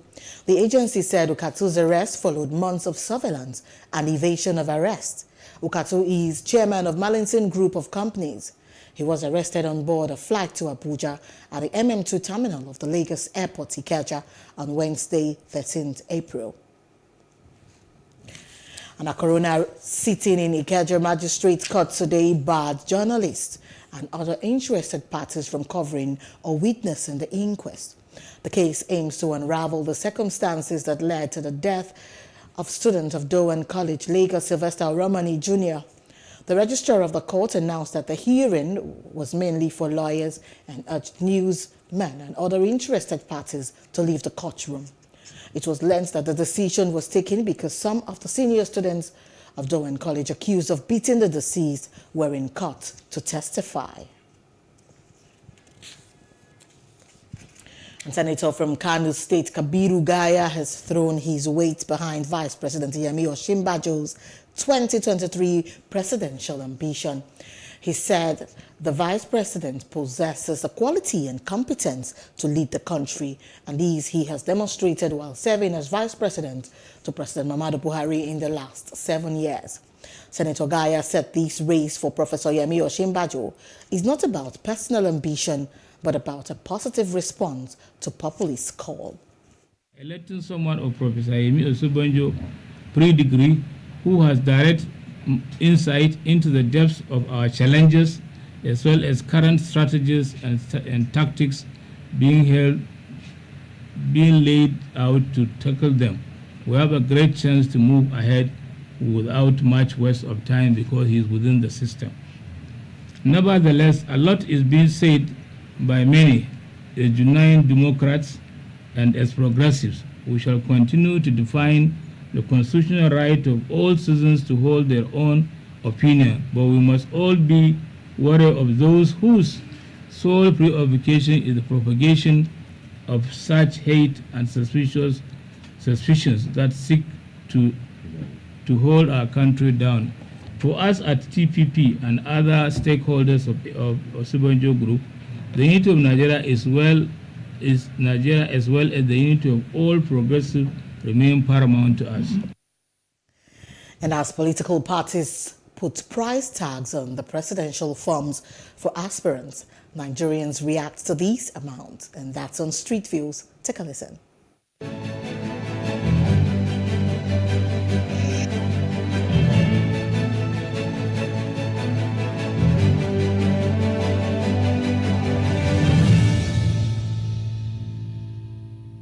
As a people, these are things that we need to take into consideration when making our choice of a party to support or the candidates to support, because there is consequence to such things being put in place.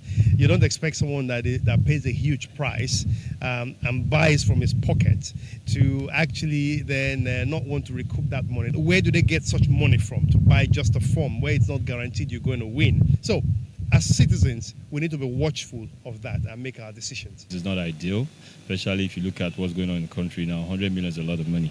I don't want to use the word absorb, but it's a lot of money. And the consideration is, for me, is what's the basis? How did you come about 100 million? I think the other parties are doing 40 million, 35. Even 10 million is a lot of money, given the fact that we're looking for a leader now who doesn't necessarily have to have all the way to do financially, but a leader who knows what it is that the country needs or is expected of him. They are making the money for the party. The party belongs to the money belongs to the party. So you can never say maybe it's wrong or it's right. Because even though they say it's a trillion. If you have the power, you do it, you pay it. It doesn't make any sense at all. That's too much. At least should have been like 50,000 at least. Actually, that's too much. 100 million, no. 100 million, 100,000, I don't understand. 100 million, no, that's too much. No, it's too much. No. If a Nigerian, an individual will bring out 100 million from his purse to buy for form to run for the presidency, meaning that he has trillions of naira in his account. Therefore, EFCC is supposed to go there and find out what is working. If you happen to buy the form too, what are you going there to do? You must bring your money back, put your interest before you think of others. That's ridiculous. In fact, when I heard the news, and I'm wondering, where do they want like genuine people to actually get this kind of money? People that can afford it are people that are actually stealing. The other time, a certain man did a burial and EFCC invited him over to probe him because of the money he spent for the burial. So EFCC should also invite these ones that are able to buy these forms and then probe them and ask them where they got that money from, because you can't tell me it's not it's genuine. Even if it's genuine, when they enter now, they will want to steal and get back that money.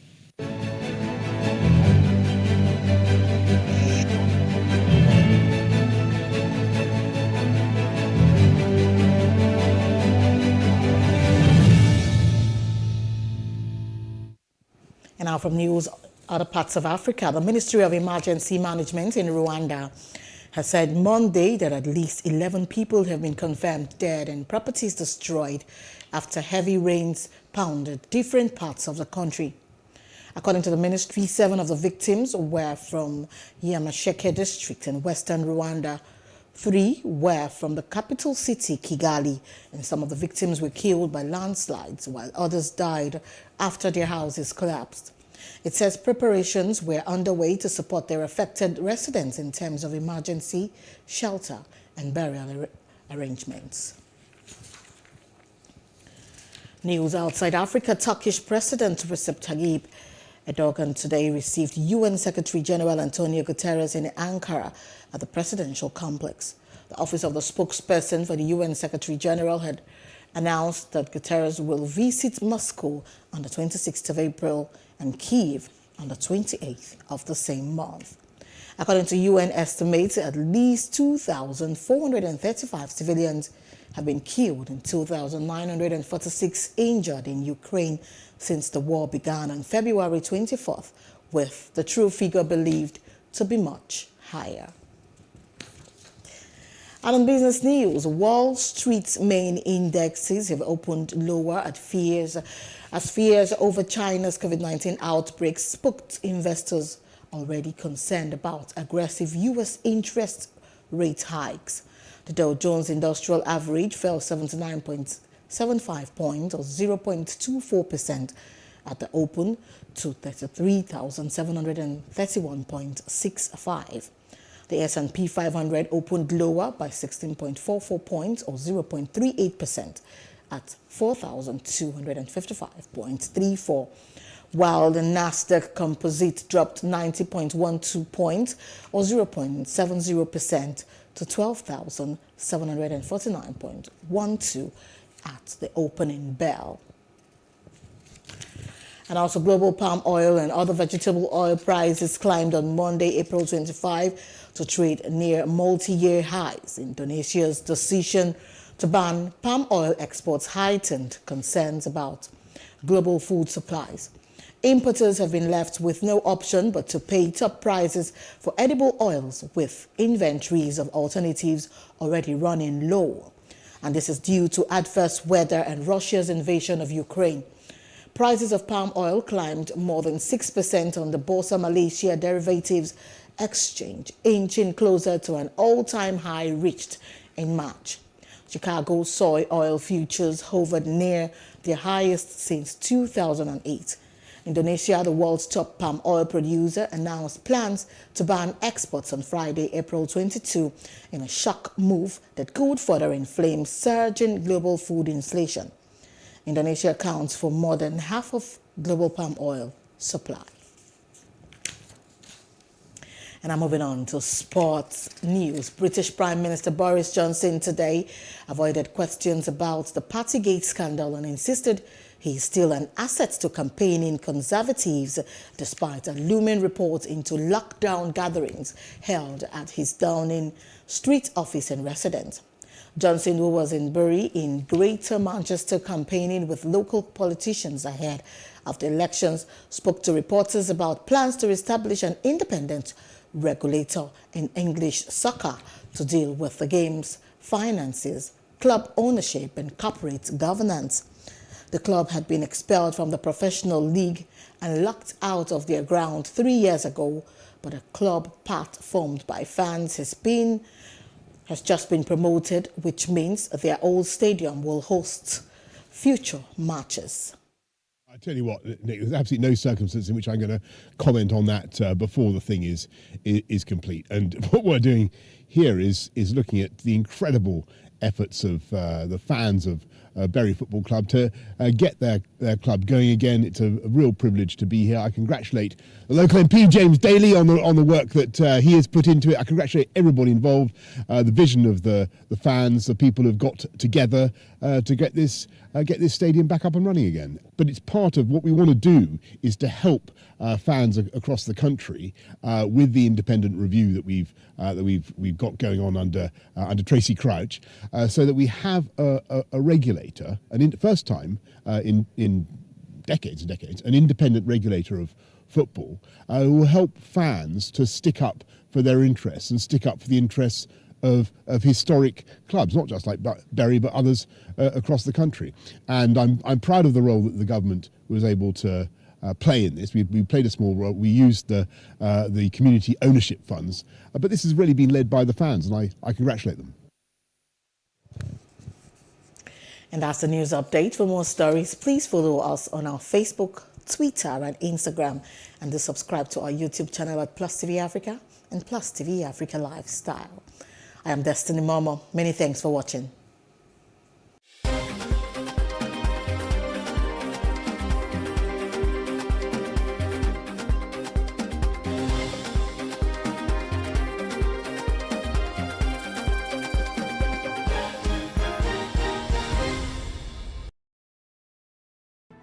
There is no voting on social media.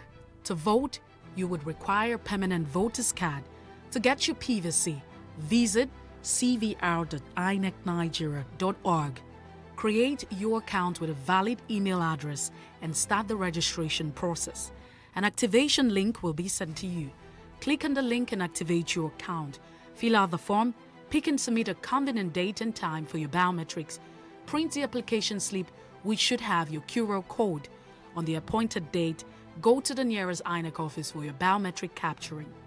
Thereafter, you will get a registration slip to pick your permanent voter's card when ready. Get your PVC today. This message is from PlusTvAfrica.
What we do not understand, we will stigmatize. What you can see is the remaining of the tanker that exploded. He suffered equally confessed.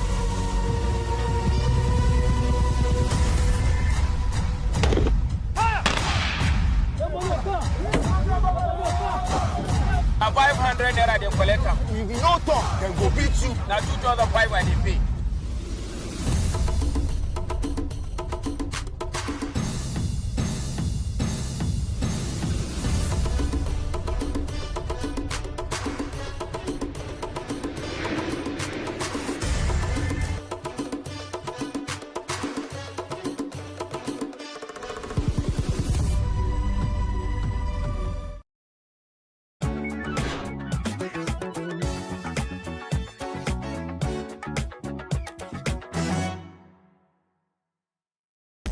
I bet your eyes and ears are thrilled with music videos coming from Nigerian artists.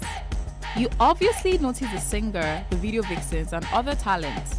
But what about the music director? Close your eyes, think about your favorite music video, and see if you can tell who directed it. Great if you can, sad if you can't. We're here to celebrate the brains behind the videos out there, and here are 5 top Nigerian music video directors. Number 1. Clarence Peters. He's a director, filmmaker, and cinematographer. The founder and chief executive officer of Capital Dream Pictures was involved in a mobile-sponsored music video for a documentary on AIDS in 1998. He directed 40 episodes of the TV series Everyday People. Peters has also shot a good number of documentaries, TV commercials, short films, and TV features. He has directed music videos for recording artists such as Dare, Durella, Wizkid, Seyi, Burna Boy, Waje, Tubaba, Fino, Runtown, and Yemi Alade. Peters has won numerous awards for his works.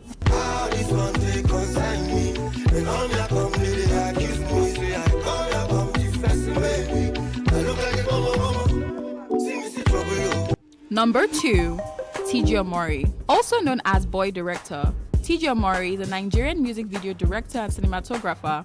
He started directing at 15 while overseeing stage plays at school and church. He began making videos a year later but took it up professionally at 18 after graduating from Pencil Film Institute.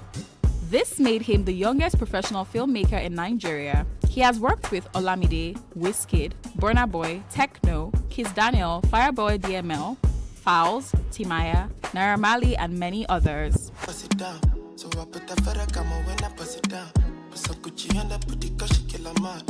But she don't want to push, she wanna stick around. But she still say that she love me cause I'm sexy. And I tell her that she lying, that she vexing. She be screaming, I be screaming, we be reckless. But I know that she be liking makeup sexy. Number 3, Meji Alabi. This London-born Nigerian filmmaker, director, photographer and producer has worked alongside Beyonce, Burna Boy, Wizkid, Davido, Tiwa Savage, Popcan, Goldlink and Nasty C. He directed Shay Shay's Murder in 2014, a move that gave him the desired attention in Nigeria. Alabi also worked with Wizkid on his Made in Lagos album. He's a co-founder of JM Films with Jimmy Adesoya.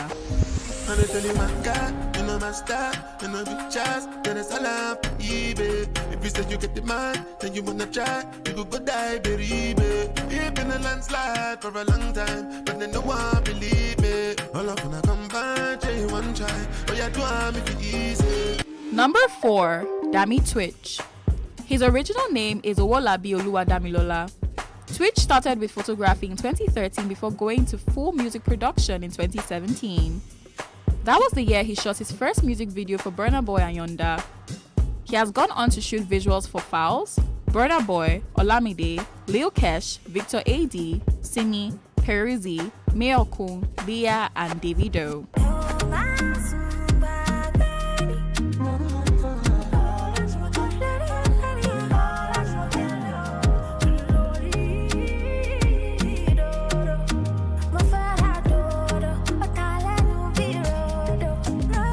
Number 5, HG2 Filmworks.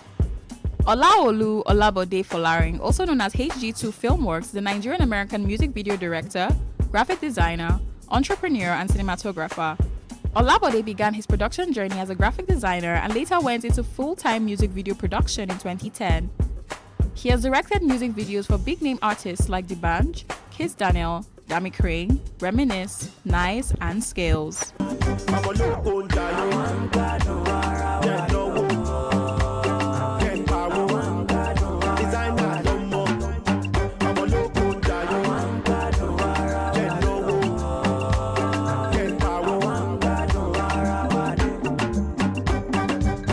You will agree with me that these directors bend over backwards to churn out massive videos for our entertainment. And such, they deserve more than enough accolades for their contributions. So whenever you watch your favorite artist videos, always remember the men behind the scene.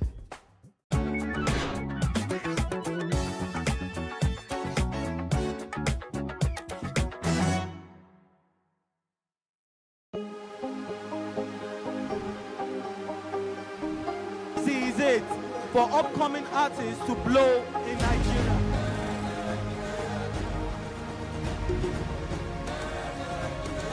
Welcome to Plus Trending. I am Buki November, your host, saying thank you for joining us on today's episode. Welcome back. It's tea time on PlusTvAfrica. Practice makes perfect. I'm not perfect yet, but I'm a lot better than I used to be. He's a king. He's entitled to marry 100 if he wants to.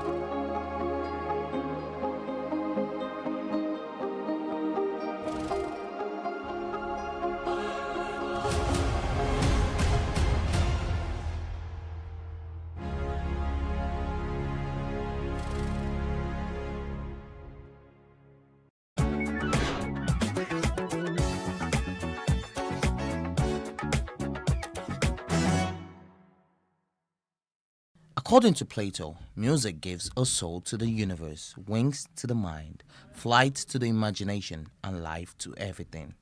This is no surprise as the music industry is one of the most booming industries in Nigeria, as the motion pictures and music recording accounted for 730 billion naira of Nigeria's GDP in 2020. It has not always been this way, as the music industry has experienced a full turnaround from the days the boys wore baggy jeans, big gold chains, and oversized t-shirts. Let me take you down memory lanes of the good old days. Onyeka Onwenu, Iyoguko.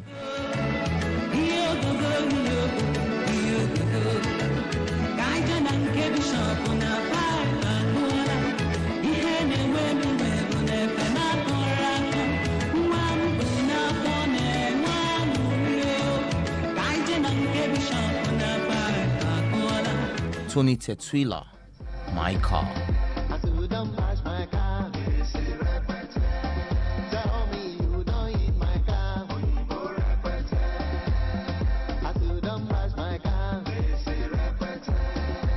Plantation Boys, Don't You Know? Baby, don't you know that I really love you so? That I really love you so. Never let you go, and I never let you go. That's sacred. Baby, don't you Remedies, Shakomo.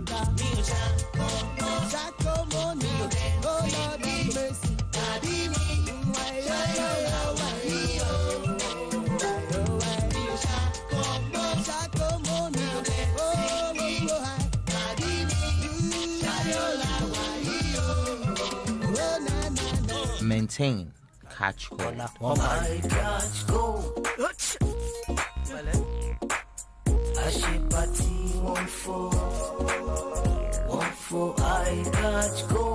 Idris Abdulkarim, live in Yankee. Idris, you promise you go marry me. See me, you done hurt me so badly. Remember that where we dey walk, yeah. You come go Yankee, you come forget me totally. Rugged Man, Ruggedy Baba. Once again, it's me, the individual, running the game physical. I'm here to open my mouth again and yarn spiritual, to speak from my heart. Let you know where they pin me, as people they grab bites and talk about me up in this industry. Where them been day when I they speak for mechanics and shoemakers, and they talk around the subject like my lawmakers. Before I dropped the hand, the industry was messed up. Fakers they rule, why real rappers them they stressed up. Nobody did it. I think people are biased about music based on their age, so everybody thinks their own era is the best era. But I can tell you for free that the Afrobeats era is by far the biggest era in terms of Nigerian music and its global impact, having done billions of streams and actually invaded the mainstream of the global pop culture. And that is what should be respected. Yes, there are great legendary artists in Nigerian music, but there are also great legendary artists in Afrobeats today. The reality of it is that most people do not understand that if you were looking at all the areas and the industries in the world you could work on, probably the hardest is the music and the film industries. There are millions of artists, millions of creative people. A very, very, very small percentile ever make it. It's a little bit like the 100-meter final in the Olympics. 8 people made the final out of 6 billion on the planet. They are very special people, which is why I get very irritated with Nigerians not celebrating people who make finals. So artists have a very, very hard road to ever become successful, and it's not easy. So to fail, you first have to try to fail. So keep trying. Even if you fail, get up and try again.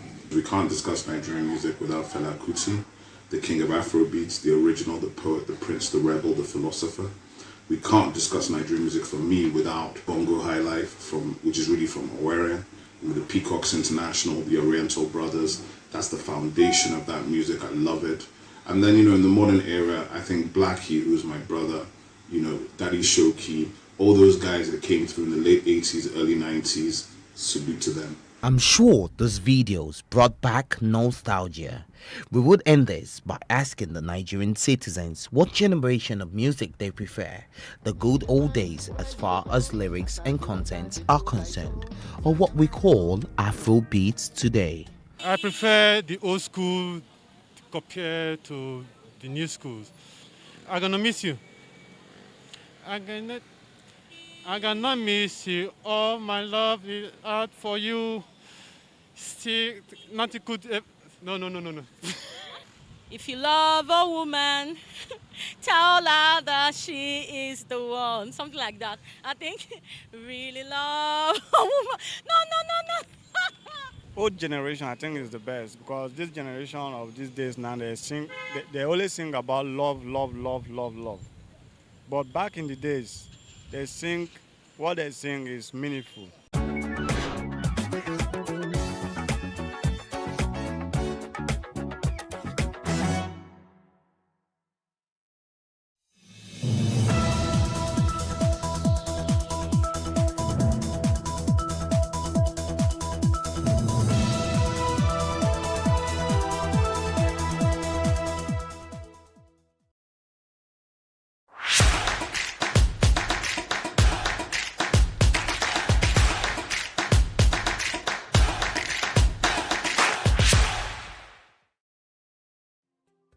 My name is Oluwatosin Olale, and our business is called Pathway Giants Limited.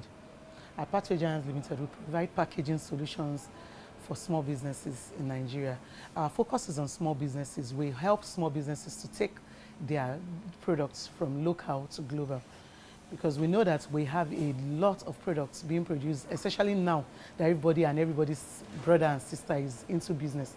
So we know a lot of people are producers, but we still have to, they still are limited in markets to the Nigerian market.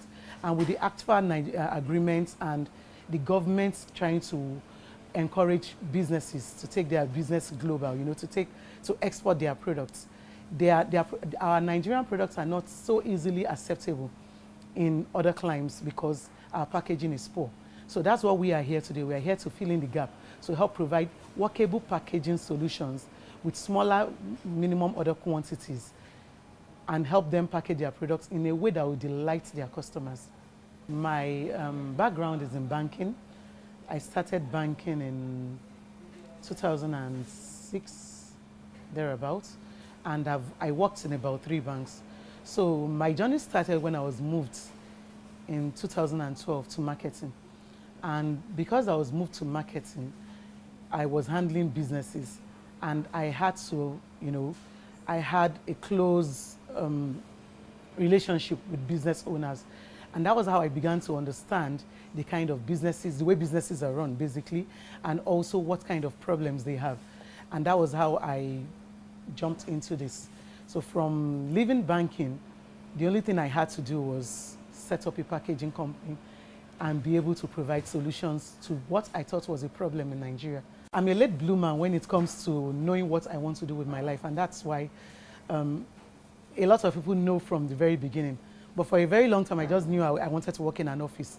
But as at that time, something started shifting in me, because the more I saw people running their business and, fulfilling their destiny, so to speak, it felt like something was missing for me.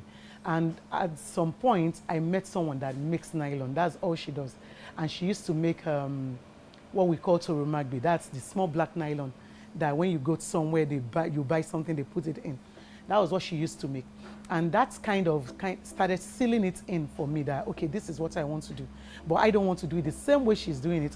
I want to be able to provide a service that everybody needs.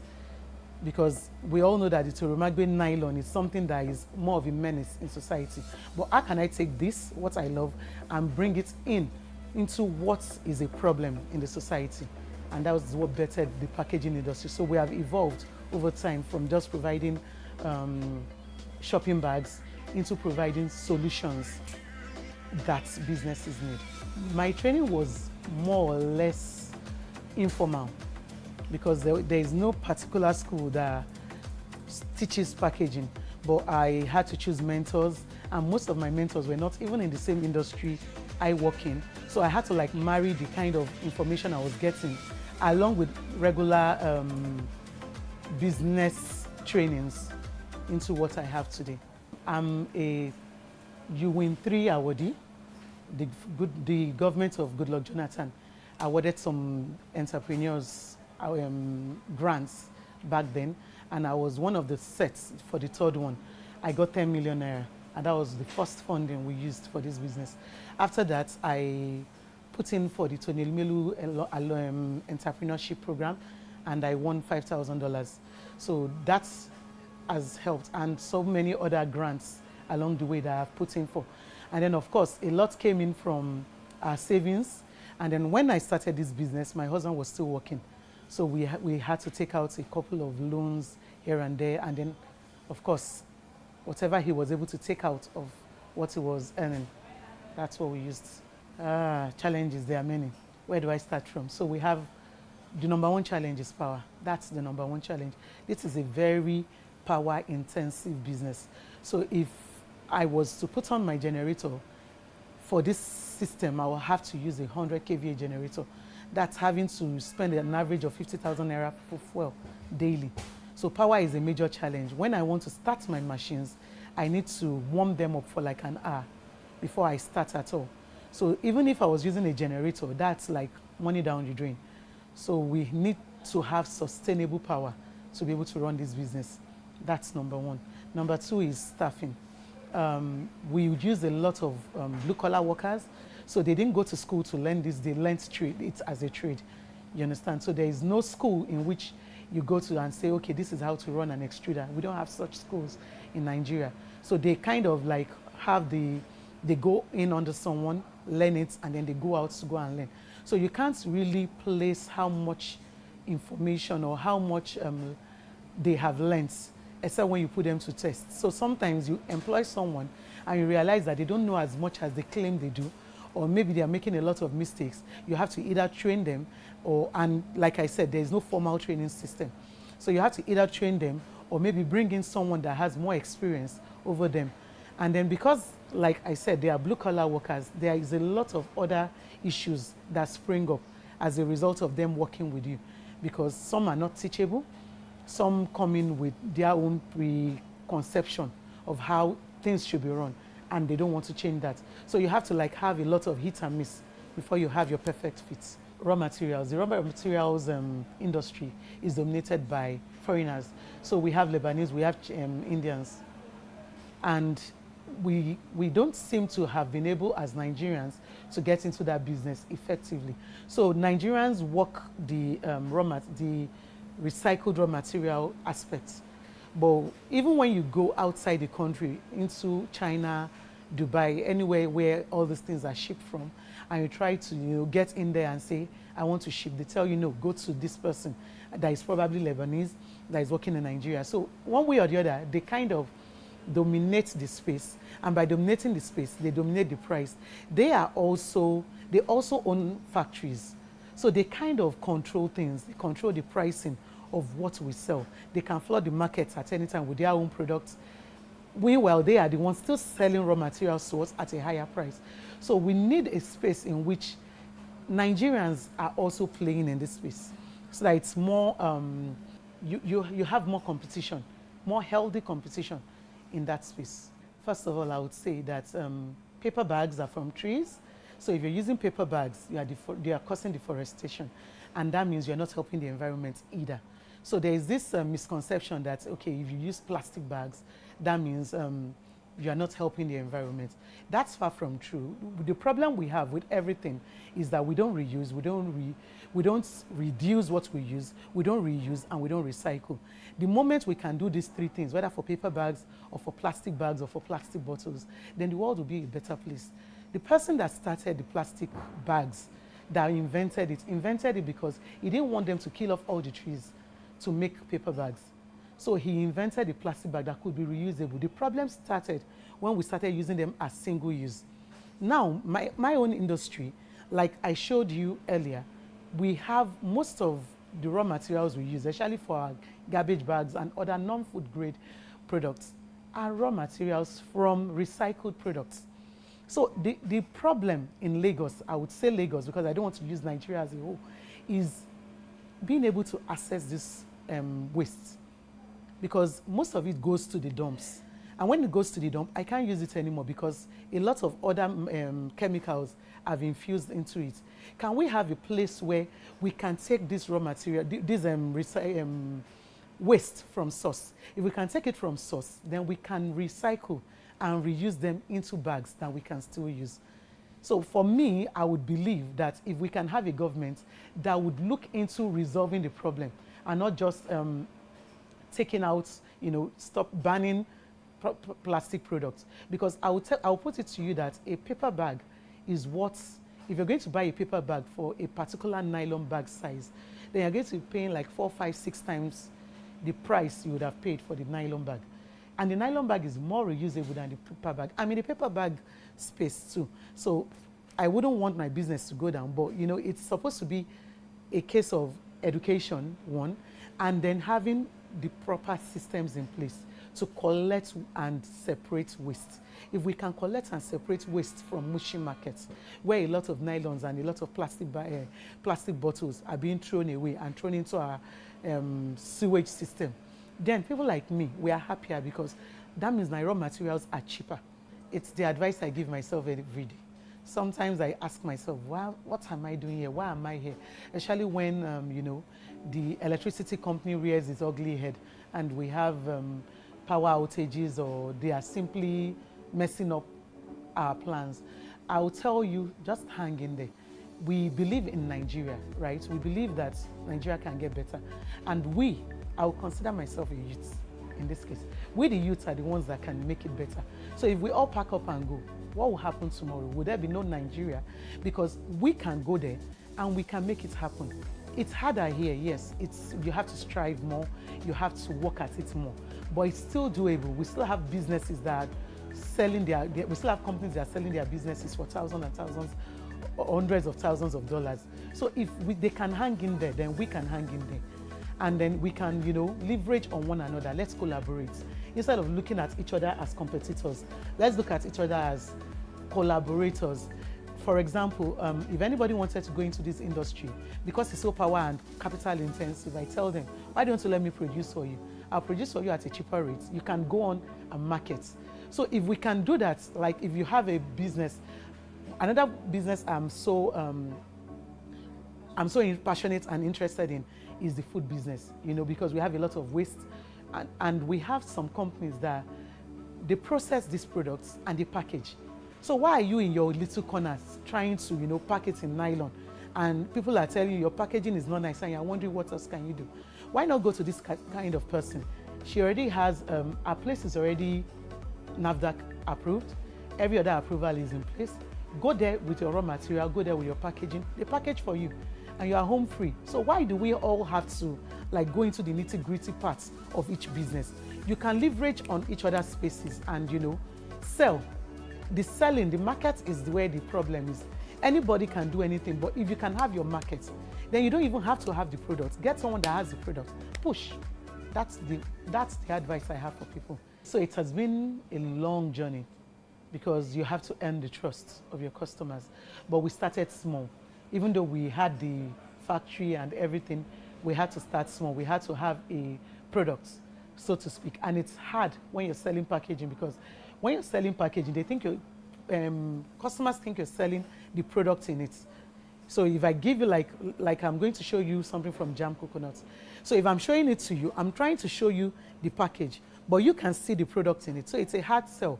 But over time, we've been able to leverage on references. If I produce for you, you refer me to someone. And then also we have a very vibrant social media plan. So we put whatever we do on social media and people from there, and then of course we do social media marketing. And from there we've been having a lot of hits, a lot of customers are asking what we do. Then another fundamental way we've been able to gain customers is that most of people in this space, when you want to package your product, they'll tell you, come and do 100,000 pieces, 200,000 pieces, and then we can package your product for you. But I tell you, come and do 10,000 pieces. And even as we speak, we are looking at how we can work on reducing that to 1,000 pieces. So that means that we are a low entry barrier kind of, we are opening up a low entry barrier kind of market for people that are willing to go into entrepreneurship, because most people don't even they don't know if they will have that market yet. And you're telling them, I was talking to a customer recently and she was showing me what she did like 3 years ago. She did like 200,000 pieces. She hadn't used up to 1/4 of it.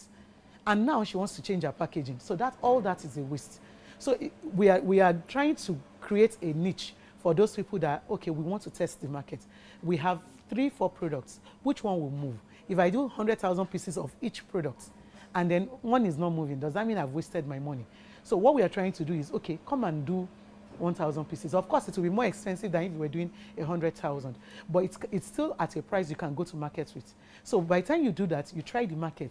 Oh, I have 5 products, but I think I'll go to market with 3 products. Then we can do 10,000 pieces for you. Then when you grow to the extent where you can do 100,000 pieces, then we can take you to 100,000 pieces. And each time your price drops. According to a research paper, in several developing countries, there is an informal waste management system. Plastic pollution is currently a serious problem in developing countries, with many people in these countries relying on plastic sachets of water in the absence of affordable and readily available drinking water. The mismanagement of waste, particularly plastic, in these countries through dumping or burning not only has a negative environmental impact, it also has a seriously detrimental effect on public health, with one person dying every 30 seconds as a consequence of poor waste management.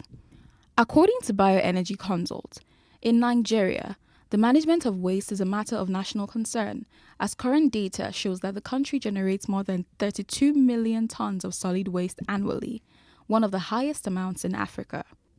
Over 15% of the municipal solid waste generated are from plastics and nylons. The volume of waste does not actually constitute the problem, but the inability of government, individuals, and waste disposal firms to keep up with the task of managing waste and the environment. The problem emanates from the country's poor culture of recycling waste. The Global Journal of Research and Review states that at every hour of the day, waste materials are indiscriminately disposed in Nigeria. The effects are seen in the quality of air, blockage of drainages, destruction of land, and poor health of inhabitants of polluted areas.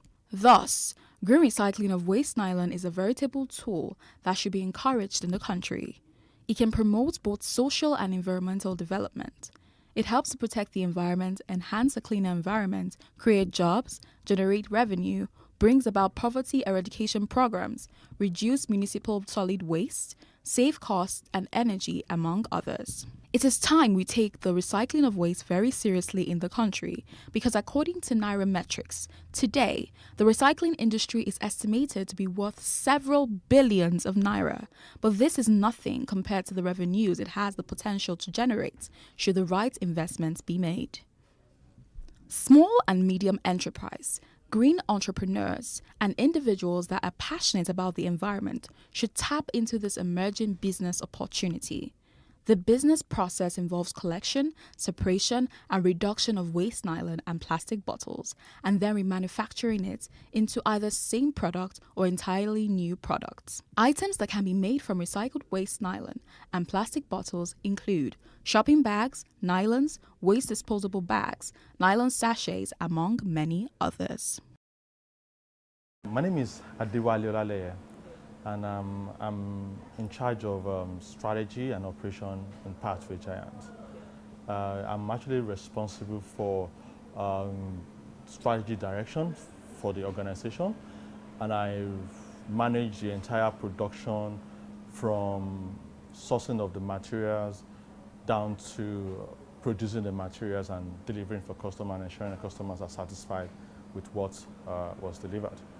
I looked at it as, because I actually worked in a corporate organization for a couple of years, about 15, 16 years.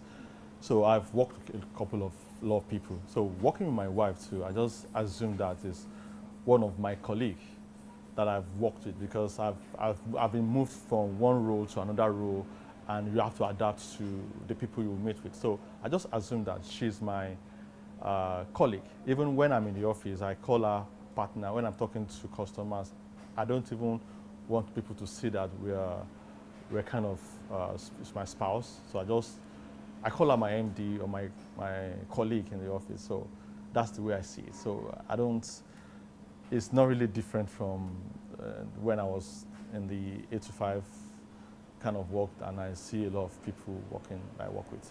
It got to a point when it just started, I was very enthusiastic about it. But it got to a point I was like, wow, are we doing the right thing? Because money just going down the drain.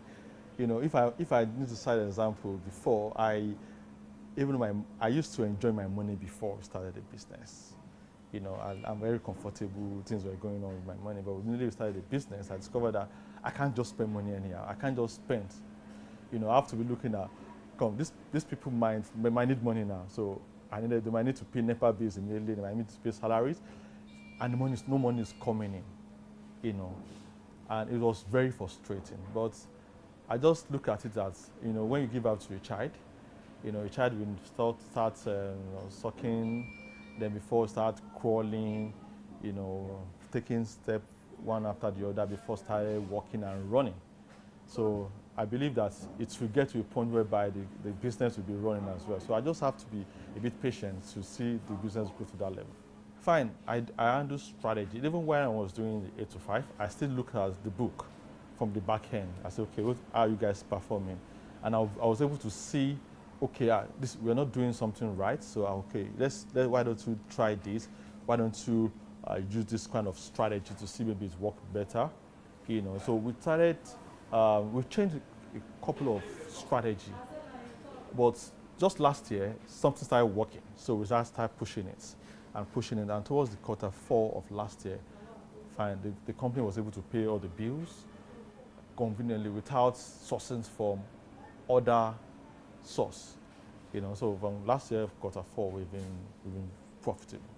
The low side, especially when you're looking for raw materials, you have orders and you cannot even get the right raw materials to fulfill the order is a lot of challenges. And from the strategy point of view, it was it's a very huge market, and you have a lot of big players. When you're doing the interview with the MD, she mentioned the fact that you have the Lebanese who has foreign money, the backing of the government. Government give them a lot of grants and loans, for them to operate. So they are quite big. So we try to look at, okay, how can we catch a niche? How can we remain competitive? How can we be able to capture some market? Because if you want to play in that red ocean, definitely the sharks, big sharks will just eat you up. So we try to look at, okay, how can we differentiate ourselves from the so-called nylon business? That's why we started coming up with what I refer to as a market development strategy, where I was able to identify some markets and create the products from packaging kind of products to meet those markets. And that actually causes the growth to be very slow. But we know we are moving in the right direction, so we kept on growing a bit and bit by bit. And I will categorically say right now that actually we are moving. And I think we are going in the right direction. So that is, to me, is a fun thing for me, because I just look at the entire industry and I'll say, so I can actually still differentiate myself, despite the fact that everybody is looking at, this is the kind of business we run. This is kind of like, if I go to other people that's doing this kind of business, they were like, why are you doing this way? I'll say, no, this is what I feel is right thing. And I've advised a couple of people. Some people get a kind of transaction. They will tell me, this transaction is a lot of money there. I'll say, I'm not doing. This is not good. By the time they step into it, at the end of the day, by the time you spend 1, 2, 3 months, you'll discover that, this is not a good transaction. But me, I've been able to see it, from afar. Maybe because of my training. I went to a business school, so I studied business as well. So I was able to, understand how to tweak strategy to fit into what you want.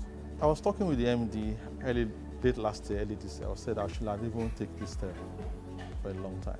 I think I delayed a lot because I discovered that joining the team, I was able to actually drive that operation, and I was able to drive low cost, reduce our cost of operation very well, and that increased our profitability. So, though it was a tough decision because you're going to worlds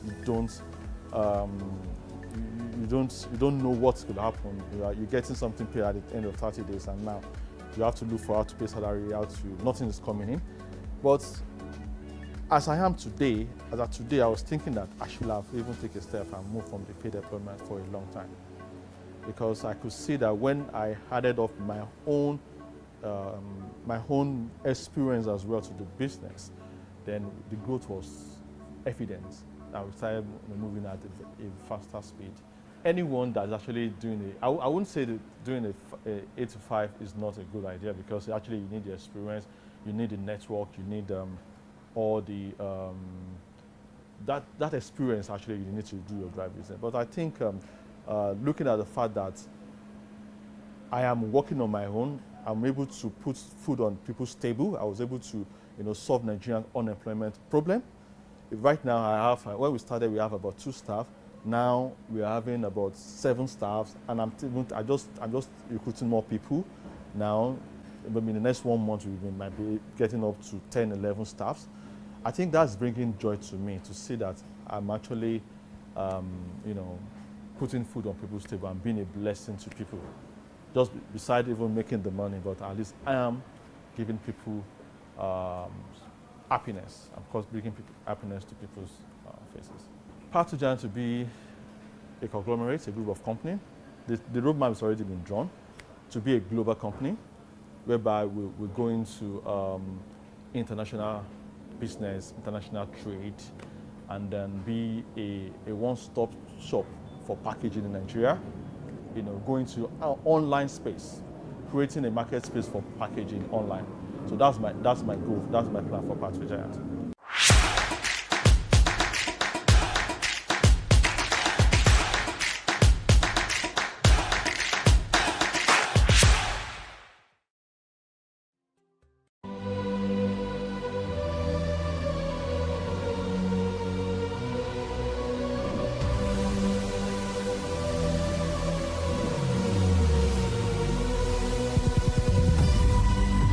What we do not understand, we will stigmatize. What you can see is the remaining of the tanker that exploded. The suspect equally confessed.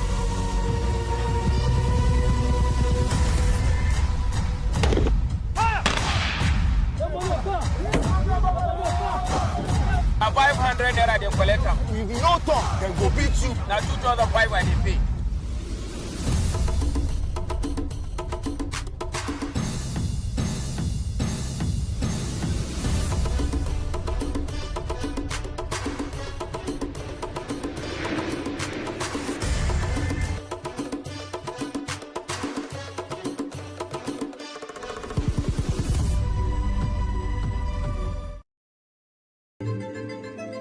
Nigeria, by extension, Africa, is faced with a lot of challenges.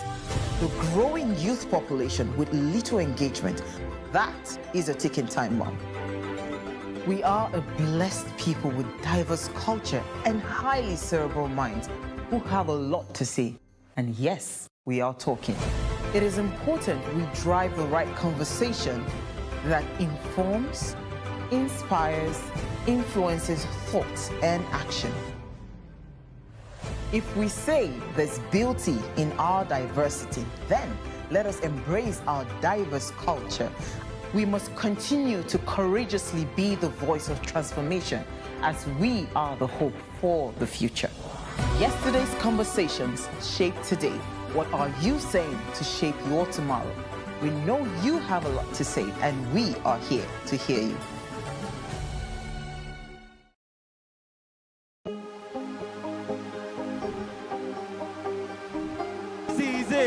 For upcoming artists to blow in Nigeria.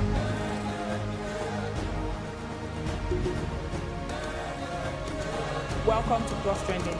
I am Booking November, your host, saying thank you for joining us on today's episode. Welcome back. It's tea time on PlusTvAfrica. Practice makes perfect. I'm not perfect yet, but I'm a lot better than I used to be. He's a king. He's entitled to marry 100 if he wants to.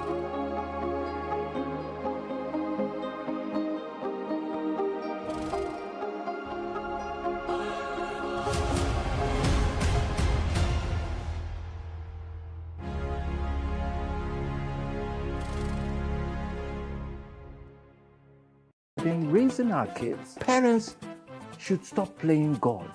The internet is actually using the people. But when you are looking for money to help other people, then it becomes easy. Don't rush into marriage. I always say this. You rush in, you rush out. Family is the bedrock of every society and the essence of life. On Today with John and Helen, we dig deep into family values in every sense of the word. Join us every Saturday at 9:15 a.m. on PlusTvAfrica, DSTV channel 408. With you, we play a part in strengthening the values passed from generation to generation.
Right, my name is Terietta Precious. I am an event planner, a cake specialist. I'm also a natural juice specialist as well. I deal with fruits and I try to make people live healthy lives. And business is just pretty starting up, like coming back, resuscitating after a very long break of like 5 years.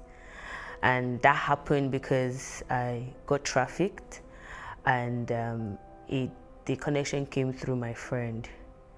So how it all started, so after school, I started baking even before I left secondary school. And so when admission was taking so long, and I was really eager to go back to school and all, so I started doing events, started serving at parties, following vendors to events, and I started liking the job because I'm kind of like talented in the arts. So everything event looked like fun and work for me. So I decided to build a career in that, irrespective of going back to school. And then I started training up. I naturally just have recipes in my head for cakes, and maybe when I wake up, I'll go write out what I saw either in my dream or what I thought about, and when I try it out, it always comes out nice. So my mom encouraged me to build up that career too, and that it was going to be a fruitful one. So at that point, there's this friend of mine that we kind of like, she's a bit older than I am, but we kind of like grew up together. She was always there for me because I had a child immediately after school. She was always there for me, always helping me out. So she said, since school wasn't working, then we should just venture into business. And looking at it that I was the first of 5 kids and I already had a child, school might be a little bit tight at that moment because my parents were really well to do, my mom actually, and because my parents are separated. So we used to make ice blocks and ice cubes together. We make ice blocks, we make ice. She was the one working there. So, but after her normal daily job, we now go in the evenings. So we had to take permission from her boss first. So we go in the evenings, we make ice blocks and ice cubes. We take to bars, restaurants, clubs, and most weekends when we get jobs as well, we get to supply ice blocks for events. So it started making me meet people. I started coming out more often. And people say they're liking my kind of person, like you're very intelligent. So sometimes my friend will just say, come, let's go to so place. She might not say anything, but we are certain that we're not living there without a new job to do almost every weekend. So it made me see that becoming very outgoing, and I did meet lots of people.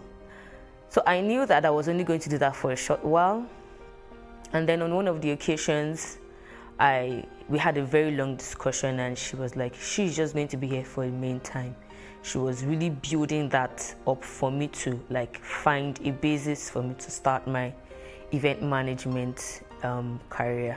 And I took it that she was doing me a really good favor. So not too long from then, she introduced me to a friend who brought a job, and they wanted me to plan a particular event. It was going to be an opening, which I did, and it was fine. It came out well. It was quite big, so for me it was like a major big job for me, and I was happy at the pace at which I was, pulling up the shirts, and they were really looking perfect. So one of the guys who attended the event, a friend to the convener of the event, to the owner of the event, was like, whoa, I like your industrious, I like your person, you're smart, you're outspoken, and you know how to do almost everything and do it well. Like, how do you do it? And I was like, well, it's just me, that's just the way I am. And he got really interested, and we exchanged contacts, started talking, and sometimes he just calls me, hey babe, what's up? What's your plan for the weekend? Any event? And I'll be like, yes. And they're like, okay, drop location. He'll just come around, just come and check up, like to see what's up, and always commenting, always checking up on me. So for me, I felt it was like a good thing to just have someone who you've not known from Adam, become close, check up on you, and they're after your progress. And after like about 6 to 8 months of that constant checkup, he then just dropped the suggestion one day, like, he doesn't know how I'm going to see this, but there's a traveling opportunity, and he feels this should be the in thing for me, since I already have plans to further education. Already I had started NCE. I was in my 200 level. I started NCE, but it was a bit tight. So most times when it's like that, he's always like one of the people I call, like, what's up? I'm having challenges with fees, or my friend and a couple of other friends will be like, every time you have to call me either for fees or for feeding or one thing or the other. I feel this is an opportunity for you. If you can take it up, you should go to Malaysia. You're going to be working in the hair factory, because at that point, apart from making cakes and planning events, I just got talented with playing around weave-ons, and then I just started making wigs even without even knowing that wig was going to become something that's going to be in vogue. So when they saw it and they're like, this is really beautiful, like, how did you come about this? I don't know, I just see things and I do them. So he said that this is really good. So if you're going to a company where you're going to be working with attachment, weave-ons, and then you could get another job where you can work in a restaurant, maybe as a pastry chef or as an assistant baker, where you can shuffle in between both duties, make cool cash, and say in about 6 months you must have saved up enough. And then I was like, I don't have money. I know traveling out now, most especially going to Malaysia now, should cost so much. And it was like, no, that even if I don't have cash, I shouldn't worry about it. I'm like, how are you going to do that? And he was like, I should just leave all of that for him, that all he needs from me is my consent that I'll be willing to go.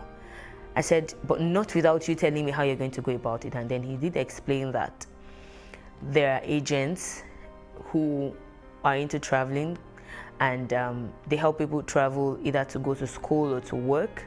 But then if you do not have money, there are people who are like investors, and what they do is to invest their money on you to travel. And then when you get to your post country, you start working, maybe like your first 3, 4, 5 months working, your salary will be used to pay them back whatever they have spent on you, but though it will be maybe either multiplied or there'll be an addition. And then he was like, I think if you are that hardworking, this shouldn't be a problem for you. So I sat down and thought about it, like, okay, so how much are we looking at here? And then he did a plus or minus $3,500 then, and then if I was going to pay back, I was going to be paying back like $700, $7,000. And I was like, okay, how much are we talking about in Naira? He did the conversion, and then he did made me understand that I shouldn't even look at that money, that I'm going to be getting dinars, and that dinars is way higher than Naira. So, and he was like, don't worry, this is like the best opportunity for you. I know you're strong, I know you're hardworking, and you're very fun to be with. People love to be around you, so definitely you're going to make good friends who would even give you stipends, and you probably might not just have to pay back with all your hard-earned money. So the idea was to go work and come back to set up better or to finish up school so I can get a job.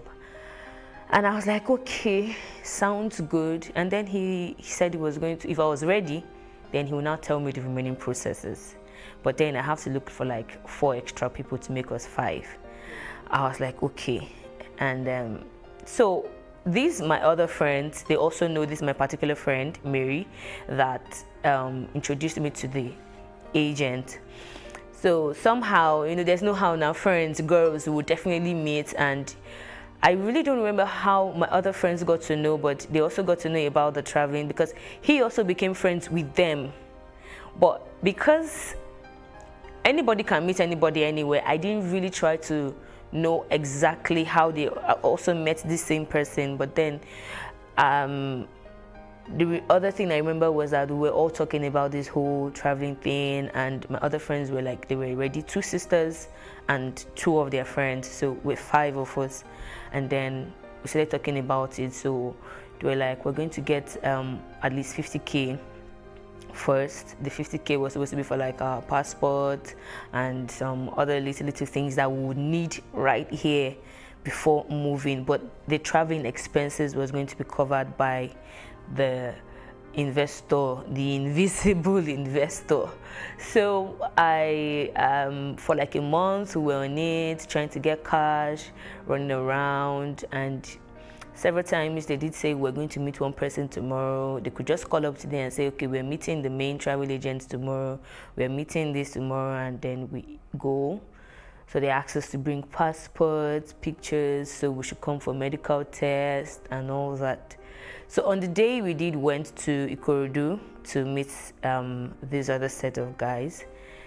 That was the day we met a magician. So he is also part of the crew. And the magician happens to be the transporter.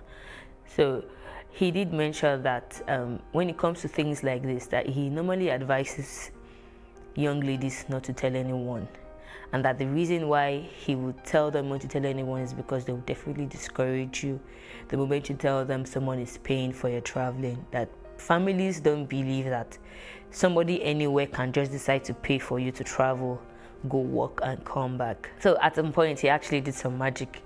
So he said he was going to show us what he does for a living in Malaysia, and that he had just come back, but he has decided to rest. He wants to stay back in Nigeria to take care of his family, and that this is what he does for a living in Malaysia and some other countries where he goes to. And then he brought out stuffs, sand, salt, handkerchief. Then he did turn the sand into, he did turn salt into sand, and then turned the salt again into a bird. So seeing that, we, it just blew us out kind of.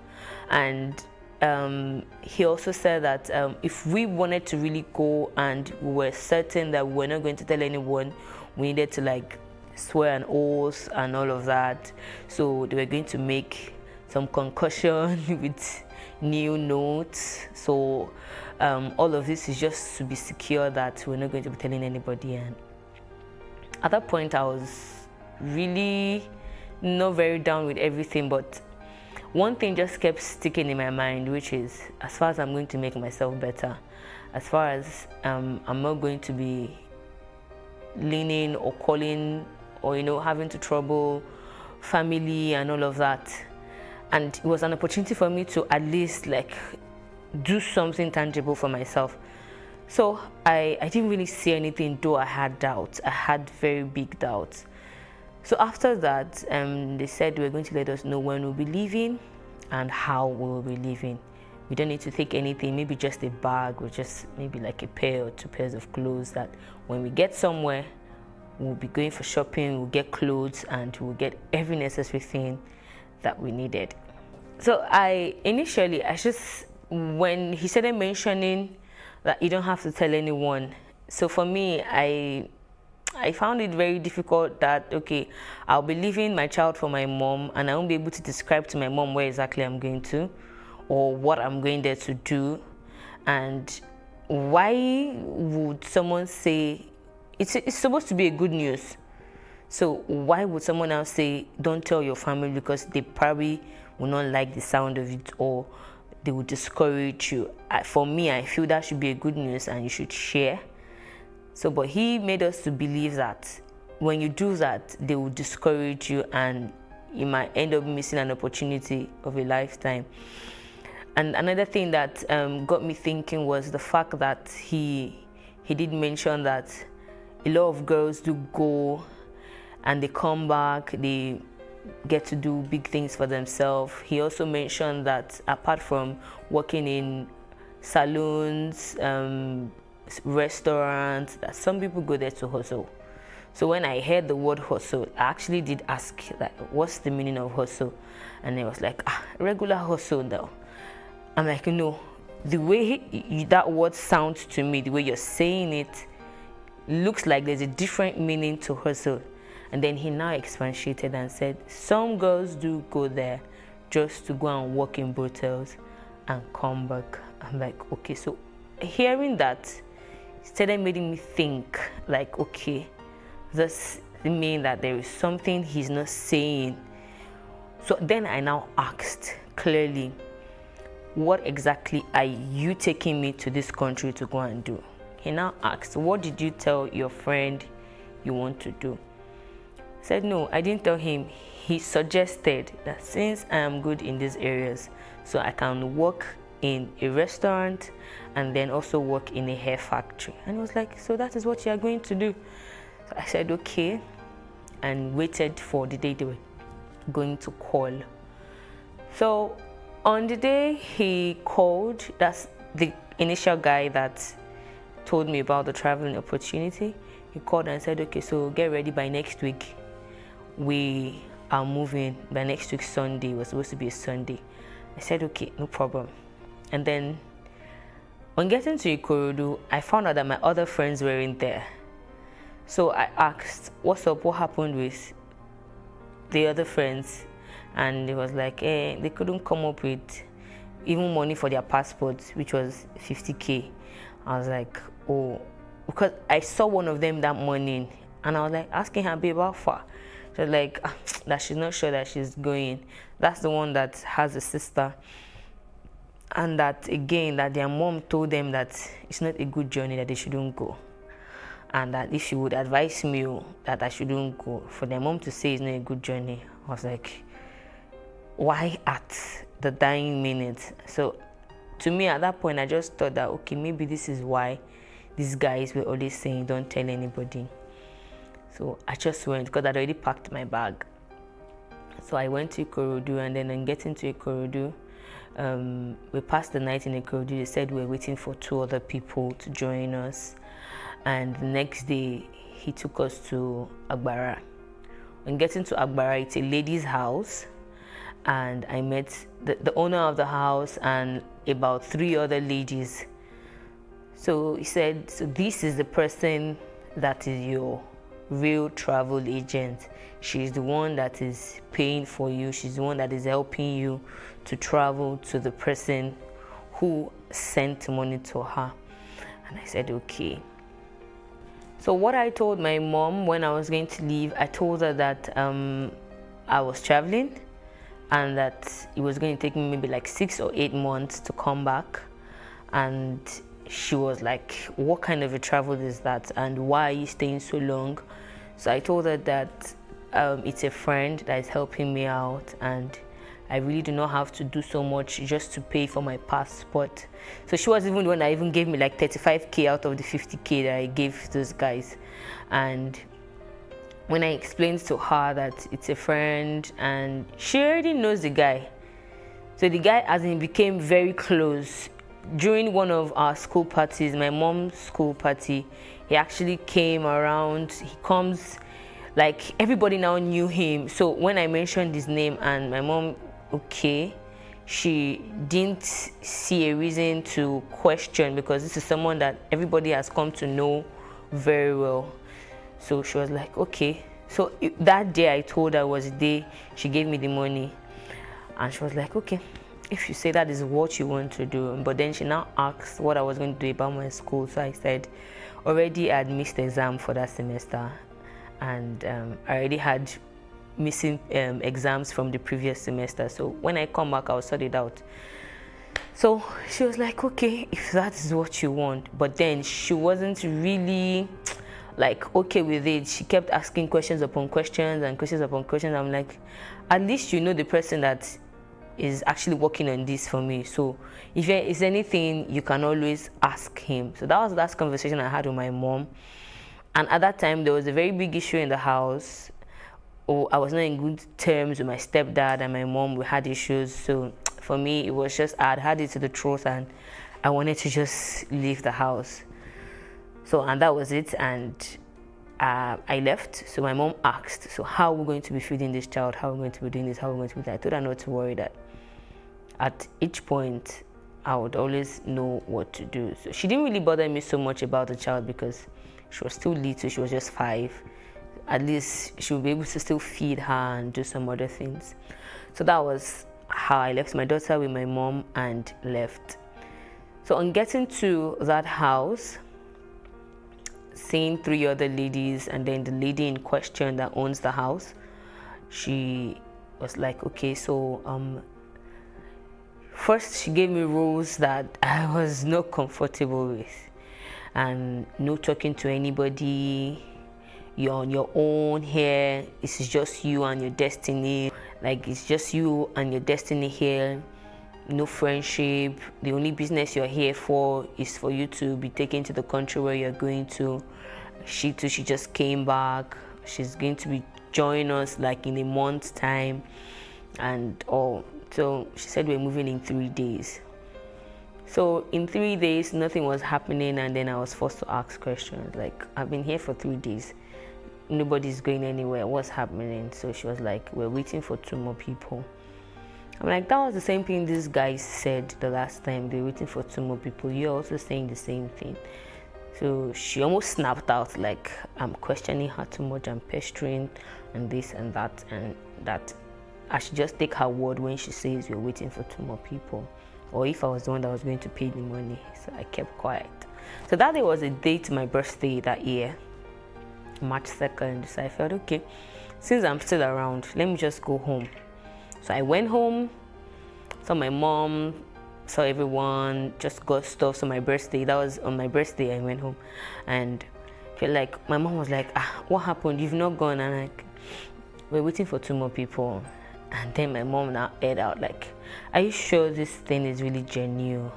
And are you sure that you're not doing the wrong thing? She kept asking questions. So she asked me to call the guy that night so that she can confirm from him. So, but I called that night, his number wasn't going through. I told her that I didn't want to stay too long so that I can get back home, get back there on time. And that was how I left. So 2 days after, we were ready, and the lady asked her brother to take us to the park. So already, while the magician guy was talking to us a few days earlier, he had mentioned that we were going to go by road to an extent, and that the reason we're going by road to an extent is to avoid wahala from immigration and all of that. And to me, I was just wondering, but why are you trying to avoid these people if this is genuine? But I couldn't really ask too much questions. So he said we're going to go by road to a particular extent. So when the guy said we're going to the park, it took us to a park at Yanopaja, and then we entered Kano. So I now asked, why are we going to Kano? Then he said, that's the first place we are going to. That's where I will meet the people that will now take us to where we're going to. So at this point, we're 4 ladies and the guy. So he stayed with us at the park till the bus was full and we moved. So right there at the park, there were 2 ladies in the same bus behind us. And I noticed they were murmuring to each other. I tried eavesdropping. At that point, my Yoruba wasn't really fluent, but I can understand little by little. So I tried eavesdropping to maybe just hear something, because I became very worried. Like, am I sure I really want to continue? I can't just go back home from here and just run away. So I started looking at a means at which I can maybe even just abscond from this guy's hand. But you know, he was seated right opposite us. So even if I come down from the bus now, he's definitely going to see me. So at a point, I acted like I wanted to go buy something, and then I noticed that he was walking behind me, and I was like, okay, so this guy is watching me, I can't run away. So at a point, I just waved the thought of running away and felt like, as far as I'm going for a good cause, let me just go and do what I got to do and come back home. So we left. Getting to Kano, I was on my phone at that point, and the lady did mention to me that when I get to Kano, she gave me a particular number. when I get to Kano, or if we are being stopped on the way, or maybe we're being arrested or hijacked on the way by any of the security officials, that we should call the particular number. So at the point where I think it was NDLEA that stopped us, and they were like, where are we going to? And to me, I just said, they said when they asked us, we should tell them we're going to Kano. And if they ask us who are we going to meet in Kano, we should mention a particular name, which was what we did. And they did let us go. So getting there, I called the number, the man did come and asked us to stay somewhere, and picked us, took us somewhere else. And I was like, okay, so what next? And then he said, he now mentioned the lady's name. She wasn't that sent us to him, right? I said yes. So he told us, yeah, enter the car. And he drove off. So we drove for like 3 hours. Getting to where we were, to me it was like, why are we here? This place is looking deserted and all. So I started looking out. I remember looking out and I saw Sabongeri while we were driving. I saw Sabongeri.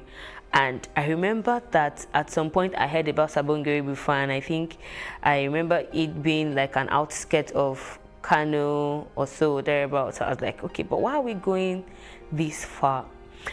I couldn't really ask the man questions because he wasn't even going to answer. And from there, they hipped us. The place he took us to, we met some other women and men there. And they wouldn't even allow you to see anything. They were just pushing everybody in. People must not see us and all that. So they, like a hut, like it was a small hut, and there were people around. So they were trying to hide us. So at that point, I started becoming very scared, because why are you hiding us? Why are we having to rush into somewhere? You don't want people to know we are here. If they know we are here, they're going to come and take us away or something.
So what are the top decisions that the United States considers necessary that Nigeria must take?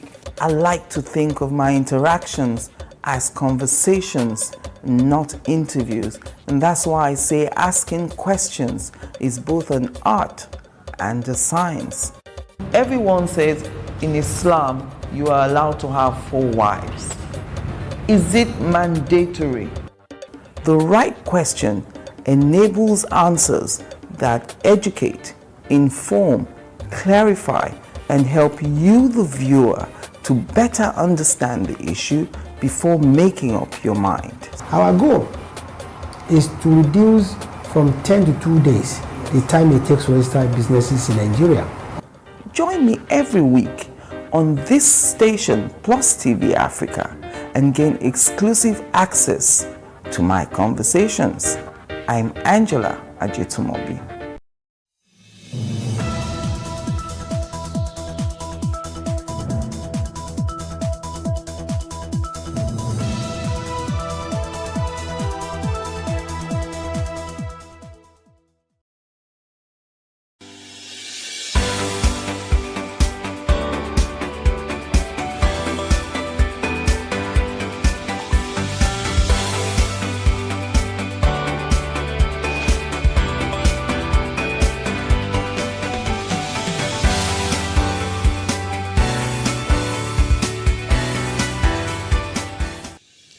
as the controversy surrounding the introduction of 15% national automobile cancel levy on imported vehicles lingers, some maritime lawyers have demanded court intervention as a way of resolving their matter. Now, the Nigerian Customs Service had recently introduced a 15% NAC levy on used imported vehicles, a decision which didn't go down well with clearing agents in the country's maritime sector. The agents have argued that the NAC levy is mostly meant for new vehicles, questioning the rationale behind the introduction of the duty on used vehicles. In a quick response, the service, in a statement by the National Public Relations Officer, Timi Bomodi, said the move was in compliance with the Economic Community of West Africa Common External Tariff. Well, that's our focus on the show for today. Welcome to Business Insight on Plus TV Africa. I am Justin Akadoni.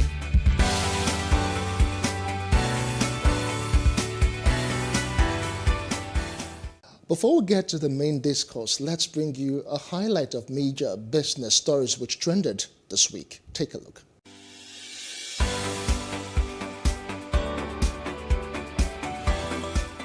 Telecommunication subscribers under the aegis of the National Association of Telecom Subscribers have said they are set to drag the federal government to court in May in a bid to temporarily suspend the government's barring of subscribers' outgoing calls. On Monday, April 4th, the federal government ordered telecom companies to bar outgoing calls on all lines that have yet to link the national identification number and the subscriber identity model. As a result of this, about 72.77 million active telecom subscribers were barred from making calls on their SIMs. In response to this, NatCarms urged the federal government to extend the implementation of the SIM NIN policy by 3 months. The association also gave the government 1 month to implement the ban. Recently introduced a 15% National Automobile Commission levy on used imported vehicles, a decision which didn't go down well with clearing agents in the country's maritime sector. The agents argue that the NAC levy is mostly meant for new vehicles, questioning the rationale behind the introduction of the duty on used vehicles. In a quick response, the service, in a statement by the National Public Relations Officer, Timi Bomodi, said the move was in compliance with the Economic Community of West African Common External Tariff.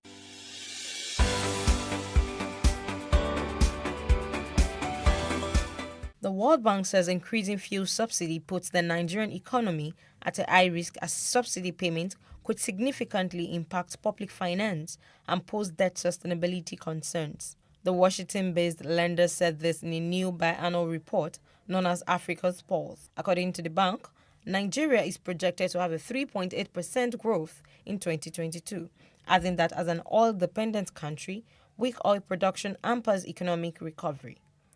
It added that the increasing fuel subsidy poses a high risk to the country's economic growth despite the increase in oil prices.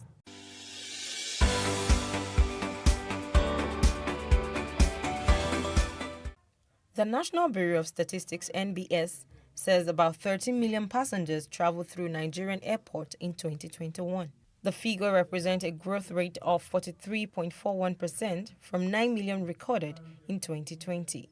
The NBS disclosed this in its recent Air Transportation Report for 2021, released on Wednesday. According to the report, the total number of arrivals in 2021 stood at 6.5 million, which was higher compared to the 4.9 million recorded in 2020.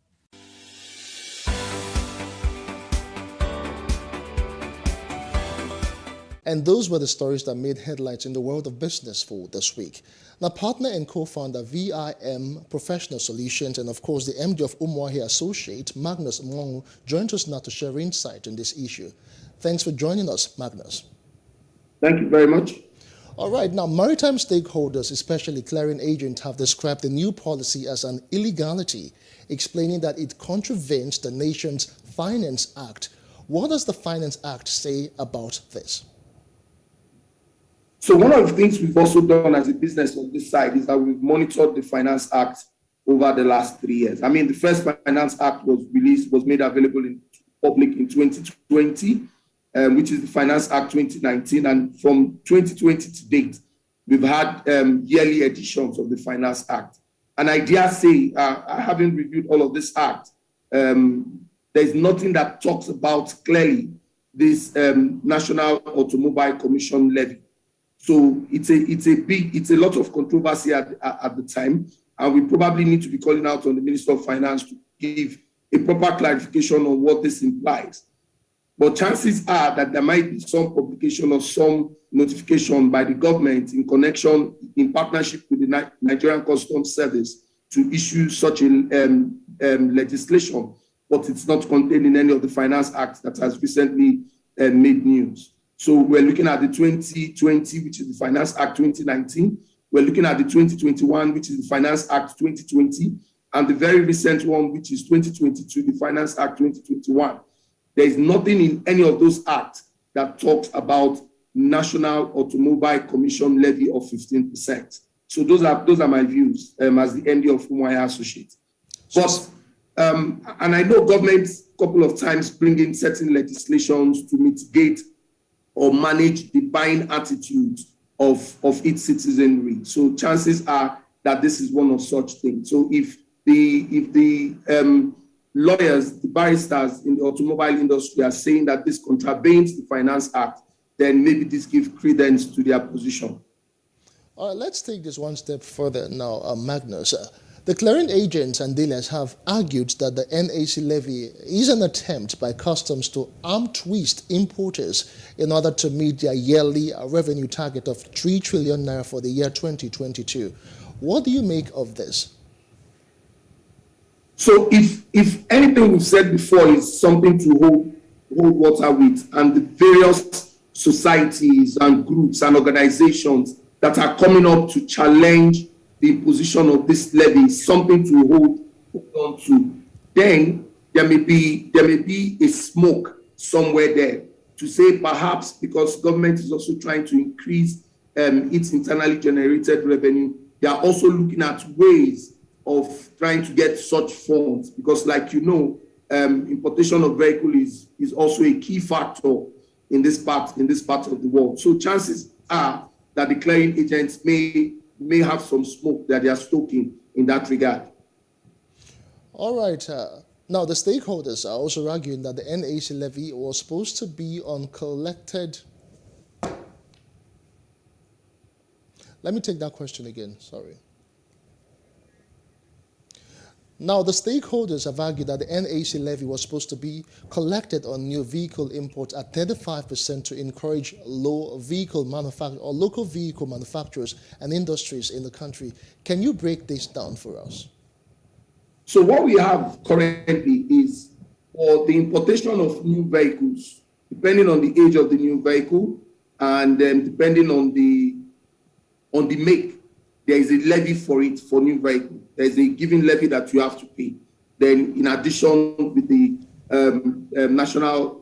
automotive levy, NAC levy. But for used vehicle, there is a 20% custom duty you need to pay, and in addition, with the 15% levy. So the clearing agents are arguing that a combined 35% of this levy on used vehicle it's too much, considering all of the economic effects going on in the country at the moment. Okay, so just what, in other ways now, let's look at this critically, just what is the implication of this new development on Nigerians? So the implication is that we'll begin to see a lot more increase in vehicle. As someone who's also involved in the importation of used vehicle into the country and knock down vehicles by way of parts, cost of buying these vehicles have increased because, of course, the FX has a lot to play in this industry as well. So your cost, you bring in your vehicles, you bring in your goods into Nigeria, you sell in Naira, and by the time you sell, you need to convert that funds back to US dollar to be able to, or foreign currency to be able to import these vehicles into the country. So you begin to see certain bottlenecks along the way. So there is the FX one, there is the increase in duties that you need to pay, which is now put at 35%, except if the customs and the Ministry of Finance tends to reduce that. What we tend to see is that the cost of vehicles are going to go up, cost of transportation are going to go up, and it's going to have multiplier effect down the road. So even if you don't have a vehicle and you need to go show up at a client meeting looking tush, you probably will be ordering an Uber or a boat service or any of those other types of transportation. The cost of buying those vehicles to put in that line of business is going to go up. And for the owners of those business to be cool, they are going to have to pass on that bulk to the ultimate consumer. So what we see play out in the next couple of months or into a 12-month period, which is 1 year, is that the cost of buying vehicles, cost of transportation, cost of going from one place to another is going to go up. Okay, fine. There's a whole lot of talk that has surrounded this new development. But do you agree that by slamming this 15% NAC levy, the government was simply forcing people to tilt towards patronizing local manufacturers? Well, the school of thought would argue that how many local manufacturers we have and how durable are those vehicles. Do you want to spend about 10 million naira buying a vehicle, and in 2 or 3 years down the line, you're looking like you've not even started up anything? And the cost of making 10 million naira this day is not what it was 5 years ago. So while I would also encourage that if government puts in policies and policies in place that will support local manufacturers, they can clearly put in place certain policies to mitigate those of us who tend to buy used vehicles. So I agree, we may tend to begin to look at homegrown vehicles for our commuting, but we need to try as much as possible to make those vehicles a lot more durable.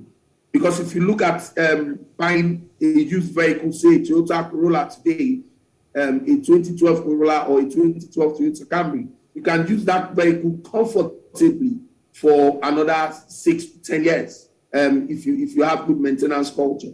But if you pick up a brand new locally manufactured vehicle, can you actually use it on Nigerian roads for the next 5 years without looking like it's been battered? So we need to put all of this into consideration so that we can begin to encourage homegrown manufactured vehicles.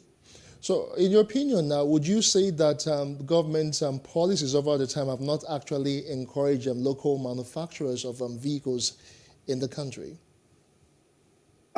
Yes and no. Yes, in the sense that when you begin to look at cost of business in Nigeria, cost of running diesel, those are signals that our policies are not geared towards encouraging local manufacturing. And if you go further to look at the infrastructure, the road network, and the connectivity from one point to another, and a number of other factors, you see that those are not there. All right, we still have Magnus Omonwo on the show. We'll take a quick break and return with more. Do join us again.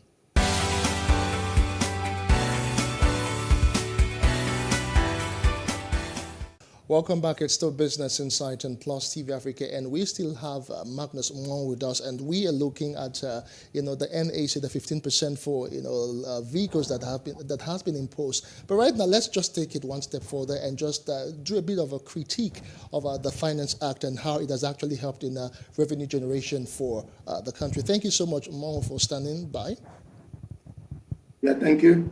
All right, let's just talk about the Finance Act that is actually in force in the country. And Nigeria has over time talked about revenue generation and how they can diversify the economy. How would you rate the Finance Act, the recent one, and what contribution has it really done to the nation's revenue generation? So before 2020, we typically tend to wait for a minimum of 5 years or thereabouts before we can make certain legislative changes. But what we see happen with the introduction of the Finance Act is that it's looking like an annual thing. So over the last 3 years, we've had different amendments to certain legislation in the country. And the important role that the Finance Act plays is that it's issued and it's signed and it's made available to the general public, simultaneously with the budget of the federal government for that year. So the Finance Act is geared, it's a mechanism geared towards helping the federal government with its vision to raise the necessary internally generated funds with which it can execute its budget. And over the last 3 years, it's steadily progressed. Like we've seen, a number of things have been there. They've encouraged the growth of small businesses in the First Finance Act when it changed the threshold of the categories of small businesses that can pay taxes and those that and what needs to be paid. So there's a bit of clarity. It's becoming a lot more flexible. It's becoming a lot more interactive. So if government sees that a certain portion of the legislation is not yielding its fruits, they are able to change it in the following year and make necessary amendments. And the beauty as well is that it's not just government sitting down and designing the Finance Act. The citizenry, key stakeholders, business decision makers, a lot of consultation that go in.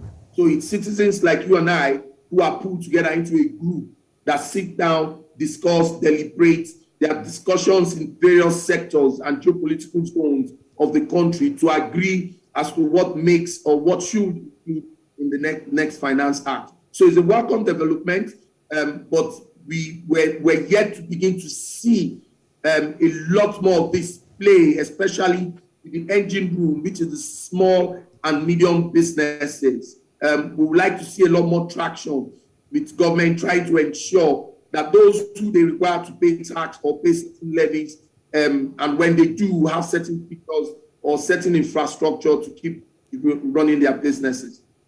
All right, thank you so much. We have been speaking with Magnus Omonwo, and he has been sharing useful insight on all of these recent issues and that have generated a controversy. Magnus is the MD Umuahia Associates. Thank you so much for your time. Thank you very much.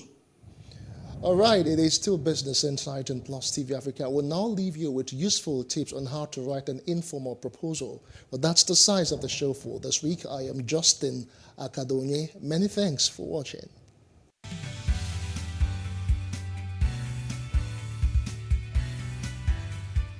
Writing an informal proposal. The thought of writing a proposal overwhelms many people, but the task does not have to be daunting. Informal proposals are written when people need to ask permission to make a purchase, undertake a project, or write a paper. This type of proposal is a way of persuasively putting forth an idea and asking for action to be taken on that idea. When writing a proposal, consider who will read the proposal and what that person may or may not already know about what you're proposing. Follow these steps when writing a proposal. 1. State your purpose. Do this clearly and concisely so that the reader knows immediately why you are writing. 2. Give some background information. Explain why you are proposing your suggestion so that the reader has a better understanding of the problem. 3. State a solution to the problem. This is where you give specifics about your suggestion. 4. Show costs. Lay out any costs that will be involved. 5. Conclusion. Wrap it up by restating the problem and the proposed solution.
we do not understand, we will stigmatize. What you can see is the remaining of the tanker that exploded. The suspect equally confessed.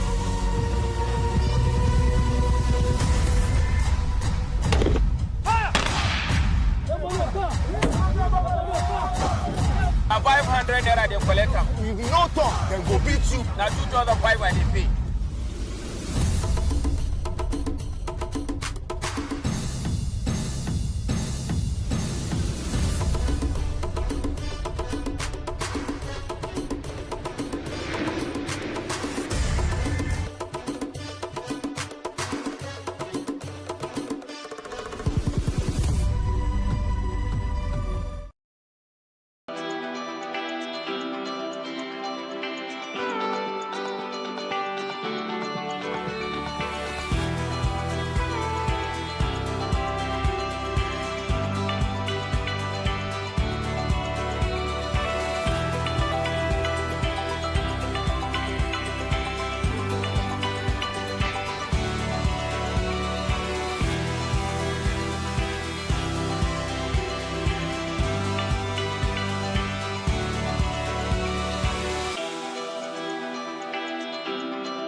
Good evening, I'm Loretta Chiogo with the news update. The Edo State Primary Healthcare Development Agency has called on stakeholders in the state to increase investment in healthcare in order to enhance the fight against malaria. The agency's health education officer, Irene Wabo, was speaking in Benin to mark the 2022 World Malaria Day with the theme, Harness Innovation to Reduce Malaria Disease Burden and Save Lives. She said the fight against malaria should be one of the greatest priorities in the country, while urging stakeholders to make more effective use of currently available tools for the prevention, diagnosis, and treatment of the disease, particularly in countries hardest hit by malaria. Meanwhile, as part of efforts to commemorate the day, the Association of Civil Society on Malaria Control, Immunization and Nutrition, ACOMIM, has conducted free malaria tests on residents of Pakungu community in Minna, Niger State. The state's coordinator of the group, Kalejaye Olasukumi, said that it was collaborating with the state government to provide free healthcare services to the public. Aside from the free malaria tests, the group also conducted blood pressure tests, sugar level, HIV/AIDS, and distributed face masks. Ekiti State government has resolved not to relent in its efforts against COVID-19. The state's commissioner for health, Oyebanji Filani, flagged off the one-stop surge program to scale up COVID-19 vaccination in the state. He said the state would collaborate with other organizations to get people living with HIV included in the expanded vaccination plans. The US CDC is doing to support us to ensure we have additional teams, which is the surge capacity, which will go to multiple sites across 10 LGAs to rapidly vaccinate as many people as possible. We are very grounded as a state. Yes, we recognize that we're in a political season, but we're a very grounded state. We recognize the environment in which we are working in and the unique circumstances. And if you see all our people out there, you recognize that they're all still wearing their face mask, ensuring that they manage the situation. It's probably a bit limited to not have people around, but if you also know, based on the PSC, which is the Presidential Steering Committee guidelines recently, is that they've relaxed some of the rules. So we're happy with that, and we believe that even with the political campaign, that we can manage COVID. The National Drug Law Enforcement Agency, NDLEA, has arrested a suspected billionaire drug baron behind the 3 billion naira tramadol deal allegedly involving Abakiari-led intelligence response team. Afam Malison Emmanuel Ukatu's arrest followed months of surveillance and evasion of arrest, according to the agency. Ukatu is the chairman of Malison Group of Companies. He was arrested on board a flight to Abuja at the Lagos airport on April 13. A coroner sitting in Ikeja Magistrates Court in Lagos has barred journalists and other interested parties from covering or witnessing the inquest on the death of a student of Darwin College, Lagos, Sylvester Oromoni Jr. The registrar of the court announced that the hearing was mainly for lawyers while sending away newsmen. It was learned that the decision was taken due to the appearance of some senior students of Darwin College accused of beating the deceased in court. A senator from Kano State, Kabiru Gaya, has thrown his weight behind the Vice President Yemi Osinbajo's 2023 presidential ambition. Gaya said the Vice President possesses the quality and competence to lead the country while serving as the second in command in the last 7 years. Senator Gaya said Professor Osinbajo has only responded to a positive response to a populist call. Electing someone of Professor Yemi Osinbajo, pre-degree, who has direct insight into the depths of our challenges, as well as current strategies and tactics being laid out to tackle them. We have a great chance to move ahead without much waste of time because he is within the system. Nevertheless, a lot is being said by many as genuine democrats and as progressives, we shall continue to define the constitutional right of all citizens to hold their own opinion, but we must all be wary of those whose sole preoccupation is the propagation of such hate and suspicions that seek to hold our country down. For us at TPP and other stakeholders of Osinbajo Group, the unity of Nigeria as well as the unity of all progressives remain paramount to us. And Lagosians have expressed dissatisfaction by the delays in rehabilitating the collapsed Echo Bridge. That's on Street Views.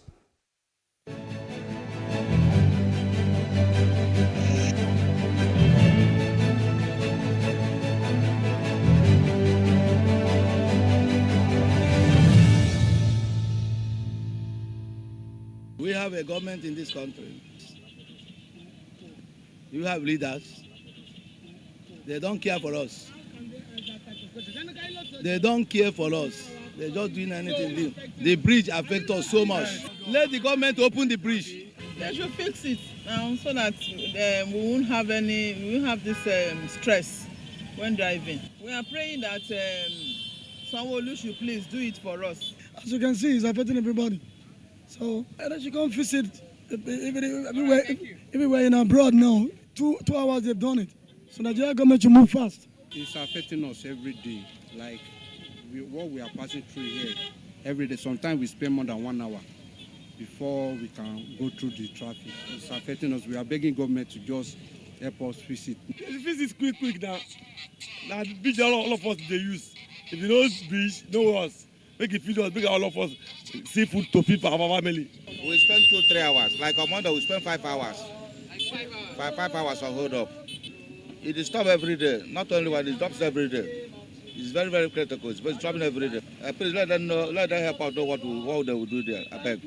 It's affecting us very well. In our buses, they keep complaining every day. You understand? One woman delivered a child last week inside the traffic last week.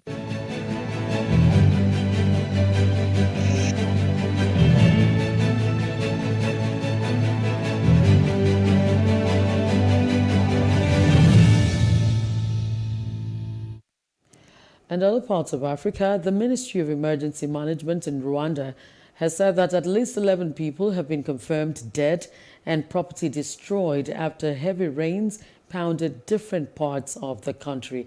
According to the ministry, 7 of the victims were from Nyamasheke district in western Rwanda, 3 from the capital city Kigali. Some of the victims were killed by landslides, while others died after their houses collapsed. The ministry added that preparations were underway to support affected residents by providing emergency shelter and burial arrangements. And outside Africa, Turkish President Recep Tayyip Erdogan has received UN Secretary General Antonio Guterres in Ankara at the presidential complex. The office of the spokesperson for the UN Secretary General had announced that Guterres would visit Moscow on the 26th of April and Kyiv on 28th. According to UN estimates, at least 2,435 civilians have been killed and 2,946 injured in Ukraine since the war began on February 24th, and the true figure believed to be much higher. In business news, Wall Street's main indexes have opened lower as fears over China's COVID-19 outbreaks spooked investors already concerned about U.S. interest rate hikes. The Dow Jones Industrial Average fell 0.24% at the open to 33,731.65. The S&P 500 opened lower at 0.38% at 4,255.34, while the Nasdaq Composite dropped 0.70% to 12,749.17 at the opening bell. And in sports news, British Prime Minister Boris Johnson avoided questions about the Partygate scandal and insisted it was still an asset to campaigning Conservatives, despite a looming report into lockdown gatherings held at his Downing Street office and residence. Johnson, who was in Bury and Great Manchester campaigning with local politicians ahead of the election, spoke to reporters about plans to establish an independent regulator in English soccer to deal with the game's finances, club ownership and corporate governance. The club had been expelled from the professional league and locked out of their ground 3 years ago, but a club part formed by fans has just been promoted, which means their old stadium will host future matches.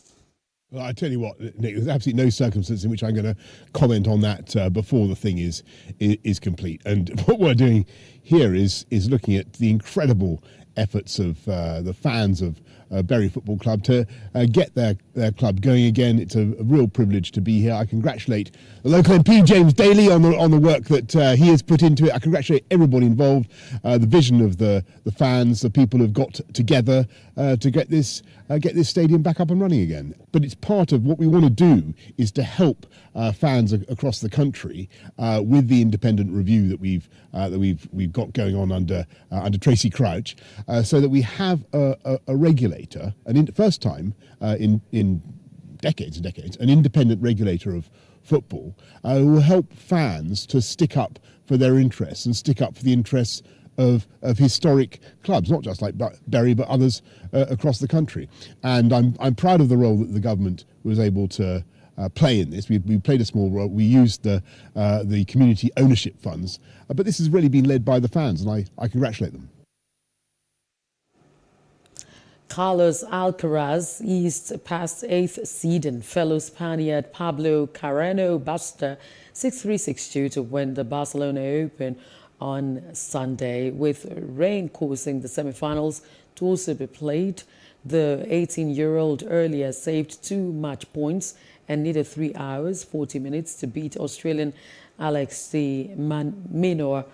That's in the longest best-of-3 match of this season. In the final, however, the 5th seed did not face a break point and converted 4 of his 10 break chances en route to victory in 1 hour and 6 minutes.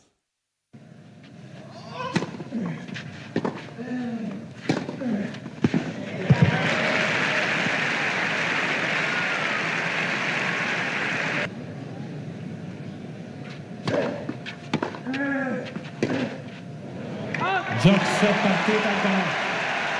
2 sets a 0, 6-3, 6-0. Effectivement,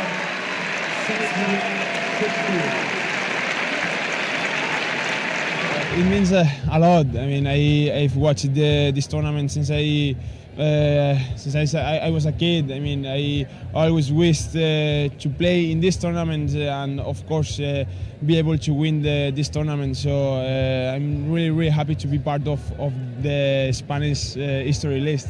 Yeah. Al Carlos Alcaraz.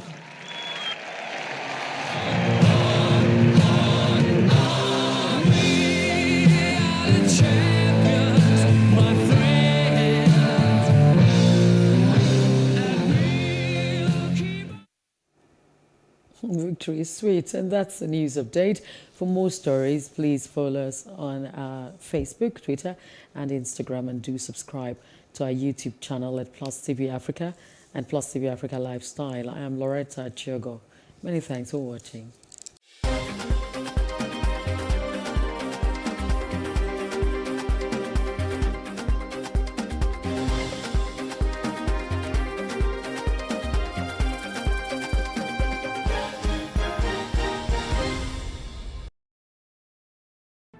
There is no voting on social media. To vote, you would require a permanent voter's card. To get your PVC, visit cvr.inecnigeria.org. Create your account with a valid email address and start the registration process. An activation link will be sent to you. Click on the link and activate your account. Fill out the form, pick and submit a convenient date and time for your biometrics. Print the application slip, which should have your QR code. On the appointed date, go to the nearest INEC office for your biometric capturing. Thereafter, you will get a registration slip to pick your permanent voter's card when ready. Get your PVC today. This message is from PlusTvAfrica.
Nigerian female artists have shown growth and made a remarkable impact in their music careers.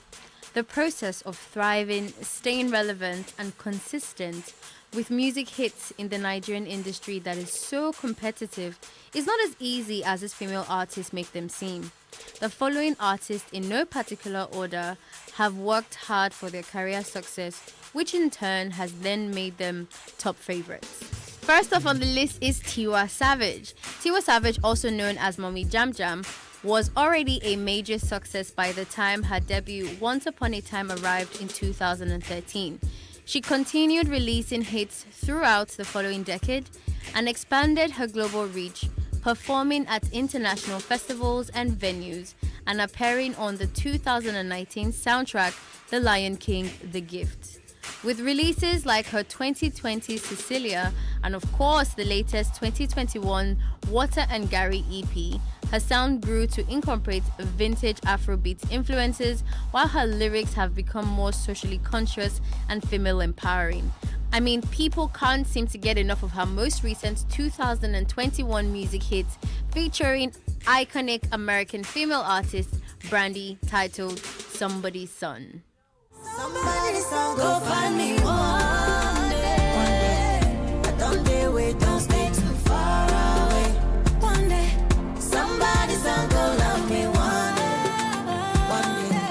I don't dare wait, don't stay too far away. One day, yeah. Coming in at number 2 on the list is Mama Africa, as Yemi Alade is popularly known, which obviously can be argued was derived from her flamboyant display of African fashion she has consistently stuck to throughout her career. I mean, in 2016, she was named brand ambassador for African Fashion Week Nigeria and African Fashion Week London, respectively. But away from fashion, she is a Nigerian Afro-pop singer and songwriter who emerged in 2009 as the winner of the popular Pig Talent Show. After the Pig competition, she released her debut single Fimisile later that year. A deal with the Efizi music group yielded the 2013 international massive hit song Johnny. With over 138 million views on YouTube alone and counting, which was included on her debut album King of Queens in 2014. A mix of reggae, R&B, rap and Afropop, the album featured a number of collaborations between notable producers and guest artists like Fino and of course Chidima. Her follow-up album Mama Africa was released in 2016 and featured the singles Do As I Do and Ferrari. A companion EP, Mama Afrique, followed in 2017, and to be very honest, she has not slowed down ever since in her music journey of conquering Africa with her indigenous sound till this very moment. When my money no they complete, when my rising no get me so,